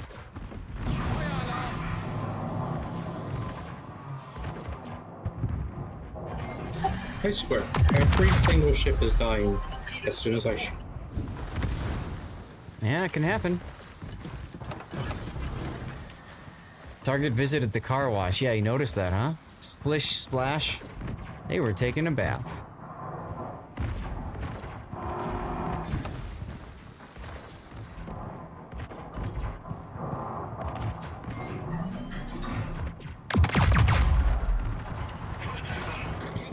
Wow. One of my shells ricocheted off the coastal gun's roof. That was pretty crazy. How did all of those shots miss?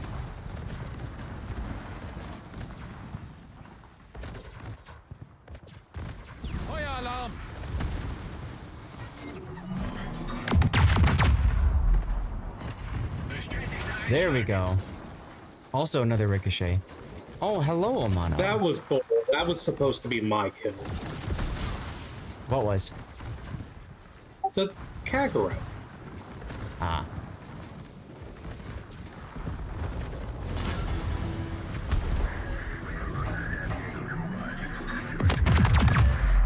Inferior gunnery noises from the guys now. Yeah, that one right there was definitely. Lol. Ah, but he took a torpedo for his trouble, so that feels good. Glacial, I'm doing fine, thanks. How are you?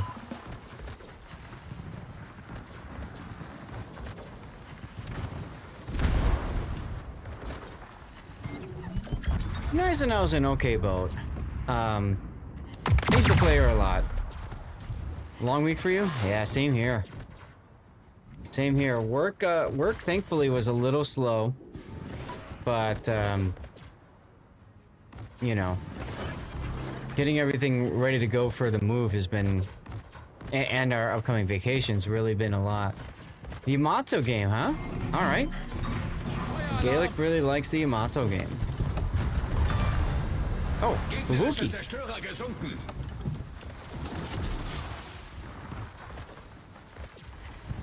I'm. What was this? Nice. Alright, I don't think I'm gonna be on fire for anytime soon, so I can DCP now. And I am in the heal circle. Well, you better run, Santa. I am.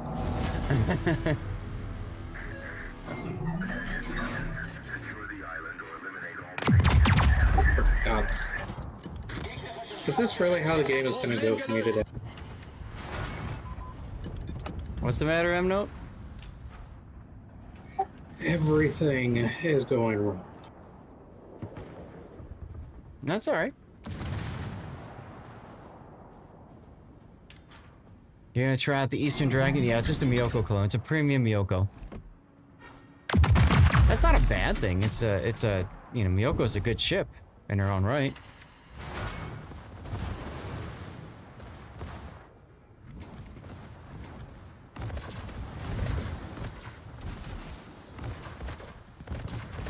Oh yeah, good HE, good torps, great torps, really.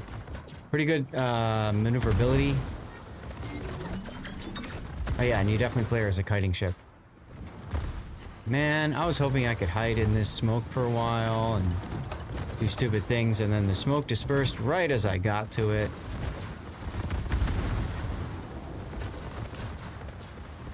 It's no fun. Also, I'm in danger. Yarr, got the kill at least.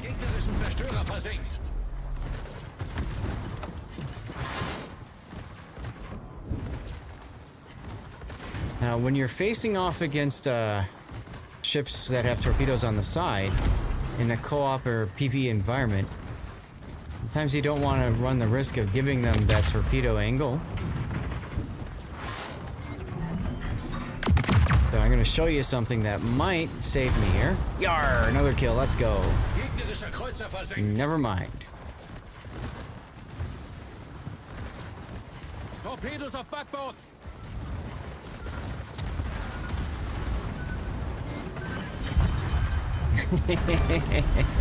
Again, right as I shoot.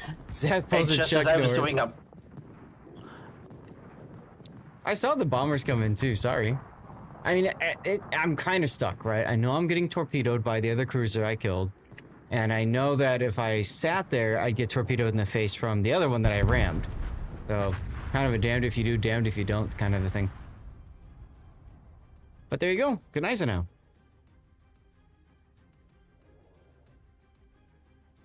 We barely knew ye.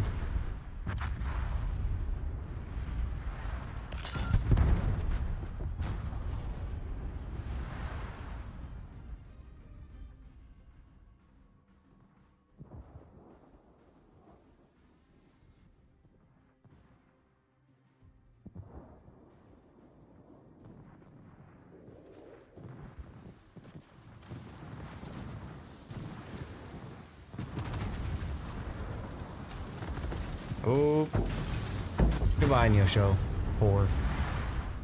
Nensho 4. Who else died? Ah, Akazuki guy. Xander, you might need to stop your ship.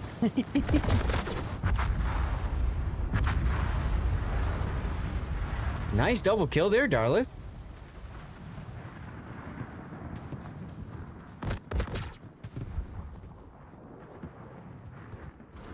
I love the Enterprise camo. It is so pretty.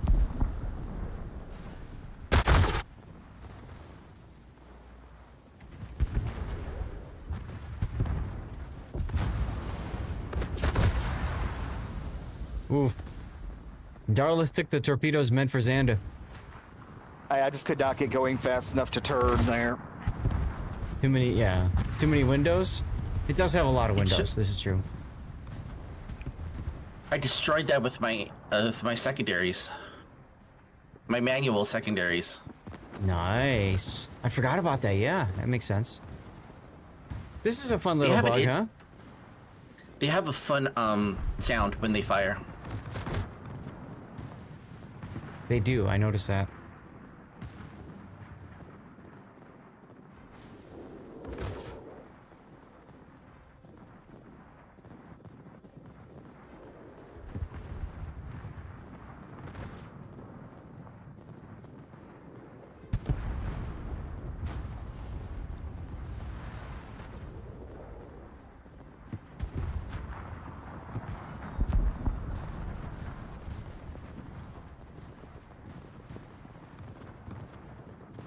Ships with windows are being PC.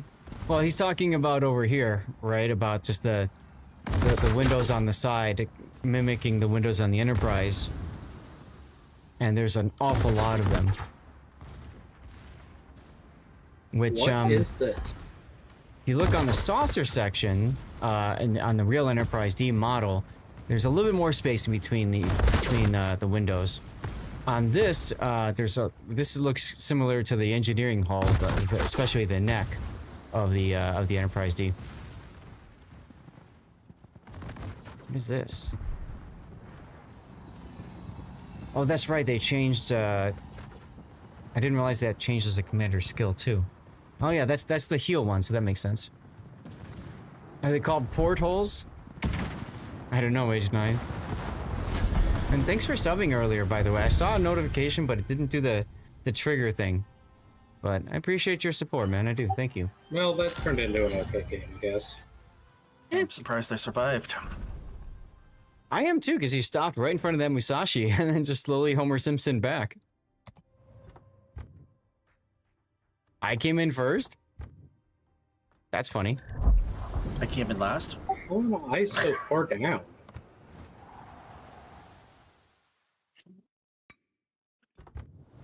Let's see. Let's try this again. Vent pass.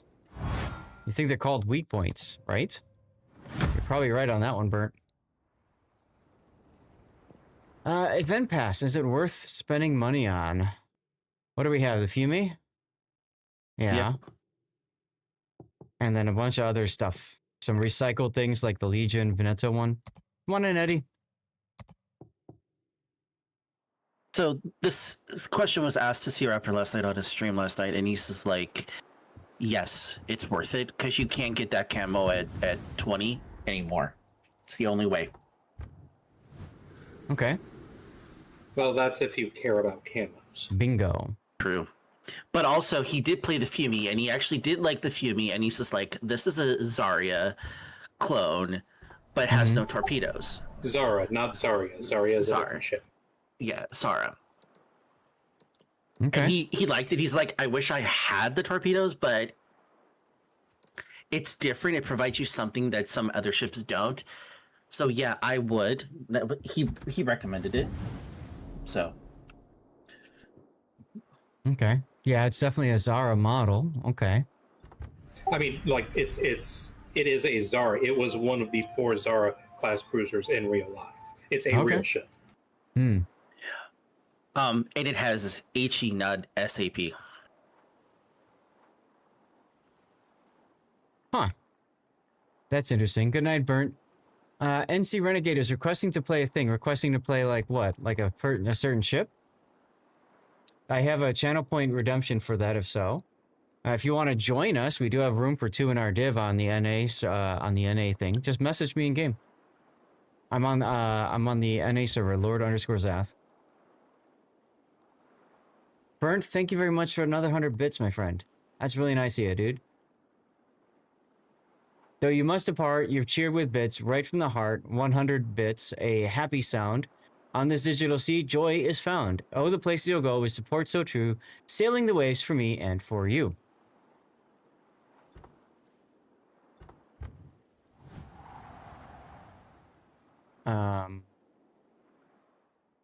HE and AP, so it's more of just a traditional cruiser. Okay.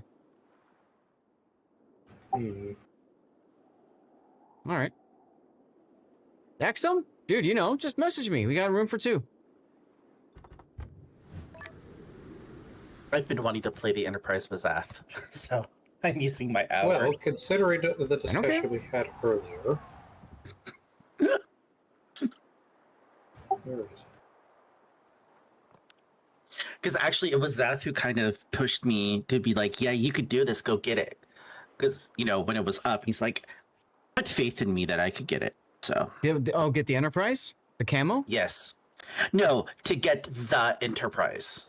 I easily got the camo. I had to work my butt off to get the Enterprise. It was a mission chain or something that unlocks the ability to buy it. Yeah. Yeah. And I was just like, I don't think I can get it. And then you were like, yes, you can. Go get it. It's just time. If you really, because you had the camo, but you didn't have the ship, and you really wanted the ship, so you could put the camo on it. So yeah. Honestly, with the way the RTS carrier stuff was changed, and then after they nerfed the rocket drops from Enterprise, like, she's not busted OP broken. They can just put her regularly on sale, and it's fine. Come on in, next them. Yeah, Darlith, exactly. I think there's a lot of people that want the boat just for the historical feel of, I've got this beautiful model of a ship in my port that I can enjoy. And that's great. There's absolutely nothing wrong with that. I always tell people That's what I did with the Lexington. My grandfather actually served on the Lexington. I worked my butt off to get the. Yep. Yeah. Yep.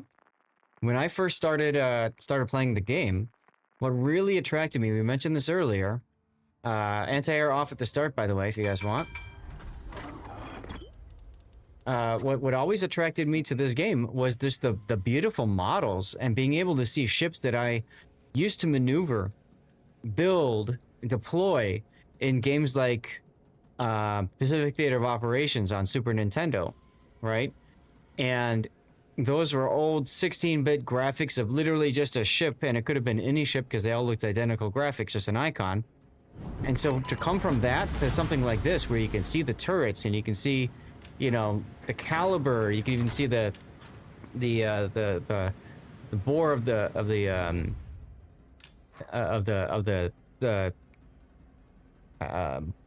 what is it called? Barrel? Yeah, the barrel being bored and everything. You can see the spiral in there. Like, that's really cool, you know? So I always got a kick out of that. That was you that asked about it. Okay, I remember mentioning it, but yeah. You love ships, you're never into the store caps. See, for me, that's where it came from. What's the matter, Xander? Oh, the Enterprise just launched its own fighters. It'll do that. They're on when the squadron came. At least they didn't go after them. I think that with this update, you can actually switch those over to manual control. I'd have to figure that out. Yeah, it's just a knee-jerk automatic thing. If the ship is discovered, then it just launches the plane. Yes, but they've changed it to where you can set that to be manually controlled now. You can now manually control aircraft carrier consumables. I'll have to check that out.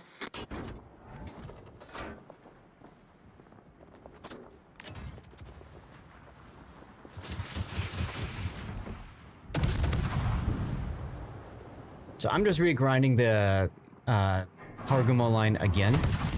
So that's the only reason I'm playing Haru, or Shiratsuyu. Reminds me. Wait, you're regrinding the Haru line? Well, this is a once in a million year thing. No, I'm just doing it again and again and again because I can. That's all.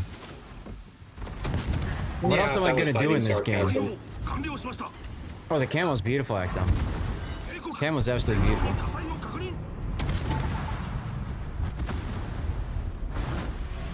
Okay, I'm gonna go after the where's it from? It is one of those things that dropped from the digital sky, and that's not a that's not a joke or anything like that.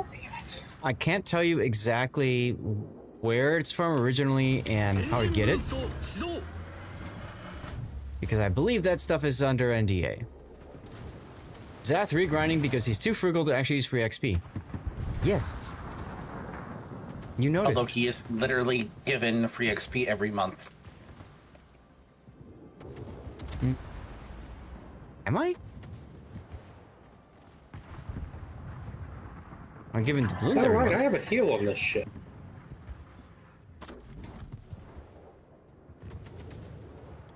Yeah, it should be coming soon.tm. Just don't know how soon.tm.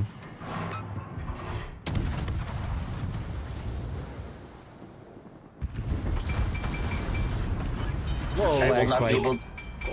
We need to get timed buffs, so I'm going after the one. But the Jaeger was gonna have one, and I'm not gonna be able to get to it. All right.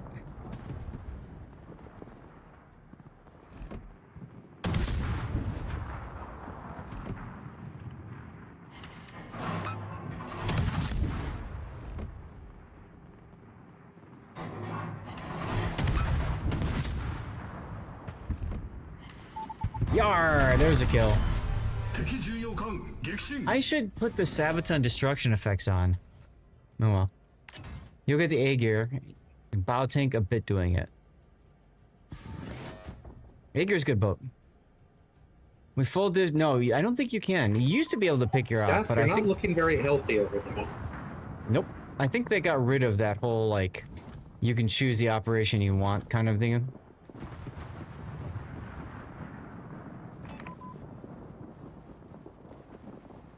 Oh god, who put the Schultz here?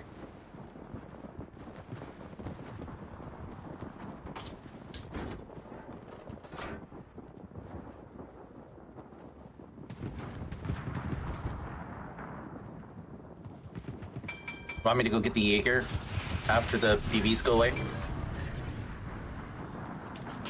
You mean the one that's by the Belfast over there, or what? Yeah. Oh, you can. Okay.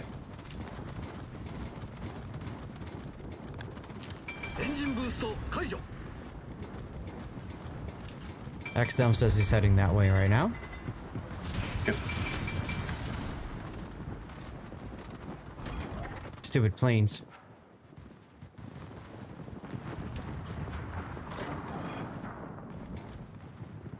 but you're also slow. Okay. Hey, 4 torpedo hits on the Tirpitz. Let's go. Take that, Kuno. Oop, and a collateral on the Bismarck. Arr, flooded him out.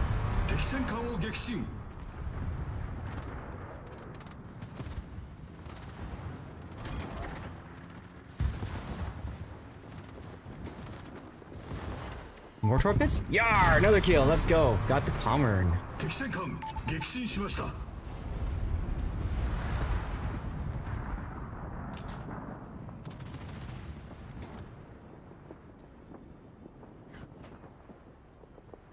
Get ourselves turned around here.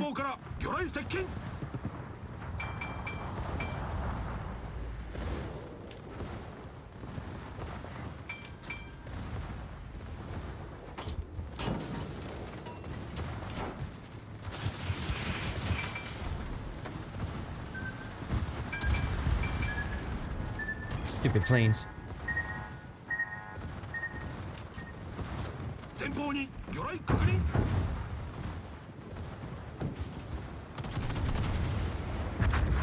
Nice kill.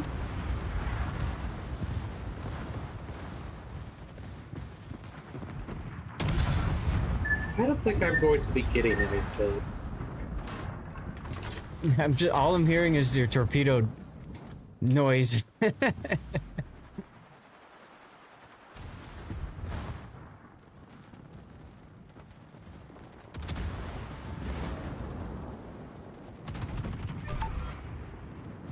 Oh, he's turning back in. Yarr! Let's go. Yeah, no, I'm not getting any torpedo kills. Or any kills, I mean.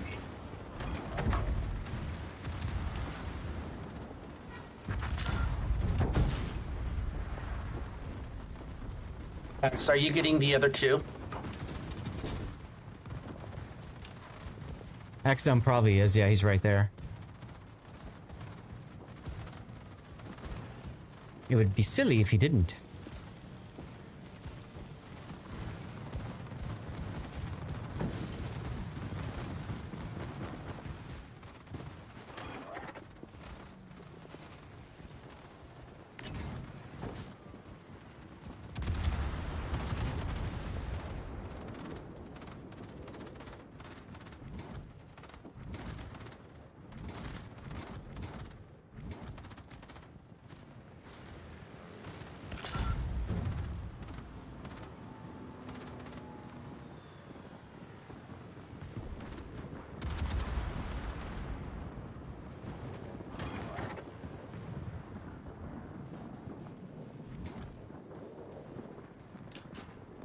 See, after this, we just have that one other group of destroyers. Yeah, okay. The A-10? Yeah, terrible turning radius. Very true. Enjoy.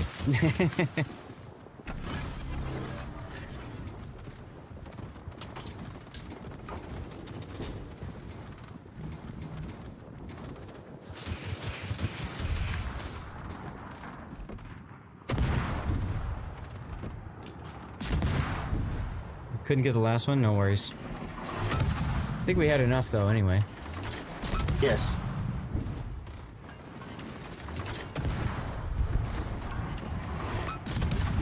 Don't forget, XM, you've got radar. Yeah, there you go.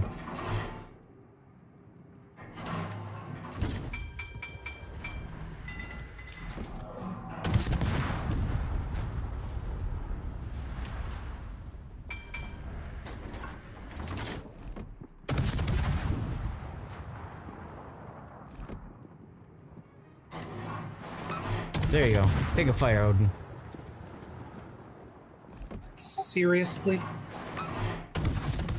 The radar didn't help? Oof.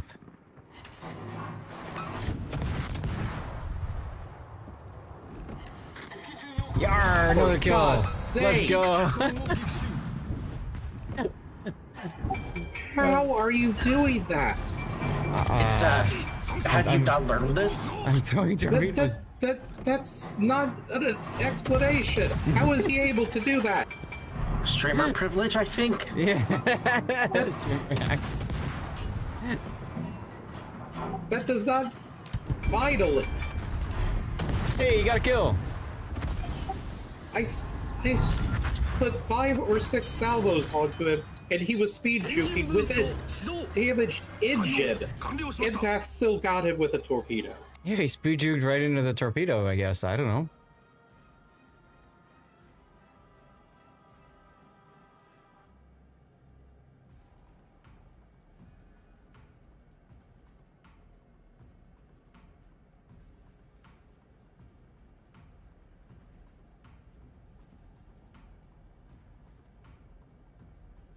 Like, I don't know how he was able to speed juke so effectively with his engine knocked out.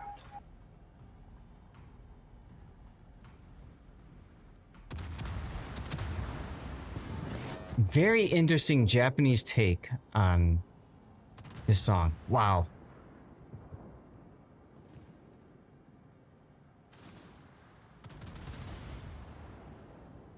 Fun break. Good night. Thanks for being here.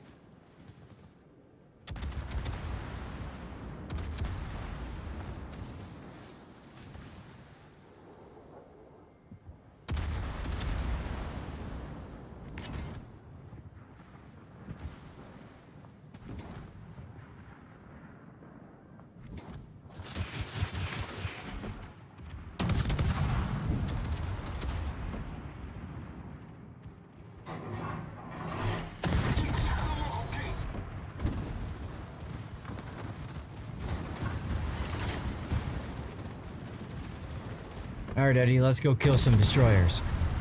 Or something.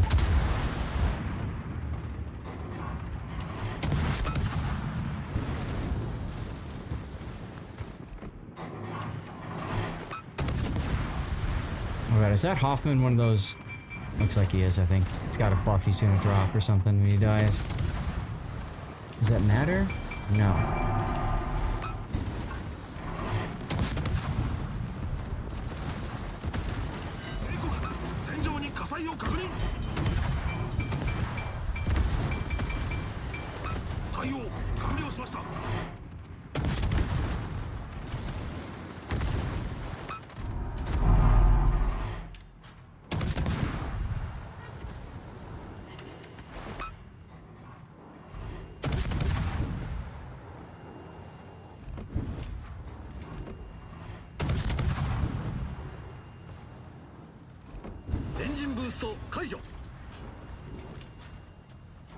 Who put this border in here?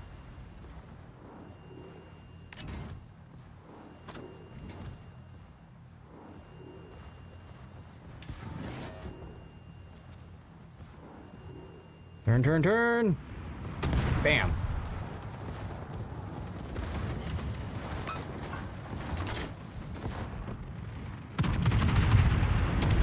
Oh, I was gonna look at the Z52. That's right, I was gonna look at the Z52 unique upgrade. Somebody was asking me about that. Sorry really, about that. 86 health. On what? Also, yar. The rune. Oh, the thing I just killed. Yes. Yeah, he was quite low, wasn't he? The same rune I just rocketed. The same rune that I just like nuked. Cool kids don't look at sinkings. That's right, Wolfie. I switched ammo type. There's Ron. There's Ron.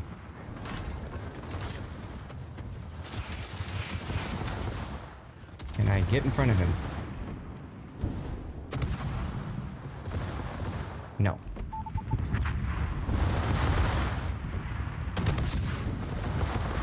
Oh well.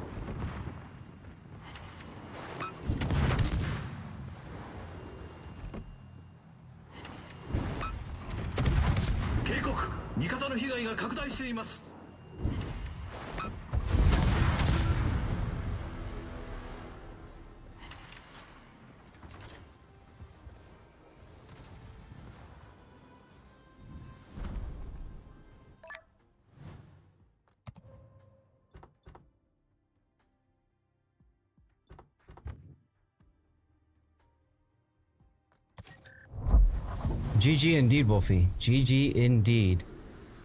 Alright, so now I can upgrade the ship a bit. How the? You okay?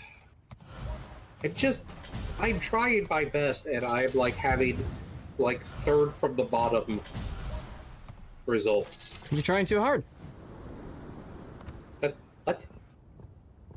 I know as a CV player, I'm gonna be in the bottom, so it is what it is. Yeah. For me. Someone pick a ship. I don't care. All right, we're doing 8s again. You could go. Yeah, you can, Badger. No problem. You could go up to 9 or 7. It's within 1. That's correct. That was probably on my last game. Is there a special Sabaton camo for Bismarck or no? It's for the Yamato.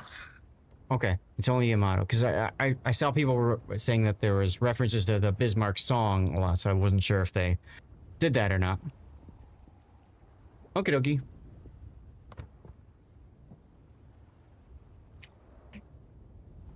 Ribbons, Luds. Bismarck's got way too many camos available, frankly, yeah. Potential damage. That's the one that's going to take the longest of potential damage. I need something that will get me potential damage in operations up to tier 9. I have to think really hard about this, y'all. 8 and 9. Yeah, that's what I said, up to.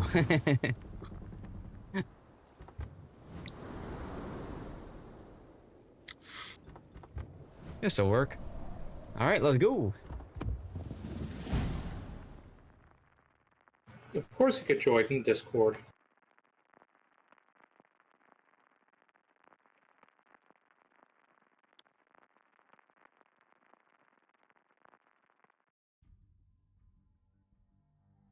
Oh, it's Pacific Offensive. I'm in Michelangelo. Oh, God. Well, see you later, no. Oh, I forgot to do the damn unique upgrade again.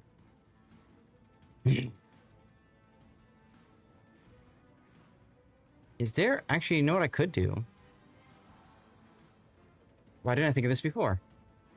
I can go to the armory page, right? And just pull it up. Battle starts. Captains, proceed to the designated area and liberate the island from enemy control. Neutralize the enemy battery.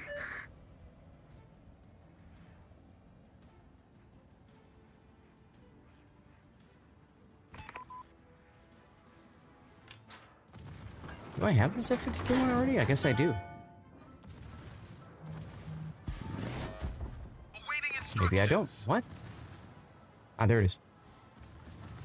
Okay. Always going back. There you go. Well, thank you for that, Axel. In raid fighting with a herd of cows. Oh, God. Enemy force detected. No, not that I can think of, Axel. Just spam your... Ironically enough, spam your 9 key, the one that launches the planes. Alright, whoever was asking, I can't remember, sorry, about the Z-52 upgrade now. So, you do gain 5% to detection instead of the normal 10.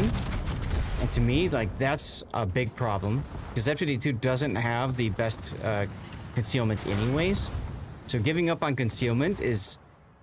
not a good idea in my opinion, right? And then you get extra speed for torpedoes, and the reload time comes down by 15%. Yes, spamming sonar to force DCP is not a bad idea either. Sure. Hey Eddie, you can leave this flank alone. I got this. Dispersion of shells fired by enemies attacking your ship by 5%. Stick with the main. So they give you a little bit of the concealment module, but you still give up a good amount, in my opinion, a good amount of concealment, all so that you can torpedo a little bit more frequently. I don't think it's worth it. I don't think it's worth it. I would much rather, if I had to choose between the Z-52 clone or a clone for Schlieffen, I'm going for Schlieffen clone automatically. It's worth it in co-op, Cthulhu, sure.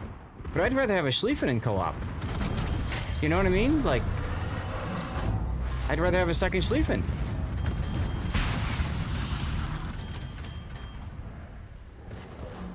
Buckington, are you around? He's over on Someone's stream. Okay.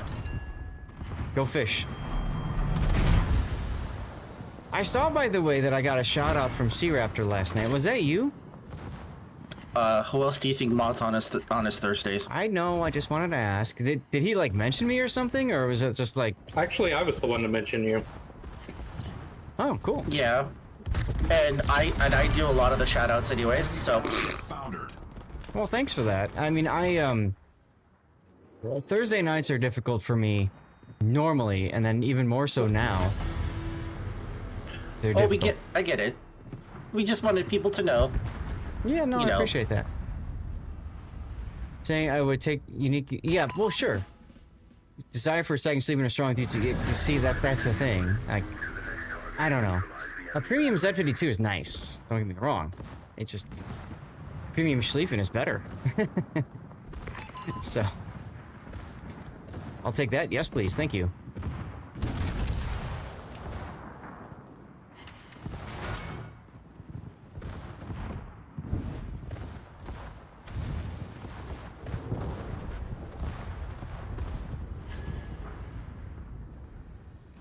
I'm sorry, not having many planes in the air, I kind of want to not get caught out by ships.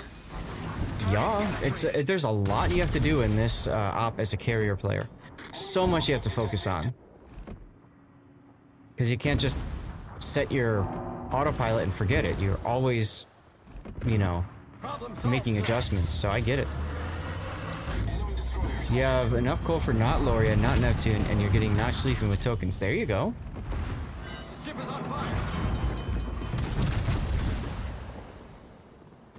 Definitely a good choice. Enemy severely damaged. Screw you, stupid. Oh, wait. Fubuki. Problem solved, sir. You have been hoarding for a while. I'm proud of you.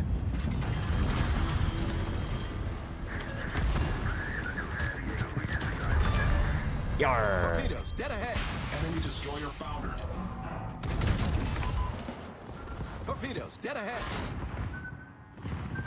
I mean, it's nice that there's so much, so little, I suppose, right, for so long, coal-wise, that you know, you had no reason to spend the coal, frankly, right? So, for players like you, me, others who just have mountains of coal sitting around, it's a great bone that wargaming is throwing at us, right? Radar low.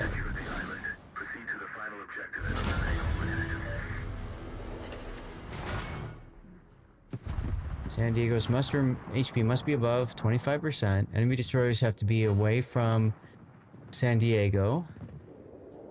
Destroy coastal battery before time runs out. Okay. So we have to kill the coastal battery that's here. Interesting. Axdom, yeah, can you put a plane up over it, because that might spot it?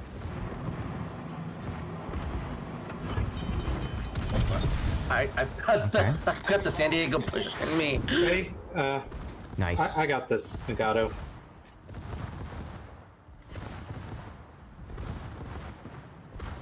There he is. Okay, of course he's on the northern side of the island. Problem solved, of sir. course. Thanks, Axthumb. That helps a lot, actually. If anybody can hit the coastal gun here, go for it, please.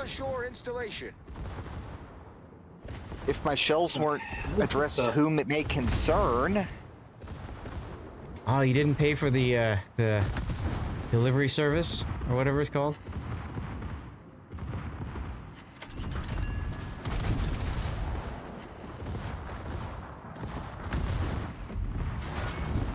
Two minutes ago. Oh yes, yes, they definitely do have trickier requirements. Nice hit, Xanda. Just a little bit more to go. No extra charge for shipping, right?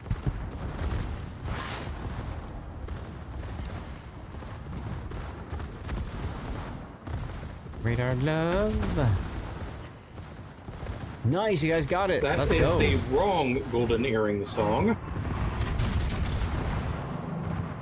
Bye.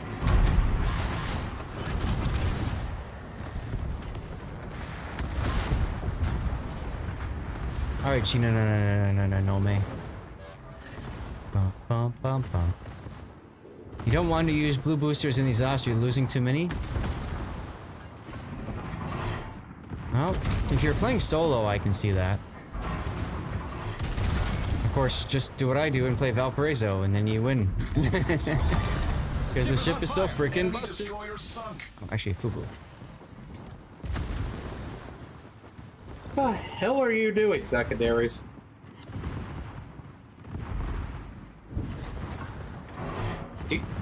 Okay. Problem solved, sir. Yeah, no, you got a cruiser behind you. Yeah, I know, and I want to do something about my that. secondaries are shooting the border instead of the cruiser. Ah. It's the Rob Gunnery curse.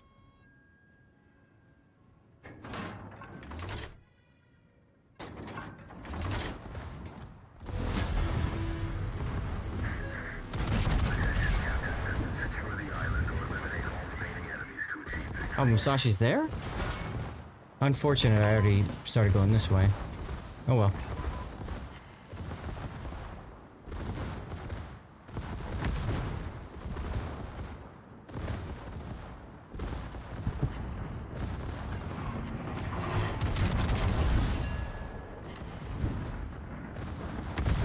Ship is on fire. Oh, wait. Wrong button.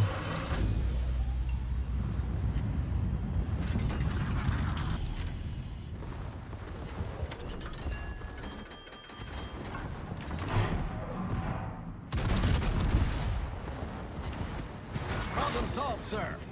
Problem solved, sir. Yarr! I killed something.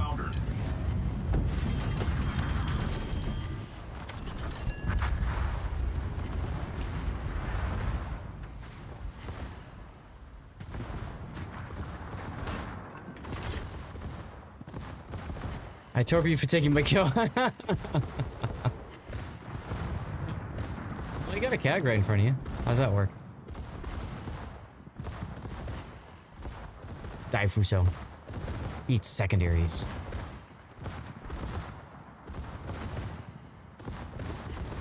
There he is.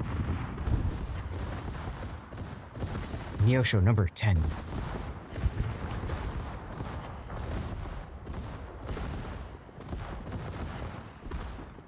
This is exactly the dream of all Battleship players. Secondaries firing everywhere. Yarr. Enemy battleship.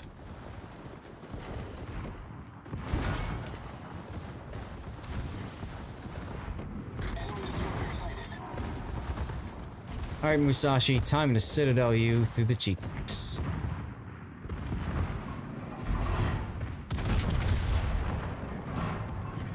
Hey, there we go. There's one. There's another. No, that's gonna hurt. Actually, that wasn't so bad. I've had worse. Ooh. Yarr. Torpedoes better.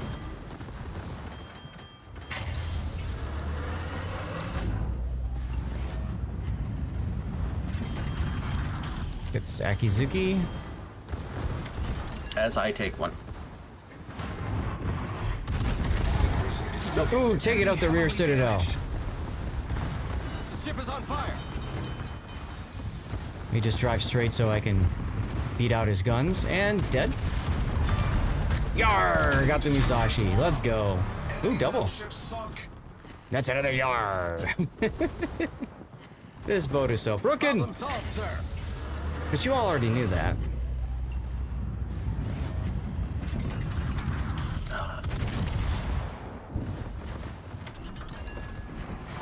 Yarr! No, it's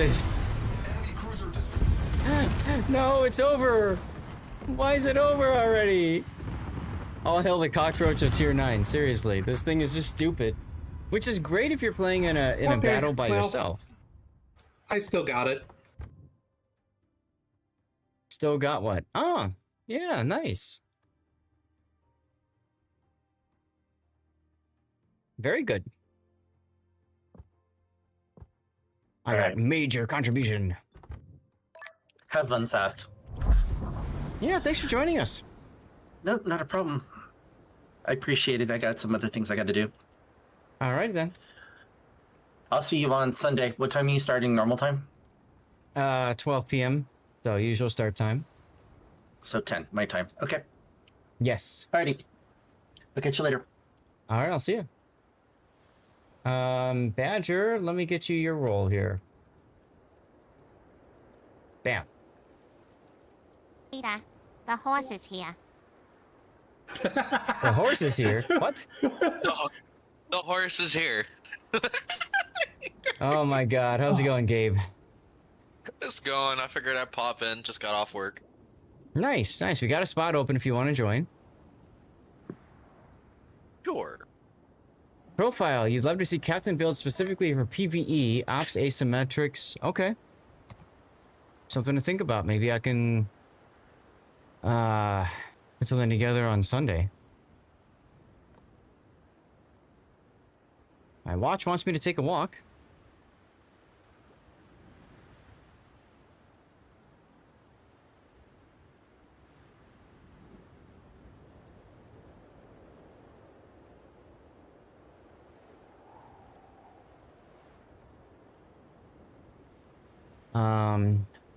So yeah, so the Discord waiting area, Badger and anybody else, we set that up because we always had people that were like spamming, you know, bad links, stuff like that.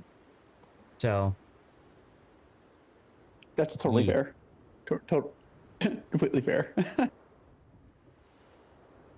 So now if people, you know, don't know that the waiting area exists, they spam stuff to that one channel that only mods could see. It's pretty funny and sad. Joker! Hey, doing fine, thanks. How are you? One more game for you, then prepping time. Sounds good. I was going to ask you all, I think we're around 100 viewers right now. I was going to ask you all, for the last hour, are we going to continue more warships or do a different game? Normally, I would make that decision myself, but you guys are, we're close to 100 people watching right now. So y'all tell me, via vote, what you want me to do. The vote is over on Twitch, by the way. Tier 9s, eh? I'm glad you're doing well.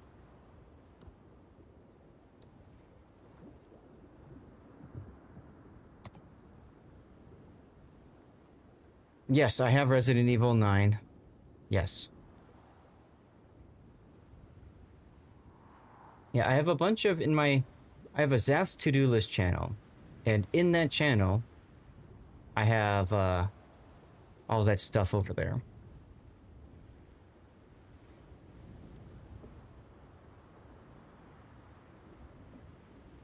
Wow, no, I'm not planning on it.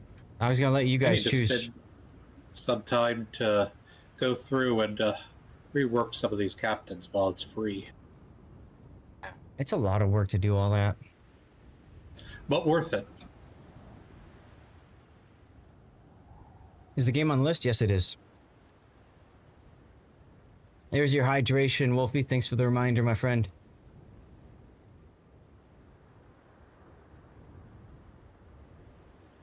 Alrighty. Had it, and then I don't.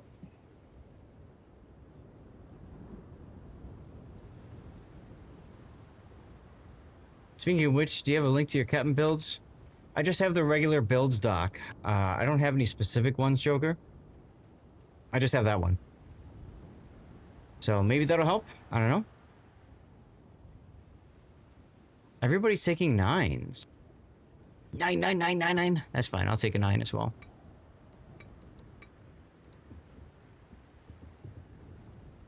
I'll take the Schroeder. You're most welcome, Joker. Hope you're having a great Friday, man. we're pretty chill right now, just having a good time, relaxing, enjoying PvE for what it is. Do I want to rebuild loot yet? I already have. Okay. Let's go. Nah, don't worry about XM. Just pick a boat and we go. It's quicker and easier that way. Get more games in, you know? Oh my god, my week was very stressful too. Insanely, extremely stressful.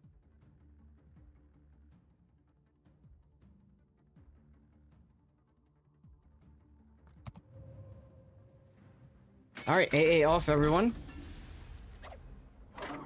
The reason you turn anti-air off is you want the Luftwaffe squadron to survive the attack so that they come back stronger. Because they bring friends with, they bring reinforcements. They'll be back, but they'll be back, and in greater numbers. Exactly.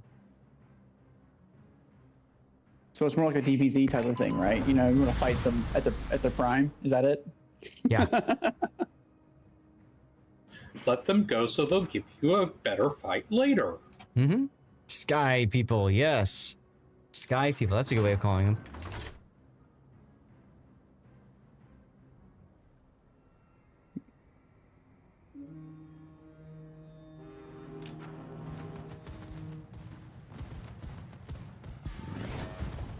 I almost instinctively reinforced the sector, and I'm like, oh wait, that's right, we're letting them die. or letting them live, I mean. So also, memory is a hell of a drug. It really is, isn't it? What was that, Badger? We can't keep our story straight. Yeah. Let them live. Don't kill them. Let them live. Also, welcome to Discord, Badger. Kill them all, but let them live. That's right, that's right. We'll let them die, but then we'll let them live. Or wait, what? We're saying the quiet part out loud. We're letting them live so they come back later. We kill all of them. We're letting them live so that they'll die another day. Ah, there we go. What Yeah, you're saying is we live them till they live to let die, something like that. Right. I think it's pronounced die and let live. All the Bond films. That's what we're going for here. They have no time to die. Yes. That's right. Carno, Leo, please pass by. Feel free. Perhaps it's because they have fingers of gold.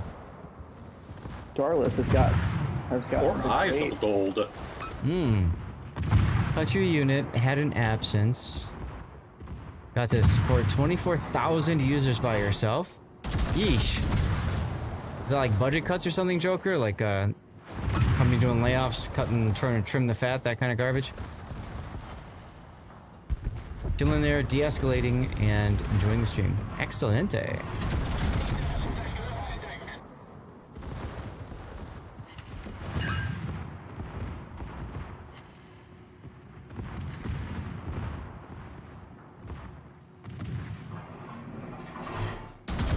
It's the Dirty Water song. I was wondering when you were gonna get that. 5 blind hits on the hipper. Let's go.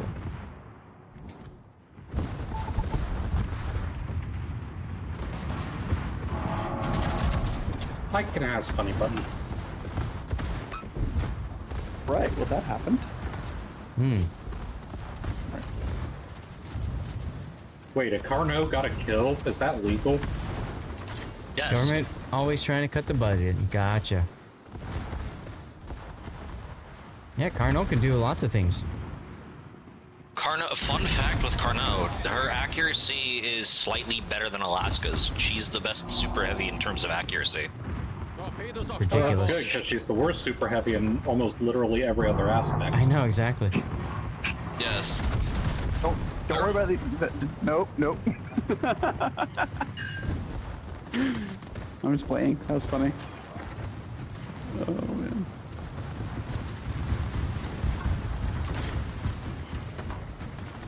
All right, where are we going?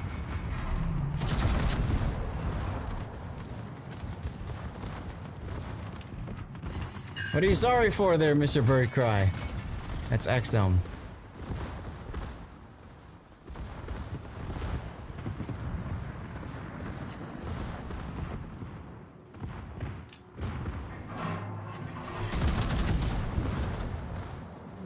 then you got plenty of time. You swerved in front of Darlith. That's okay, he had it coming. I don't actually know if he did or not, I'm just saying. Battleships.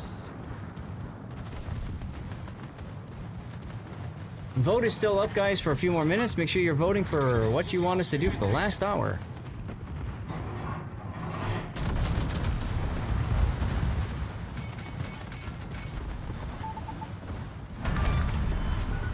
Arr. Secondary kill on the A gear. Let's go.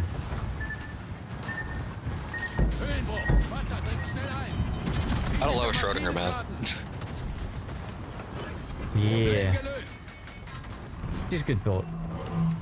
Yeah, I do wish they would tighten her secondary dispersion a bit more, because the tech tree line out accuracies her. Yeah. But no complaints about the ship. I just have no reason to play her anymore because the tech tree exists. Yeah, I mean, Teufel is a better Schroeder. This is true.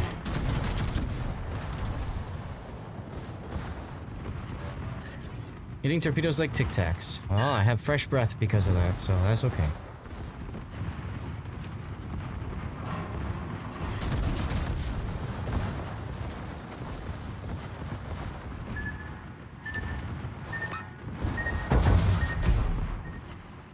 Oh, I hear torpedoes.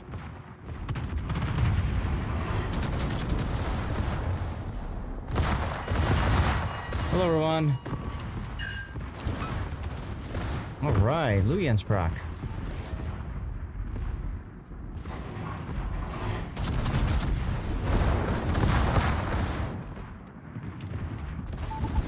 All of a sudden, all four of them are targeting me.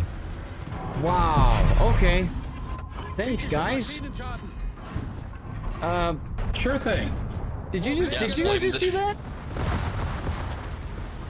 Yes, you got slapped. Silly. All of them at the exact same time. All of them. Not one, not two. Four. Not one, not two, not three, but four. Stupid.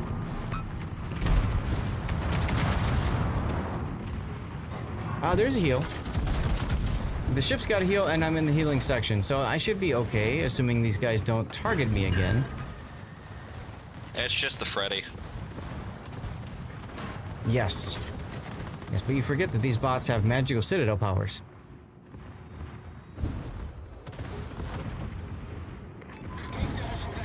Other game. Electric really wants me to play a different game. Okay. So after this, guys, we're going to switch to a different game. Holy crap. Yeah. 4 enemies. Mwahaha.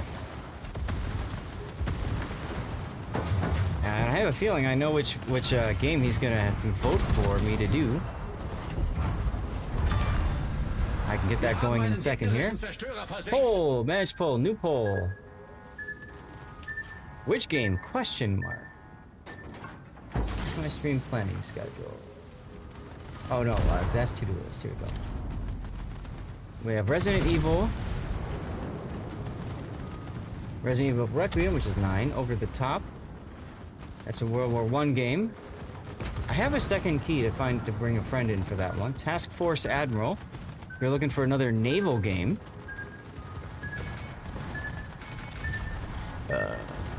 Really?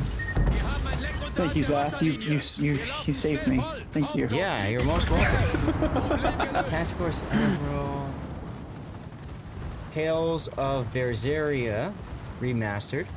That's an RPG game. A fun game, very fun game. Digimon Story Time Stranger. Now that's a game that I have three deluxe edition keys to give away of that. So you've got 10 minutes to vote for which of those 5 games you would like to see me play, and we will we'll make it happen.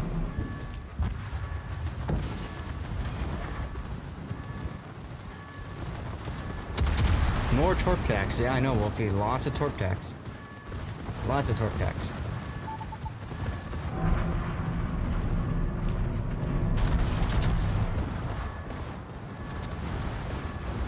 Maschinenboost deaktiviert. I swear, with all these buffs I'm picking up, I just feel like I'm playing arms race. Gotta collect them all, baby. Yes. Oh my god, a destroyer doing their job in ops? That's crazy. Can be.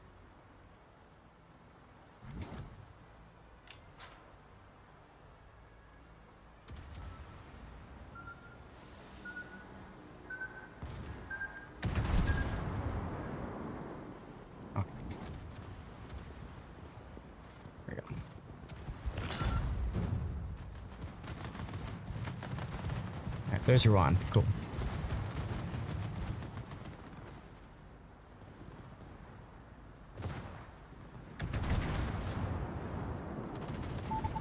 Torpedo boat fun.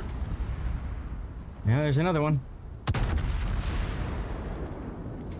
Did anyone play Battle Station Specific by chance? Oh yeah, and Midway before it. Yeah, so like actually playing as the PT boats. Mm-hmm. A long time ago. Pacific was a lot of fun because it had all the what ifs, but the problem I had with it was you had to like find the right story mission to be able to do a lot of the things. Like there were like 2, 3, maybe 4 missions that allowed you to do whatever the heck you wanted, and the rest of them were very much on rails. Yeah, yeah. It wasn't until the second game they had the skirmish mode in it where you could play. Yeah, I remember that. Did you see the B-52 mod for Battle Station Specific? I did not, no. Check it out on YouTube. Just search Battle Station Pacific B-52 mod. It's ridiculous. And exactly as it sounds. And then somebody else, they also modified it for other planes too. I think there's like a MiG 1.44 or whatever in one. Mm-hmm. Yeah. Stupid.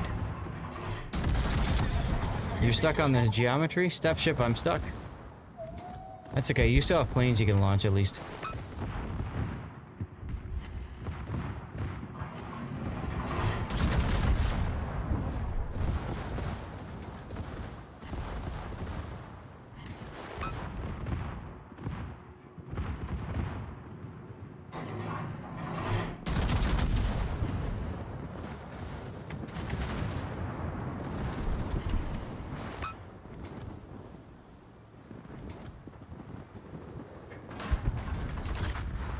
Zeppelin is up. Do we have to kill the Zeppelin? No. Interestingly enough. Okay. The Luftwaffe torpedoes are after me. We do have to kill the carrier. Yeah, I've been working on him since he appeared. Well, would you hurry up and finish him then? Finish him.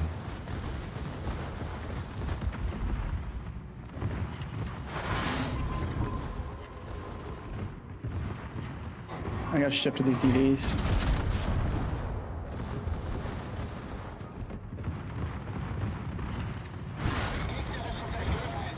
One more hit like that ought to kill him. Oh, the ruin's gonna be safe. I am smoked. Pleasure. Yep.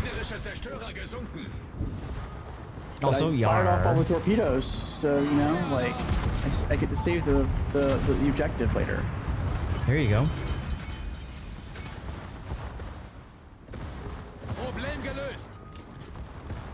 Well, I basically taken all the torpedoes that they have, so... Yeah?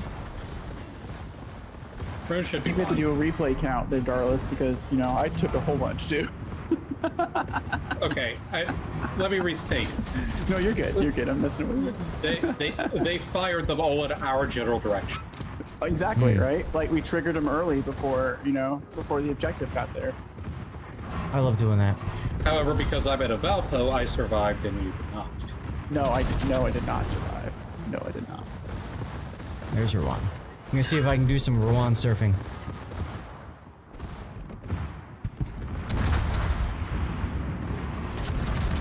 Feuern Sie nicht auf Ihre Verbündeten. Hey, look, reload time, just in time to end the game. Maschinenboost aktiviert.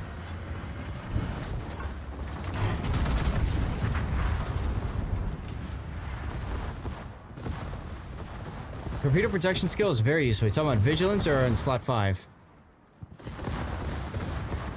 Hit the... Go farther left. Here we go. Here we go. Here we go. Ruan surfing, everyone! Yeah!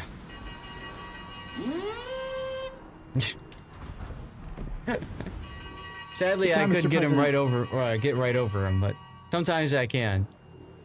The 2-pointer, always very helpful for battleships. So if you take a torpedo, if you've got a torpedo belt, that belt is 7% more effective in reducing torpedo damage. And you see torpedoes from farther in the distance.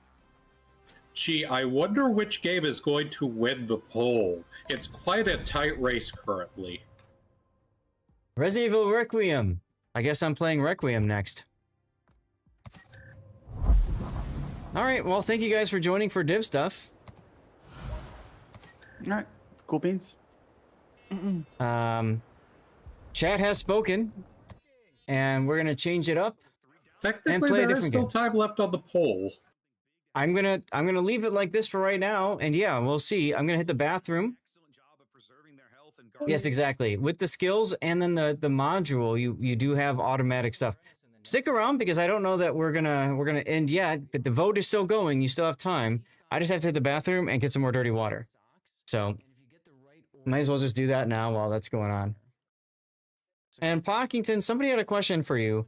Oh, Pockington, I had a question too. You said you figured out what the issue was with the Sabaton commander not doing the thing, but I don't know that you told me what it was or told chat. So can you do me a favor and just post it in the general channel and we'll get it sorted.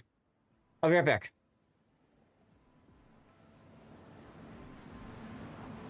But you know what? Mine's bigger. I have a big one. Not an official one, though. You've got one of Fem's torpedoes? Yeah. Look at Stevie.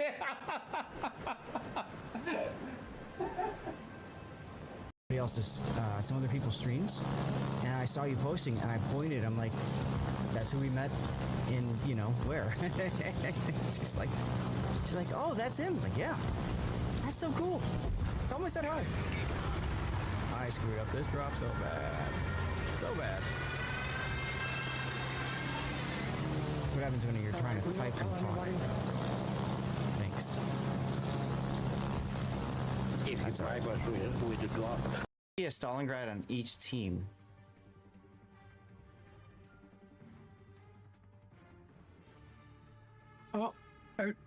Oh, Daring just got chunked. I think he ate a torp at sea.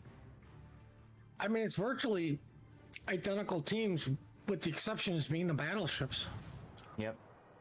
So radar up from the Stalingrad. That's gonna possibly convert this kill. Bro really needs to kill V-Flash's Daring. He's not. Radar expires. Stalingrad, I love his name. How did my team die? Ah, there we go. Doom does get the salvo he was looking for. Yep. That's the thing. Shimakaze going down. That's the thing about the Vermont, right? Ooh, the Torps too.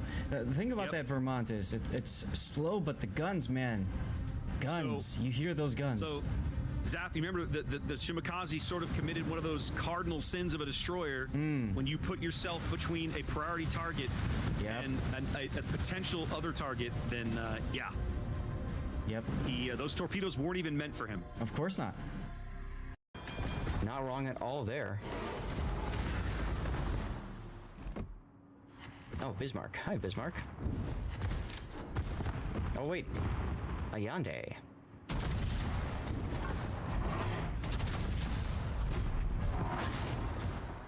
Now, I hate... I was just about to say, I hate the Soviet battleship line, and then that just happened. Honestly, Maskov takes a torpedo from the Cassard. That's the Gumo. Fafner going in for another torpedo. I want one too. Oh, he's gonna take another one. No, Gumo's gonna take another He's torpedo. gonna take another one. Gumo! You need to tell me now or not? Oh, don't forget to go into your leaderboard and claim rewards, by the way. I came in 19th, so I get some things. Tokens and containers. Okay. Oh, look, it's Resident Evil Requiem. Live and Let Die. There we go. Montana shells are Let's see. I think I still have Steam open. Ah, there's a patch for it. Yes. Okay, let me get that patch done. And get the update for it. Actually, I'll use this as an opportunity to check in with the wife. We got some sort of a... She said she had to talk to our realtor, so I need to go find out what that's all about. So just give me a minute. We've got Unforgivable We in a Venezia with... Come towards me, I can provide smoke. No, I respect a 1v1.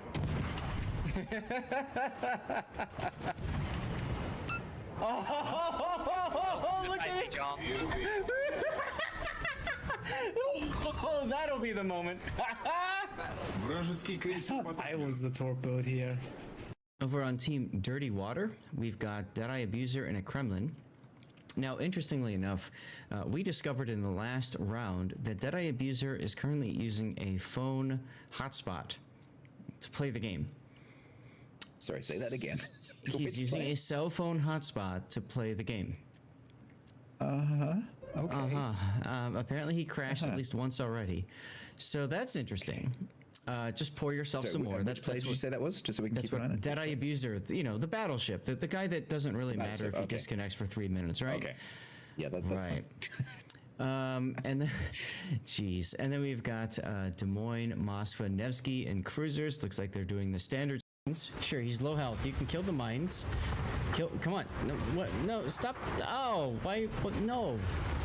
No. Turn. Kill the mines. This is the way I had to trust my secondaries. Well, okay. All right. She says, don't worry, it's not a big deal. Let's see here. Probably best for me to leave the Discord so I don't scream in everybody's ears. And Resident Evil Requiem. Torpedoes for both. And he dies to the Brandenburg to your secondaries. Okay. Now, since this is a new game, guys, I'm gonna load up the game here. And yeah. We need to preface it with a few things here. So let's just talk a little bit. Let's talk a little bit. I guess first of all, before I forget, cheers. Went and got some more dirty water. I think I'm gonna need it with this. Electric was here for this, but for those of you guys who don't know some of the history, thank you for hanging out, Wolfie. Some of the history with me and Requiem. I played this game at TwitchCon. I played it at TwitchCon. It scared the living bejesus out of me.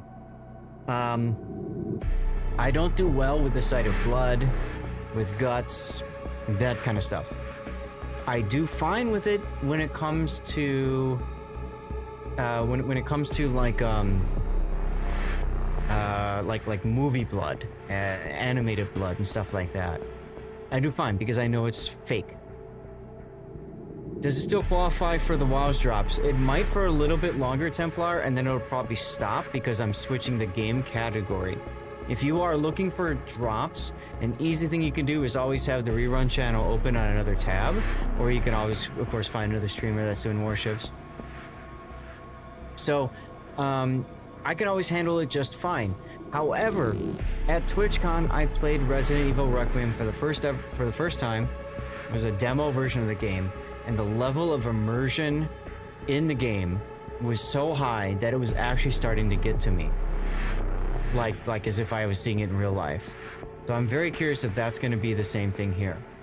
I do not know anything about Resident Evil. I don't play, coming from YouTube, thank you very much, Guardian, I appreciate you. I don't play Resident Evil because I just don't do horror games and stuff like that. Oh, thank you for the follow as well, thank you very much. And thanks for the comment about YouTube, it's great to know that, that it is helping people. So, the girl's more horror, the guy's more action, is what the game told me. Oh, interesting. So I got this key for free for review purposes.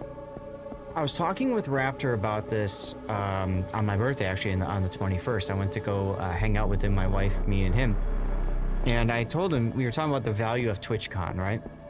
And I told him that the value for me for TwitchCon was networking in other games.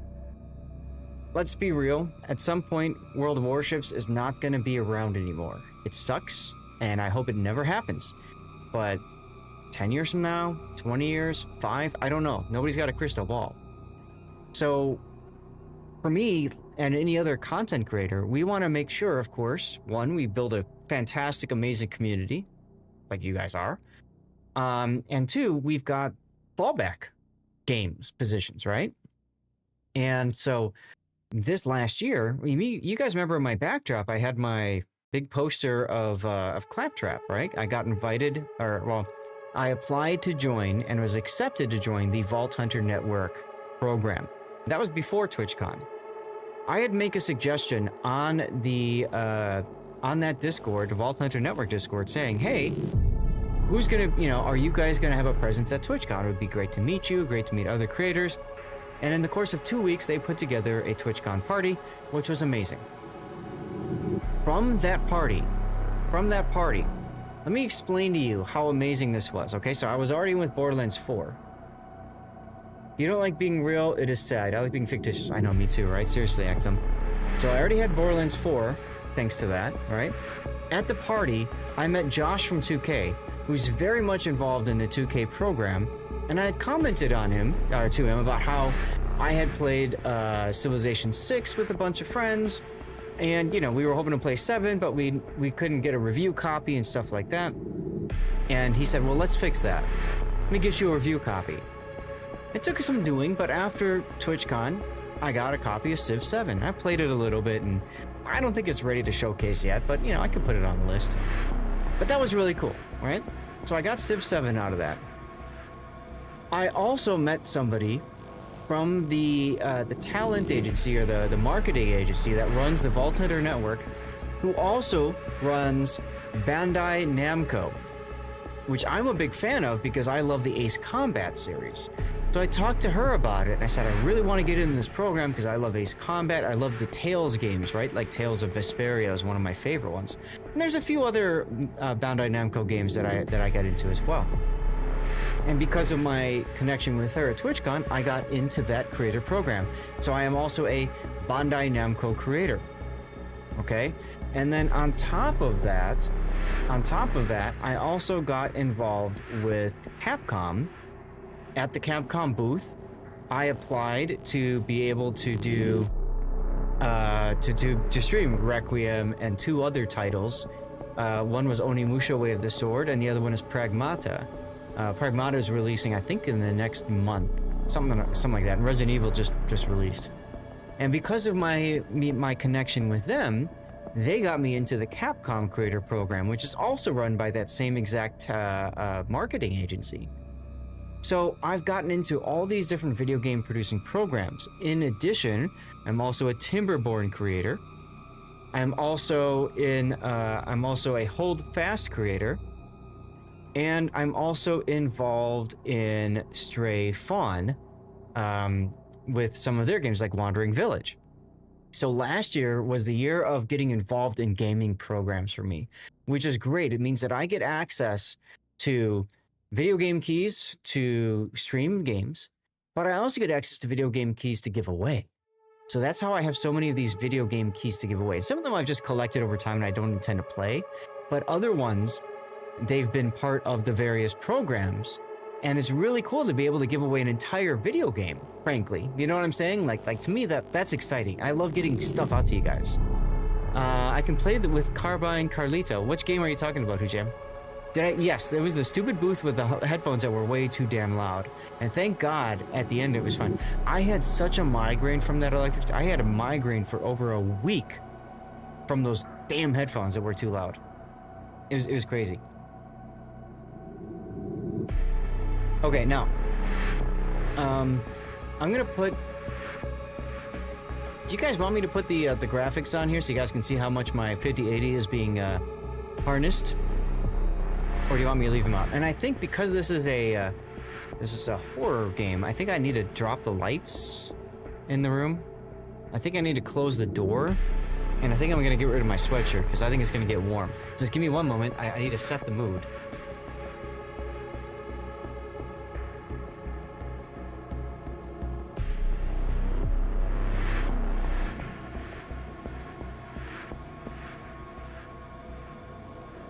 Now, it's not perfect because there's a lot of light coming in, but I can also turn off my stream lights and try to make it real dim, dark. All that. What do you guys think? Is that good? You know what I can do? Let me press it.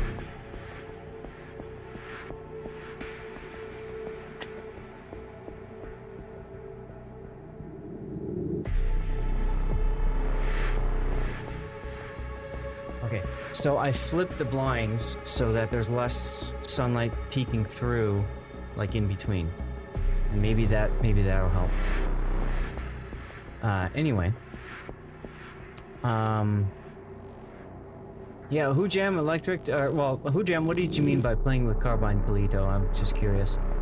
But yeah, I'm ready to go. Oh, I need my hat too, don't I? Should wear my captain's hat. Are we ready to go? Do you guys want me to leave the GPU stuff up here, or do you want me to turn that off for the immersion? I've already done options, but I can walk you through. I like to go through options when I review games. So, you know, there's settings here. I don't use controller. I packed it up, actually. Sometimes I use controller. But you guys are probably most interested in graphics. So I've got borderless window set. HDR is on auto. Where is it? Is this it? I thought there's a whole bunch of other... Oh, here we go. Why is my resolution... Why is it that? It needs to be 1440. I'm in borderless window mode. Keep the resolution. Frame rate. So I have it set to up to 60. And if I remember right, I've got it set... We've got path tracing on, motion blur, hair strands. And then under advanced settings... Yeah, I think this is where I've got DLSS performance model. And... where is it? Frame generation. Frame generation needs to be on 2 times. I have it on 2 times. And then up here, up to 60 FPS. So, I think that should do it. We'll find out. We'll find out. Let's get into the game. I am kind of excited about this because I'm just going to do casual. Is something wrong with the sound? Is it too loud? It looks kind of loud. Audio.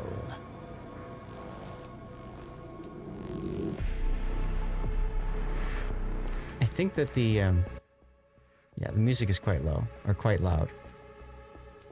So let's put this back up to 10.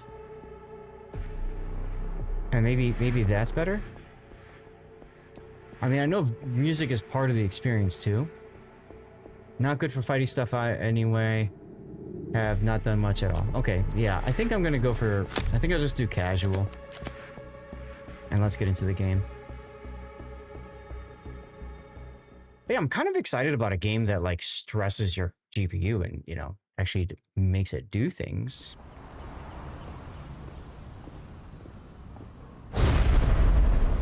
FBI field office in the Midwest. Sorry. Ooh, I'm scared. Kidding. Oh, look at his beard. Good thing we've got tech for that. Unidentified disease.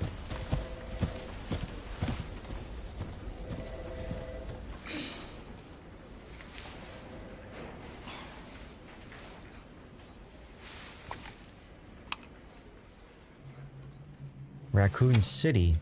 Now that's something I remember seeing or hearing about from one of the other games. We're at 80% GPU usage. Grace! Grace! Grace Ashcroft. Yes? My office. Oh, coming.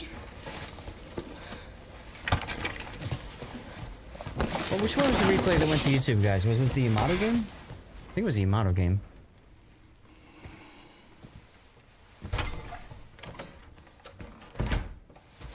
If this is about the report you asked for yesterday, it'll be ready in 3. No, 2 days, tops. Put a hold on that for now. We found another body. One that exhibits the same pathology as the others we've been investigating. Now, I need a good technical analyst on this. Okay. She's a technical analyst. I need your eyes on the crime scene. You're sending her to the crime Hotel. scene. Now, I think we play as her at the start. I know that's where your mother was murdered. And I know it'll be upsetting for you.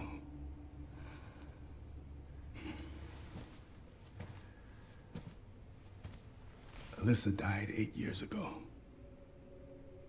Perhaps it's time for you to face the past. I don't know what they are either. Like, I just know they're monsters. Head on. Grace, I won't force you to go. But do you think you can do this for me?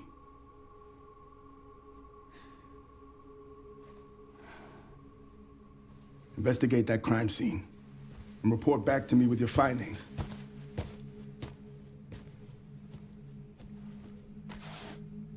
That's all for now.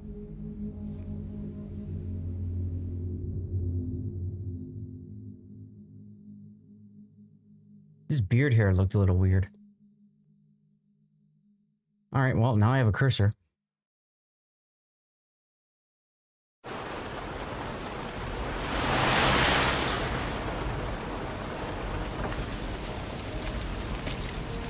Voice acting's fine, yeah.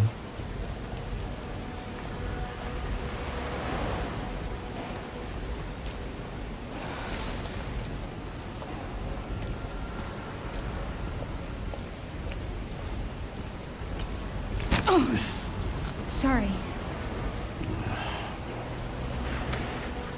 Faces look a little bit meh. I think they're okay. I think the faces are fine. I don't play a lot of single-player games that require a lot of, you know, graphical fidelity and stuff like that. So for me, this... Oh. Okay. Head to the Renwood Hotel. Where the characters look. Okay. This looks like the L in Chicago. Cold cut sandwiches, homemade salads, delicatessen.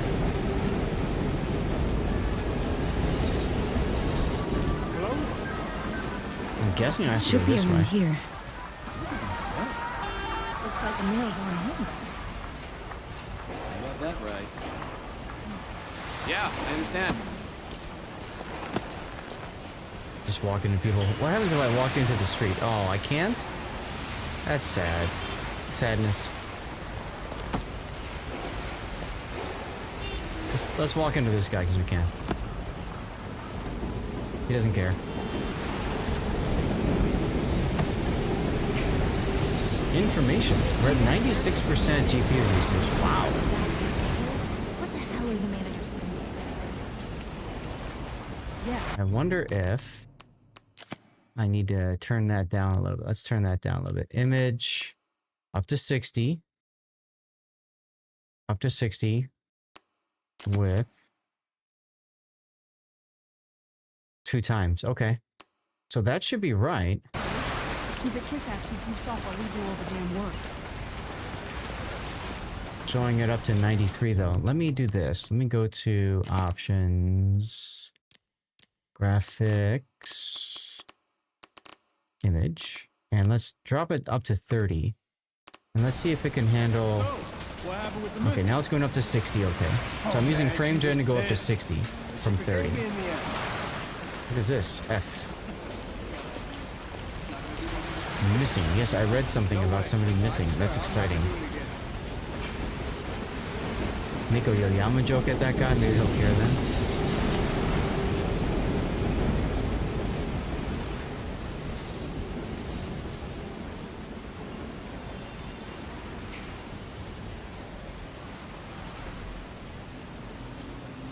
So it's a police line, do not cross, but we're police, right? We're FBI, so we can cross. No problem. Hey, that's a restricted area. You can't go in there. Why? It's an active crime scene. Why? Oh, right. Sorry. Just a sec. Yes, I saw you could choose it, but I was told that I saw things that it was better for immersion to do first person. Yeah. Investigating all these strange deaths, huh? Mm-hmm. It's the 5th one now, right? I heard they all have the same weird bruises. So you think it's something infectious or terrorism or? Weird bruises. Why else would the FBI be investigating, right? Hey, are you with me? Oh, there might be answers inside. Change it if it's a bit much. Not a bad idea. Yeah, Not sure, a bad idea. Right.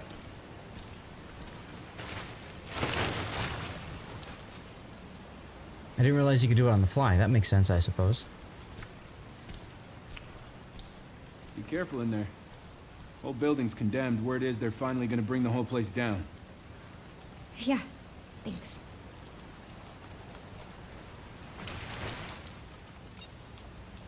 Investigate the crime scene. Well, let's start by looking around. Now, I don't see too much going on over here. I guess we'll walk forward. Yeah, we don't care if we step on things, right?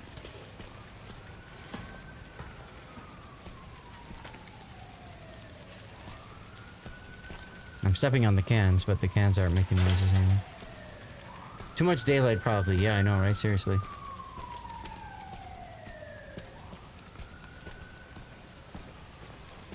Okay, what happened to this forklift?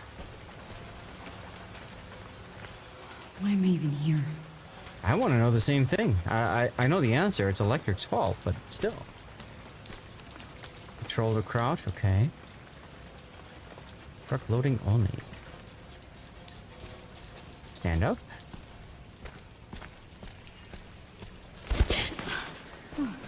Just a bird, lady. Relax. Oh, that looks kind of weird. A lot of taped stuff to the brick that's been removed. That's a clue, everyone. It's a very important clue. Speaking of bricks, look, bricks.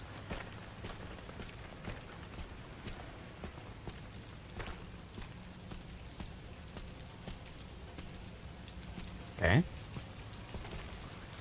Here's a bed mattress. There you go. The heck is that? Rodenticide? Been baited with rodenticide. Okay. A couch. I'm taking this couch.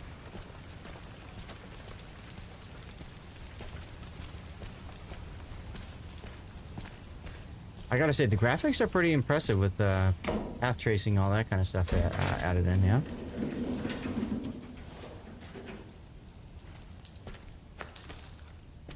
Ah, good thing I've got a flashlight. Can I flip the switch? Alright, G for flashlight it is.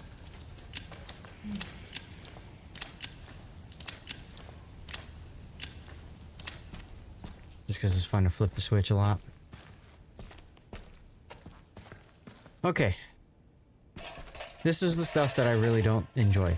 But, it's Electric's fault. We're gonna make it happen. Look at all the wine bottles. Some of them are probably still good.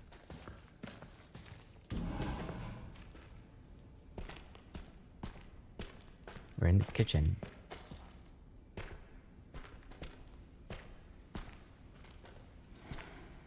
I could have picked the guy? I didn't even know you could pick the guy.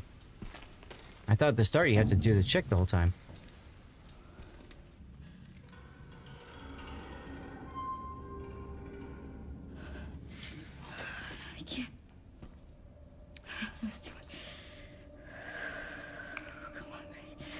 Come on, Grace, you can do it.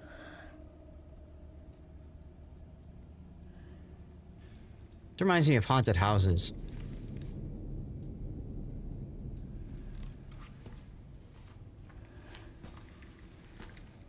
Like I used to try to scare people. You could choose before starting a new game. Interesting. I could not. Maybe because you've already played Resident Evil before or something. I guess I didn't see one option. The only option I saw was first person, third person, and then the difficulty level. Read the investigation report tab. So I have a gun. Check your acquired items. Well, okay. Here's my investigation report. Confirm. I can zoom out and in. I can rotate it.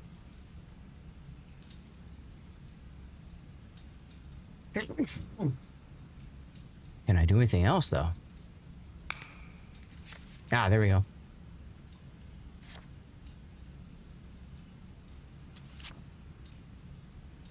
Alright, September 28th, 2026. 11:20 p.m. Body of a man was found in an abandoned hotel in the midwestern city of Renwood. Body was discovered at the hotel restroom. Based on the level of decay, is suspected to have been there for several days. Ew. I think he was partying a little too hard. Prior to this incident, multiple cases are reported. Similarly, mysterious deaths have been reported in locations across the United States, not just in this area. H. Ramirez, 59, dead at Stoneville Hospital. And then Wilkins, dead at Hotel Dunbar. Dead at Green Oak Apartment. Something weird is going on with the mouth. Same thing here. Been confirmed that all the identified victims were survivors of the Raccoon City incident. No idea what the hell that means. Extensive black bruising. They needed to take a shower. Okay, well, we read that, didn't we? Read files can be seen again via tab, okay. Close that. Alright, let's close that. And we have a gun. I kind of feel like we want the gun. How do we shoot the gun?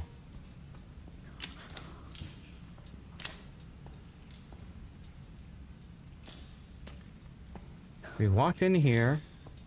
Here's the bar. I want a drink, but there's nothing here. And then these are supposed to probably show bullet markers, right? Alright, F key. What is this? No, I have not seen any of the movies. So I have no idea what the hell I'm looking at, but apparently I'm supposed to look at it. Okay. Do I disturb the... No. Cool, my foot clips through. That's exciting. See, I don't have to... I can't kick it. That's good. Andrew says they don't follow the story of the games. Okay, good to know.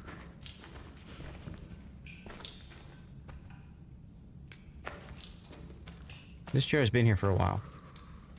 Very long while. So is that one. Whoa! The hell was that?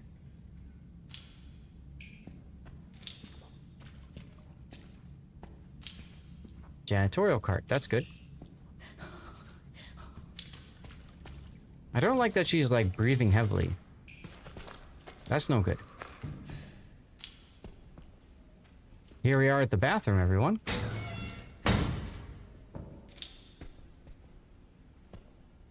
Andrew, have you played this game? Or the Resident Evil games at all? Okay, we're getting sunlight in. That's good. Toilet paper. Everybody needs toilet paper. Look at the shadow. That's kind of cool. You've played many of them.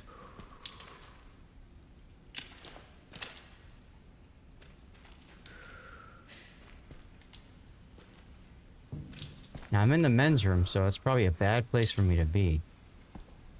Just saying. What's in here? A toilet! Can we flush it? No, we can't flush it. Not played 7 or Village, though, which is 8. I have a key we're giving away on Sunday for Village, actually. This one won't open. Pushing on it. So that leaves this stall with a hand. You. Alright, we're supposed to open it up. Whoa! Yeah, that one is occupied, right? So we're gonna eat the maggots? Is that what we're doing? I'm hella confused.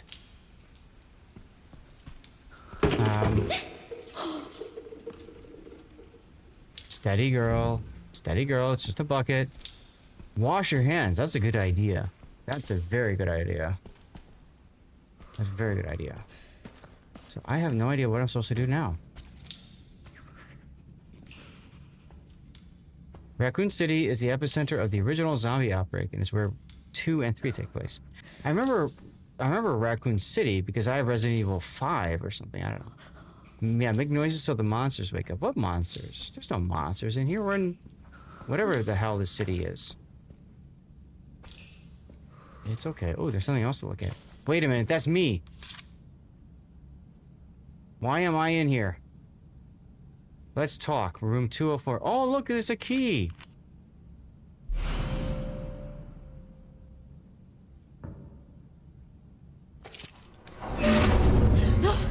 Uh-oh, everything's closing. Who's there? Maybe you should pull out your gun. Better hurry. I would be faster than this. There you go. Now you're taught, hold the gun and the flashlight in the same direction. Come on. What do I do? I need to head to room 204.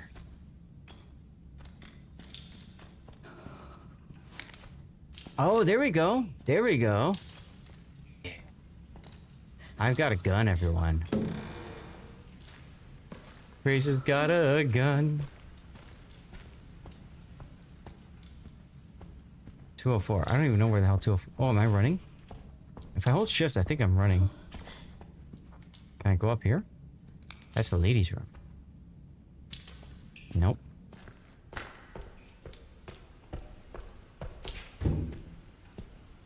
Still occupied. Man, would you get out of there already? Hurry up. He is not inspiring with confidence. I know, right? Seriously, Andrew.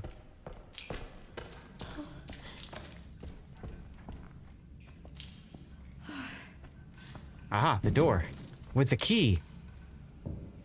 Alright, we're gonna let's jam the picture in. Can that work? Can't use this here, okay. How about the key?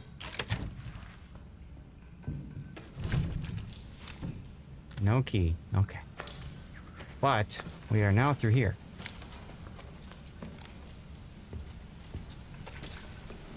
I feel like somebody played chess there recently. Turn the flashlight off. We don't want people knowing we're coming. Whoops. That was not intentional. Quarter key turn looks so weird for you. Here you turn to 360. Whoa, look, it's my reflection. Look at that. That's cool. My mouse flicked and hit the keyboard. I know. I'm sorry, okay? God.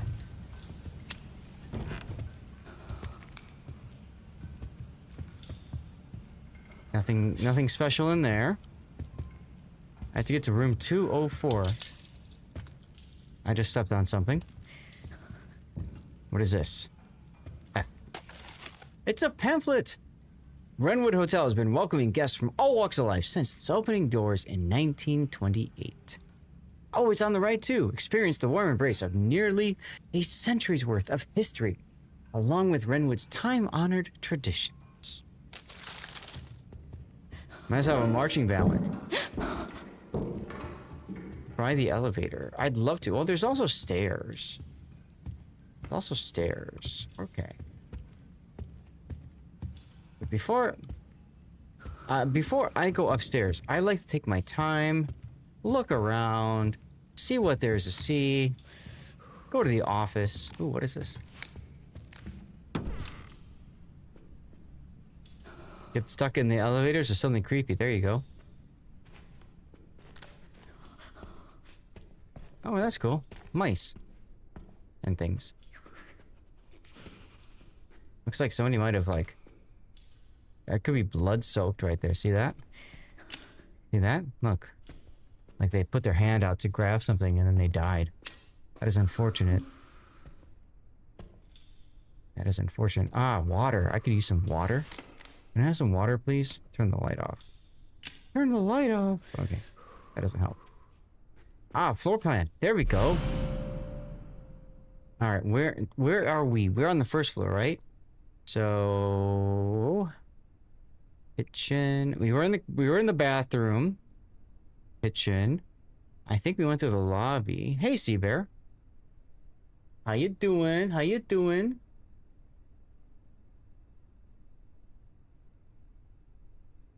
Highly questionable nature says, bro, please stream the game in 16:9 resolution over on YouTube vertical. Joke's on you. I stream it in both resolutions. Alright, well, that doesn't help. Open map. M. Oh, cool. Now I can see where I am. Let's all go to the lobby. Let's all go to the lobby. Alright, let's open up this drawer. Let's get crouching. What's in it? Freeze, motherfucker! Okay.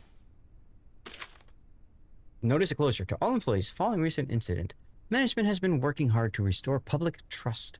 Unfortunately, due to the extent of the damage, it is unclear if it will be possible to reopen. Consequently, it is with great regret that we must announce the official closure of the Wrenwood Hotel. We apologize greatly for the impact this may have on you and your families, and wish to extend our heartfelt gratitude for the support and hard work you have brought to the long-standing business. All right. All right. Cool. I think we're ready to go upstairs. Yeah? Let's go.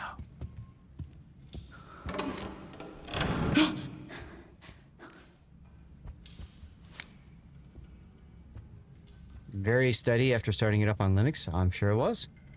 Sure it was. You are truly devastated. You don't know how you will go on. I know, right? Seriously.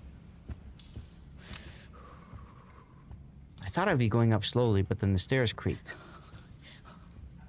Stop shaking, lady. It's gonna be okay. My God.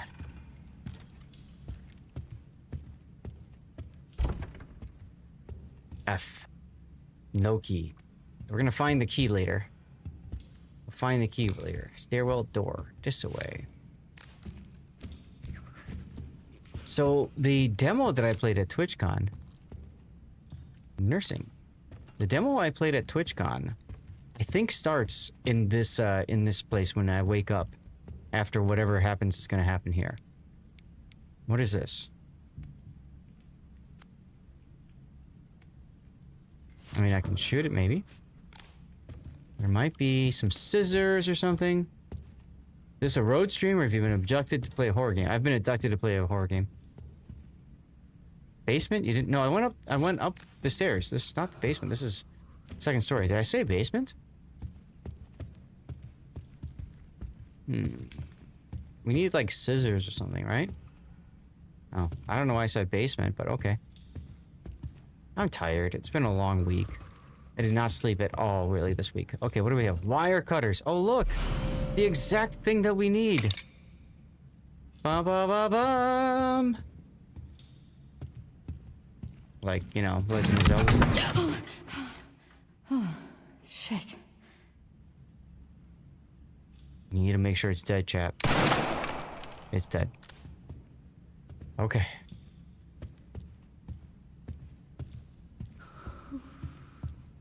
Yes, we shot the moose. It's important to make sure he's dead. Alright, we're gonna click on that, and we're gonna cut the wires. Hell yeah, brother. Let's go. Open! Open, sesame! Oh, this looks dirty. I don't think we're gonna need the bullets. Not where we're going, Andrew. I could be wrong, though. I just got a feeling. Got a feeling. There's 202. We need 204.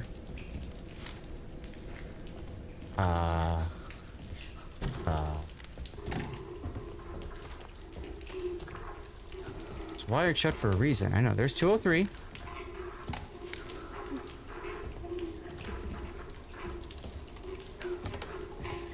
FBI, open up! I just had to. I just had to.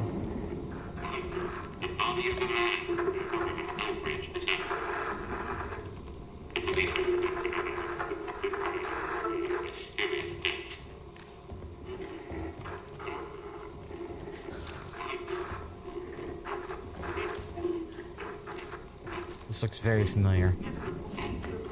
2018, huh? Oh, what's in here?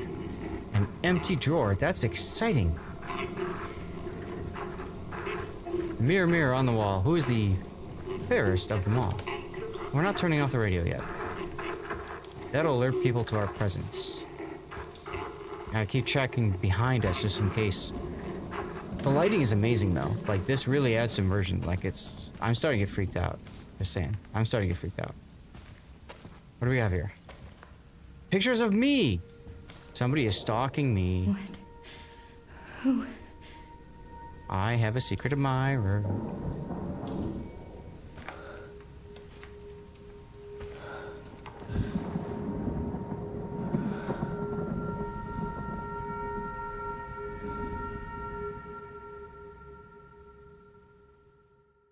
Okay. Off to eat so you don't get yourself killed now. I'll try not to, Andrew. Thanks for the lurk.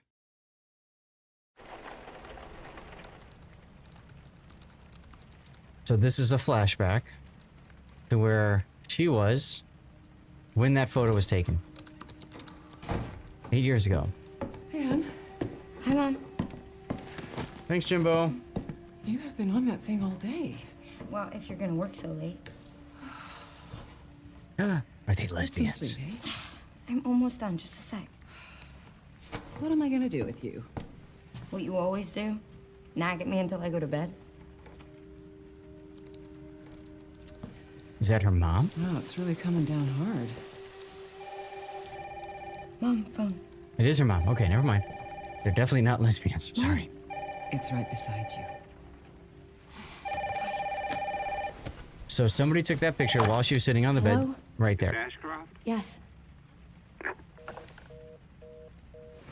Somebody was just calling to see if she was there. Time for her mom to die. Dunno. They asked for Miss Ashcroft and then they hung up on me. Good graphics, I agree. What the? They're coming. Grace, we need to go. Go where? Mom, what's going on? Hurry. Wait, who's coming? What's wrong? Shh. We need to keep our voices down. This is ridiculous. Come on. On my laptop. I'm playing Raid right now. I gotta finish my Tell me what's going on. Now is not the time.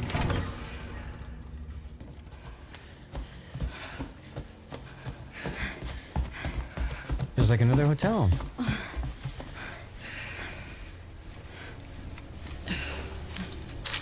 Ooh, a gun. Up, up, up. All right, Mom. Wait a minute. That's 200.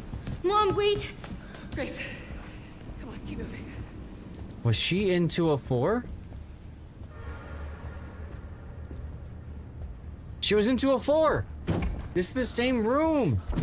This is the same room. We're in the same room as before. Okay, now that's not a coincidence. That can't be a coincidence. I'm hitting shift, I'm not running. Ah, beer. Can we have some wine? What is this? That looks like whiskey. Ambre Brilliant. Let's go.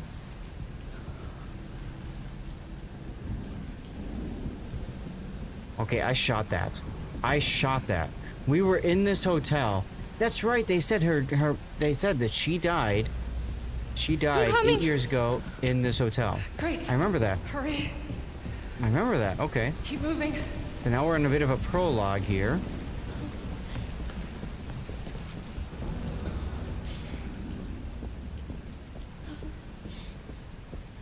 Okay.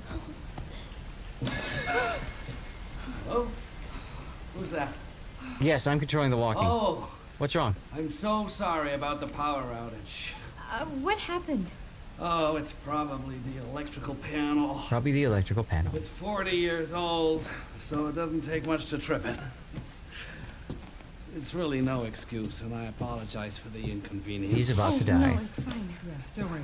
I should have it fixed soon. I just need to find my... Hey, I called it. He died. Ooh. Shoot him, maybe? Shoot him? I don't have a gun. Down! No, Grace. No. Grace, stay close to me. But I don't wanna. Are you gonna tell me what's going on? Mom, what are you doing? No hands, Mom. Something important.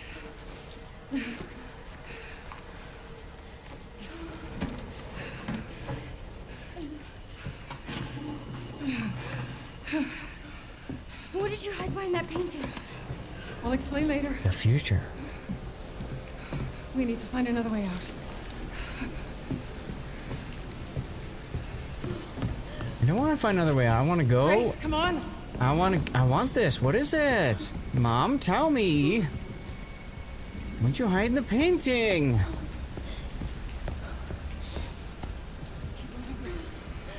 Keep moving. Can we teabag him? No. Where's the guy was in here, right? Yeah, there he is. Huh. Can't get in there. That sucks.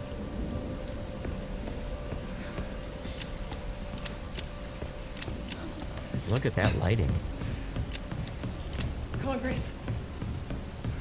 How can she run so fast? I can't run Come on, that hurry. fast. I'm trying. I can't run. Tells me to hit the shift Come on key, in, but it's not Grace. happening. We're calling the police. No, don't call. Got about 10-15 minutes and I gotta stop. Hello? Yes, I want to report a murder. No, murders. Grace. Yes.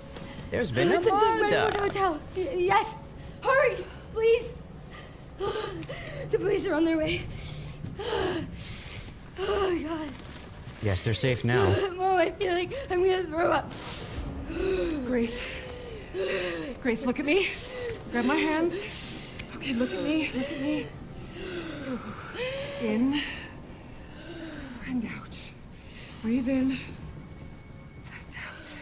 Mom works with the bad guys that only want power. Maybe. I promise you, I will explain Maybe. this all to you one of these days.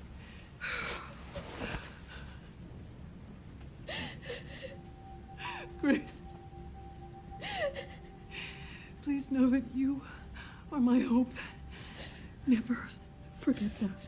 What are you talking about? Just Uh-oh. She's saying goodbye. Why is she saying goodbye? I love you. Oh, I love you too, Mom. I love you too. Mom, I'm scared. No. We need to find a way out of here now. But we don't have any of our stuff. We Mom. can come back for it later, Grace. I do. She took a knife to the throat. But we shot him. Mom shot him. Found you.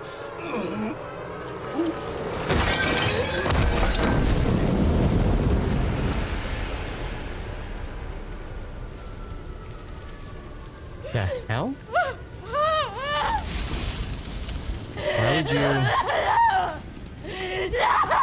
Why would you say found you and then die? That doesn't make any sense.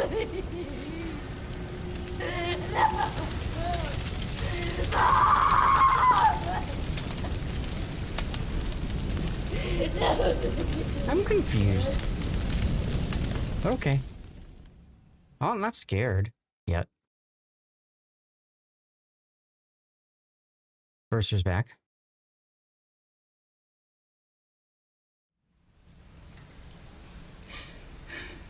So I just saw the picture and I freaked out. Cool. I'm so sorry.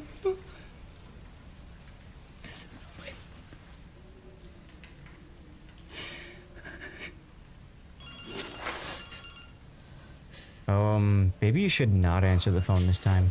Bad things happened last time you answered the phone. Just saying. Maybe you shouldn't answer the phone. Maybe you should walk away. Or have a Kit Kat.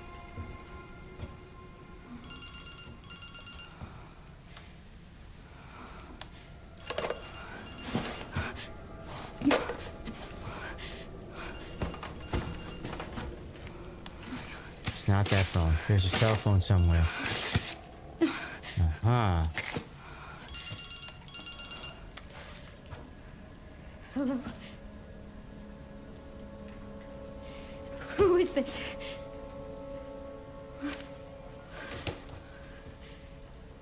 Okay.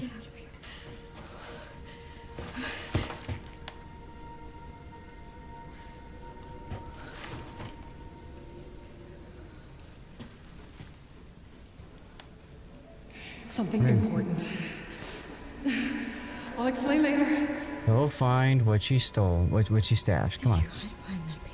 You can do it. You can do it. Find what Alyssa hid. First, I need to use a bathroom. Oh my god. Wooden. What's behind here? This could be bad. Could be bad. It could be bad. It could be bad. Oh, it's just a bathtub. Oh, thank goodness.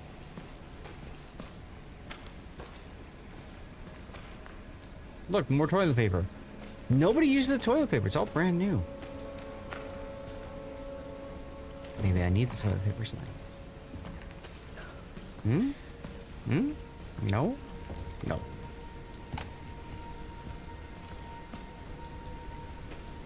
Boxes. Boxes, boxes, boxes.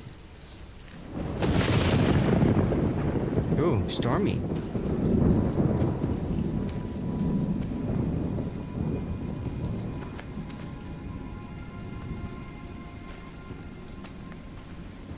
Alright, we gotta go find what Mommy hid.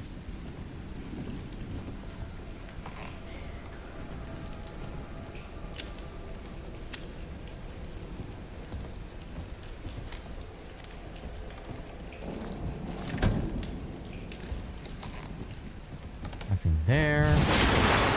Whoa!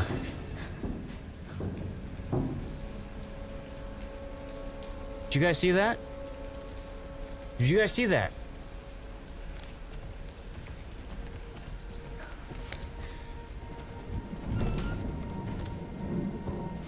Someone just walked over there.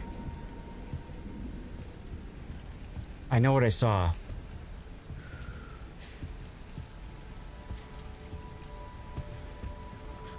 You don't care at all about her? I don't care either.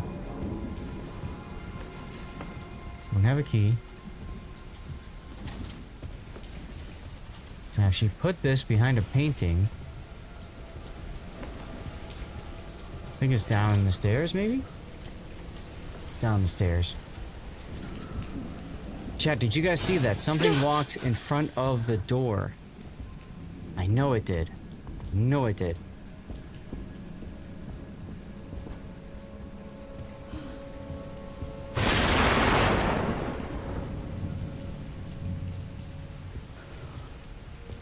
That's it right there.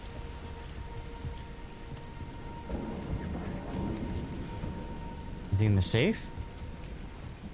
Nothing in the safe. Anything back here? Checking things before I open, because I have a feeling there's more cutscenes or crazy stuff coming.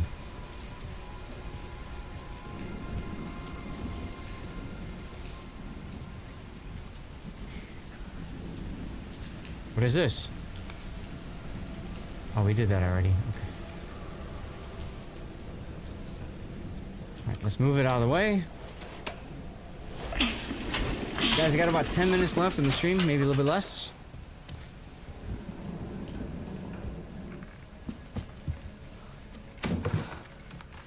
I didn't trip and lean on the piano? No.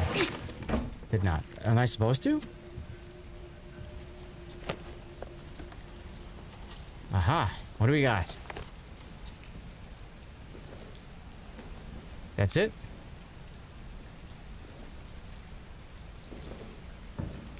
What am I supposed to do with this?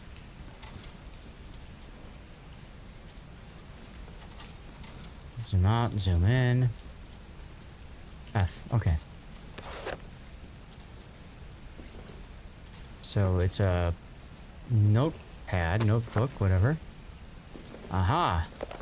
Work has settled down. This is October 17, 2018. Work has settled down. We're heading to a new town the day after tomorrow. I'm thankful my freelance work allows me to work anywhere, but I'm worried about Grace. It's difficult for her to make friends when we're constantly on the move. Maybe spend a little more time in the next town. Finished some research and stopped in a cafe when I noticed a hooded man. Could have sworn he was watching me. Maybe I'm just being paranoid. I saw that hooded man again. He's definitely following me. We only just got here, but I think we should move on. I can't let anything happen to Grace. The hooded man again. So something's up with this hooded man.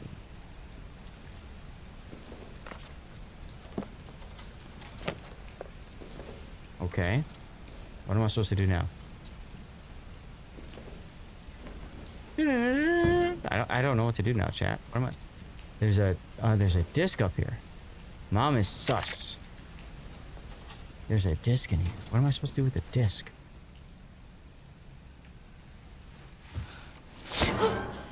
Whoa, hello. Sorry, officer. Something's up with his neck. He's been bitten or something. What's wrong? Get ready to shoot him. Stung me. Shoot him. Shoot him. Shoot him. Shoot him. Shoot him. Shoot him. You dumb. Shoot what do I do? him. Shoot him now.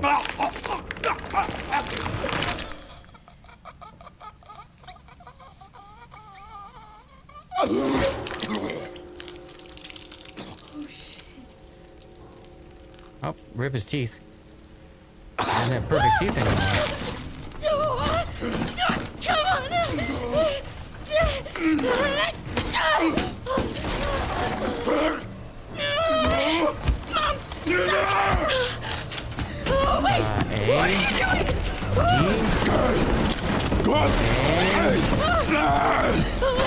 Hold it to get free? Stop shooting! It's like a shotgun or something?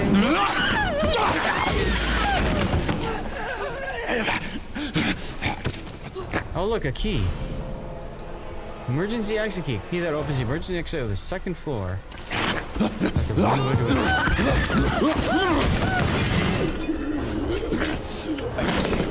Get away! Get away from me! Resist. Poke him with the stick. Give him the stick. Okay, his eyes look freaky. Oh, shit! Stay away! You poking him. Poke him. Yes, right to the eye. Let's go. Poke him in the eye. He's got another. Poke him in the other one. Ew. Ew, that's not good. That's not good. She just got bit.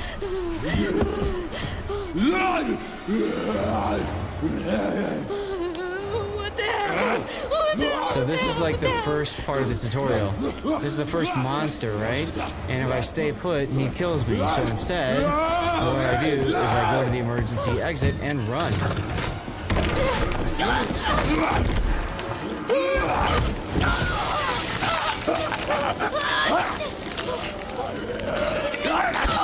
There you go. Right to the throat.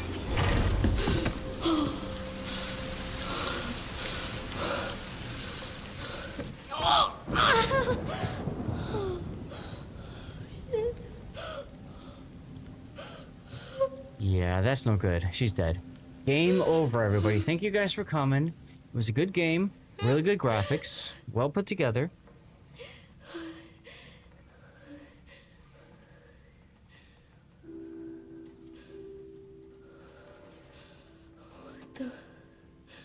The lights are working.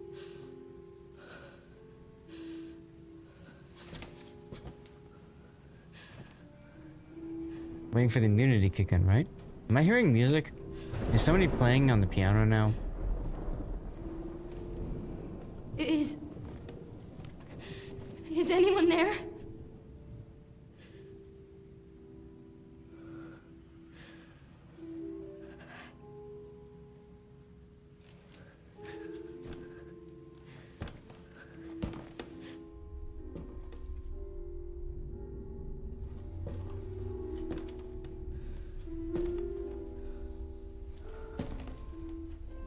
It feels like it, Electric. It really does feel like it's still the tutorial prologue or whatever, yeah. You should know. You said you played this already. No, but you said you played as the other dude, right?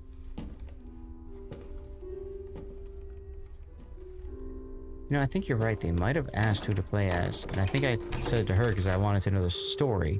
He's better for action, but she's better for story or something like that.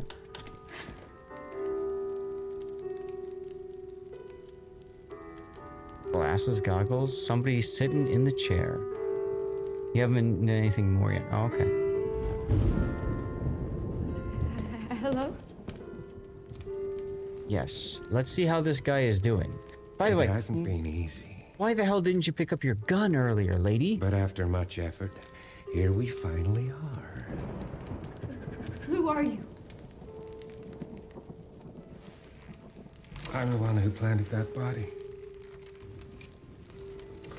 I'm the one that brought you here. I know now that you're the one that I've been searching for. It's the hooded dude. Special one. The chosen one. Miss Ashcroft.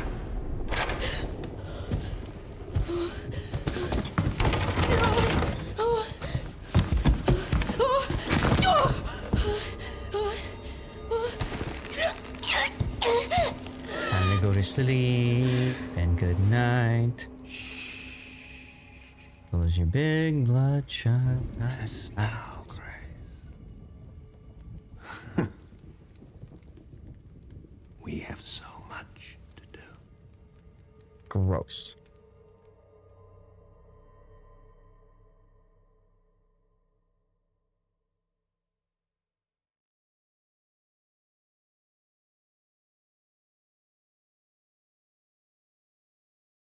Yeah, her dad, right? A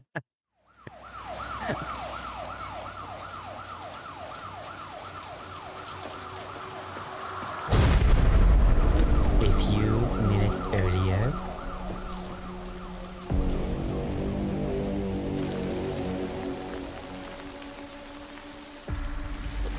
Talk to me.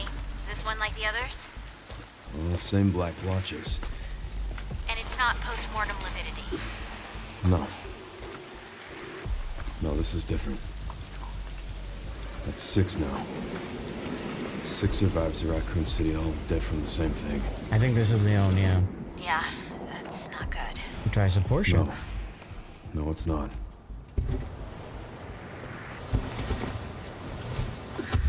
But I have something for you. The team has settled on a person of interest. Someone with ties to Umbrella. Hey, that's the dude we just saw. Victor Gideon. Who is he?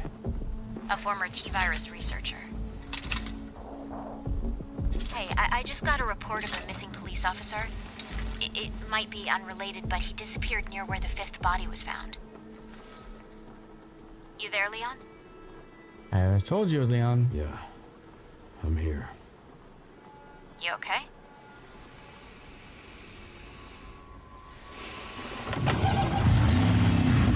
Some of the address. Check it out. Yeah, you go check that out. You go check that out.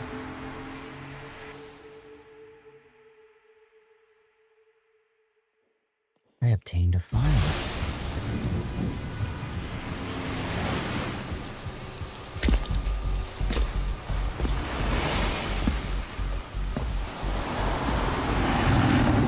Nope, I'm being carried.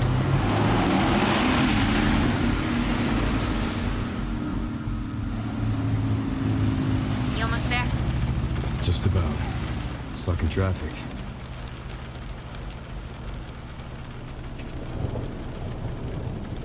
You've got to be shitting me.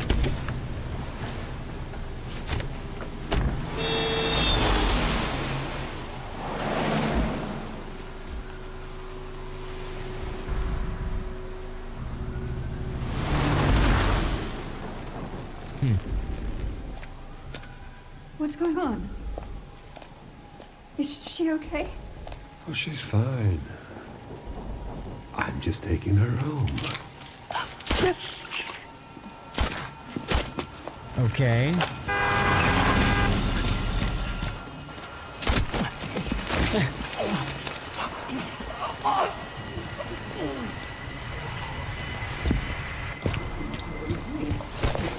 Leon, what's your sit rep? I'm going after Victor. Don't do anything stupid. Now, Me? Never.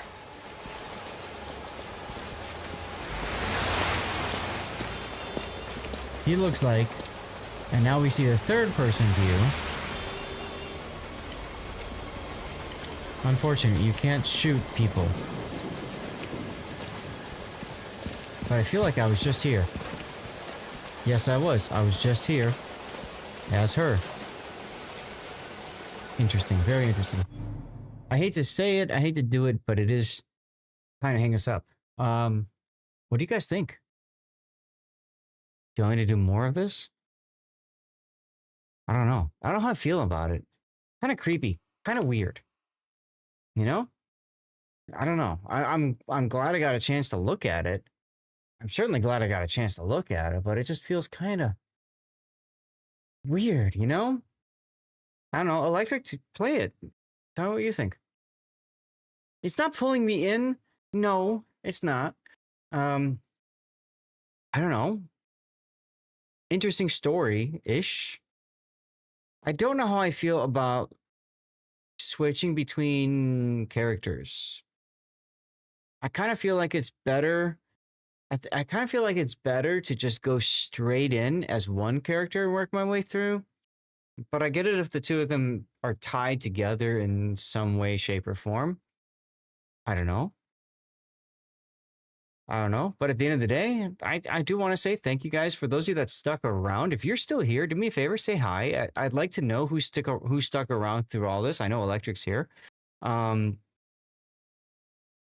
Wednesday is going to be the next stream. It'll be a World of Warships stream. It'll be the last Warship stream until I am back from vacation. 15.2 replays. I don't know what we're going to do. We'll see. And I hope you guys can participate, can be here for it. Besides that, guys, who are we going to raid out to? Let me know. Who do you want me to send you all off towards?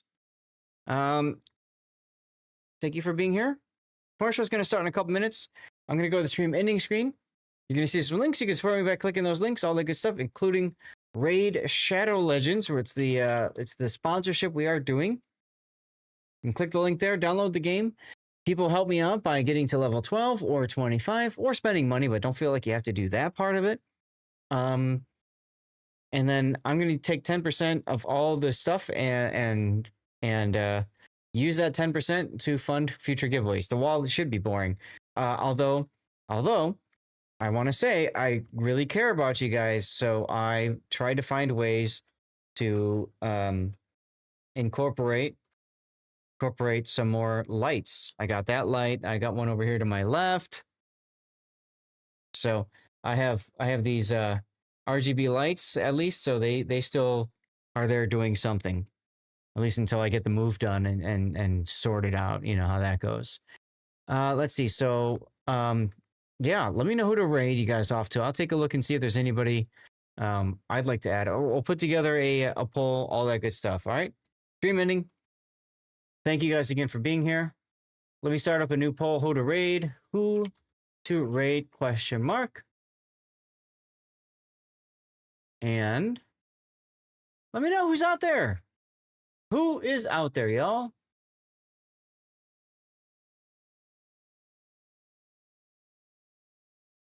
Didn't you say the desk was going to be axed last set? Yes. But then I was talking through it, Electric. I was talking through it with my wife, and we agreed that we would hold off on the desk because there's really no place I can put all of my monitors and stuff like that. So I said to her, what if we scheduled it so that it was after my last stream? And then I was done streaming for a while, right? So my last stream will be the Friday I get back from vacation, the first Friday in April. Then the following day, I'm going to tear apart the desk, and that's also when the pod gets here. So I think that'll work. You know, I think that's a good plan. Good plan. When's the move then? Not sure yet. Not sure 100%. Mid-April. That's all I know for right now. We're trying to figure it out. There's my socials. You can follow me by those various socials and stuff like that. And yeah, let me know. All right. I'm going to add people that I know who are streaming World of Warships. If there's anybody else to add, let me know. I see Sohn is on. I see Highfire is on. And I see World Spoon is on. Any other person out there you guys want me to add to the list for raid targets? Oh, Stats Bloke.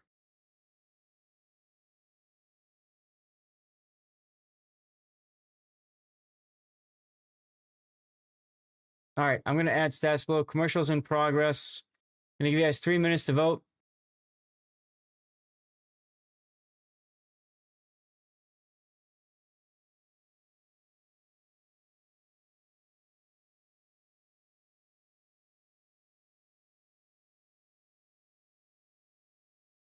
Be right back.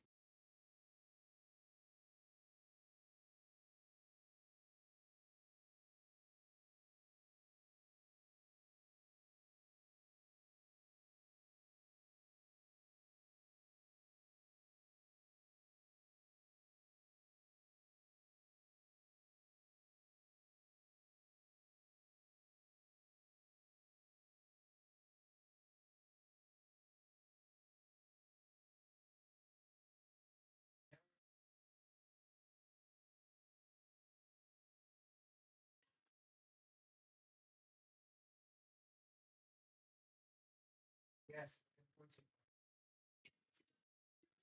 Yeah, I moved it up. I told you.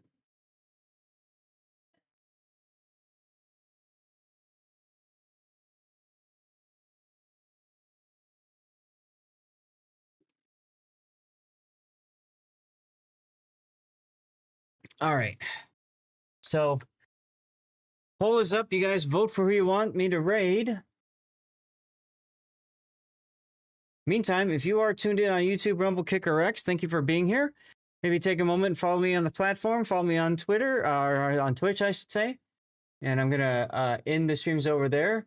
Cremoa and Admiral Revan, thank you guys for the subs. Real Guardian Templar and Fat, thank you for the follows. And Bert, thank you for the 100 bits.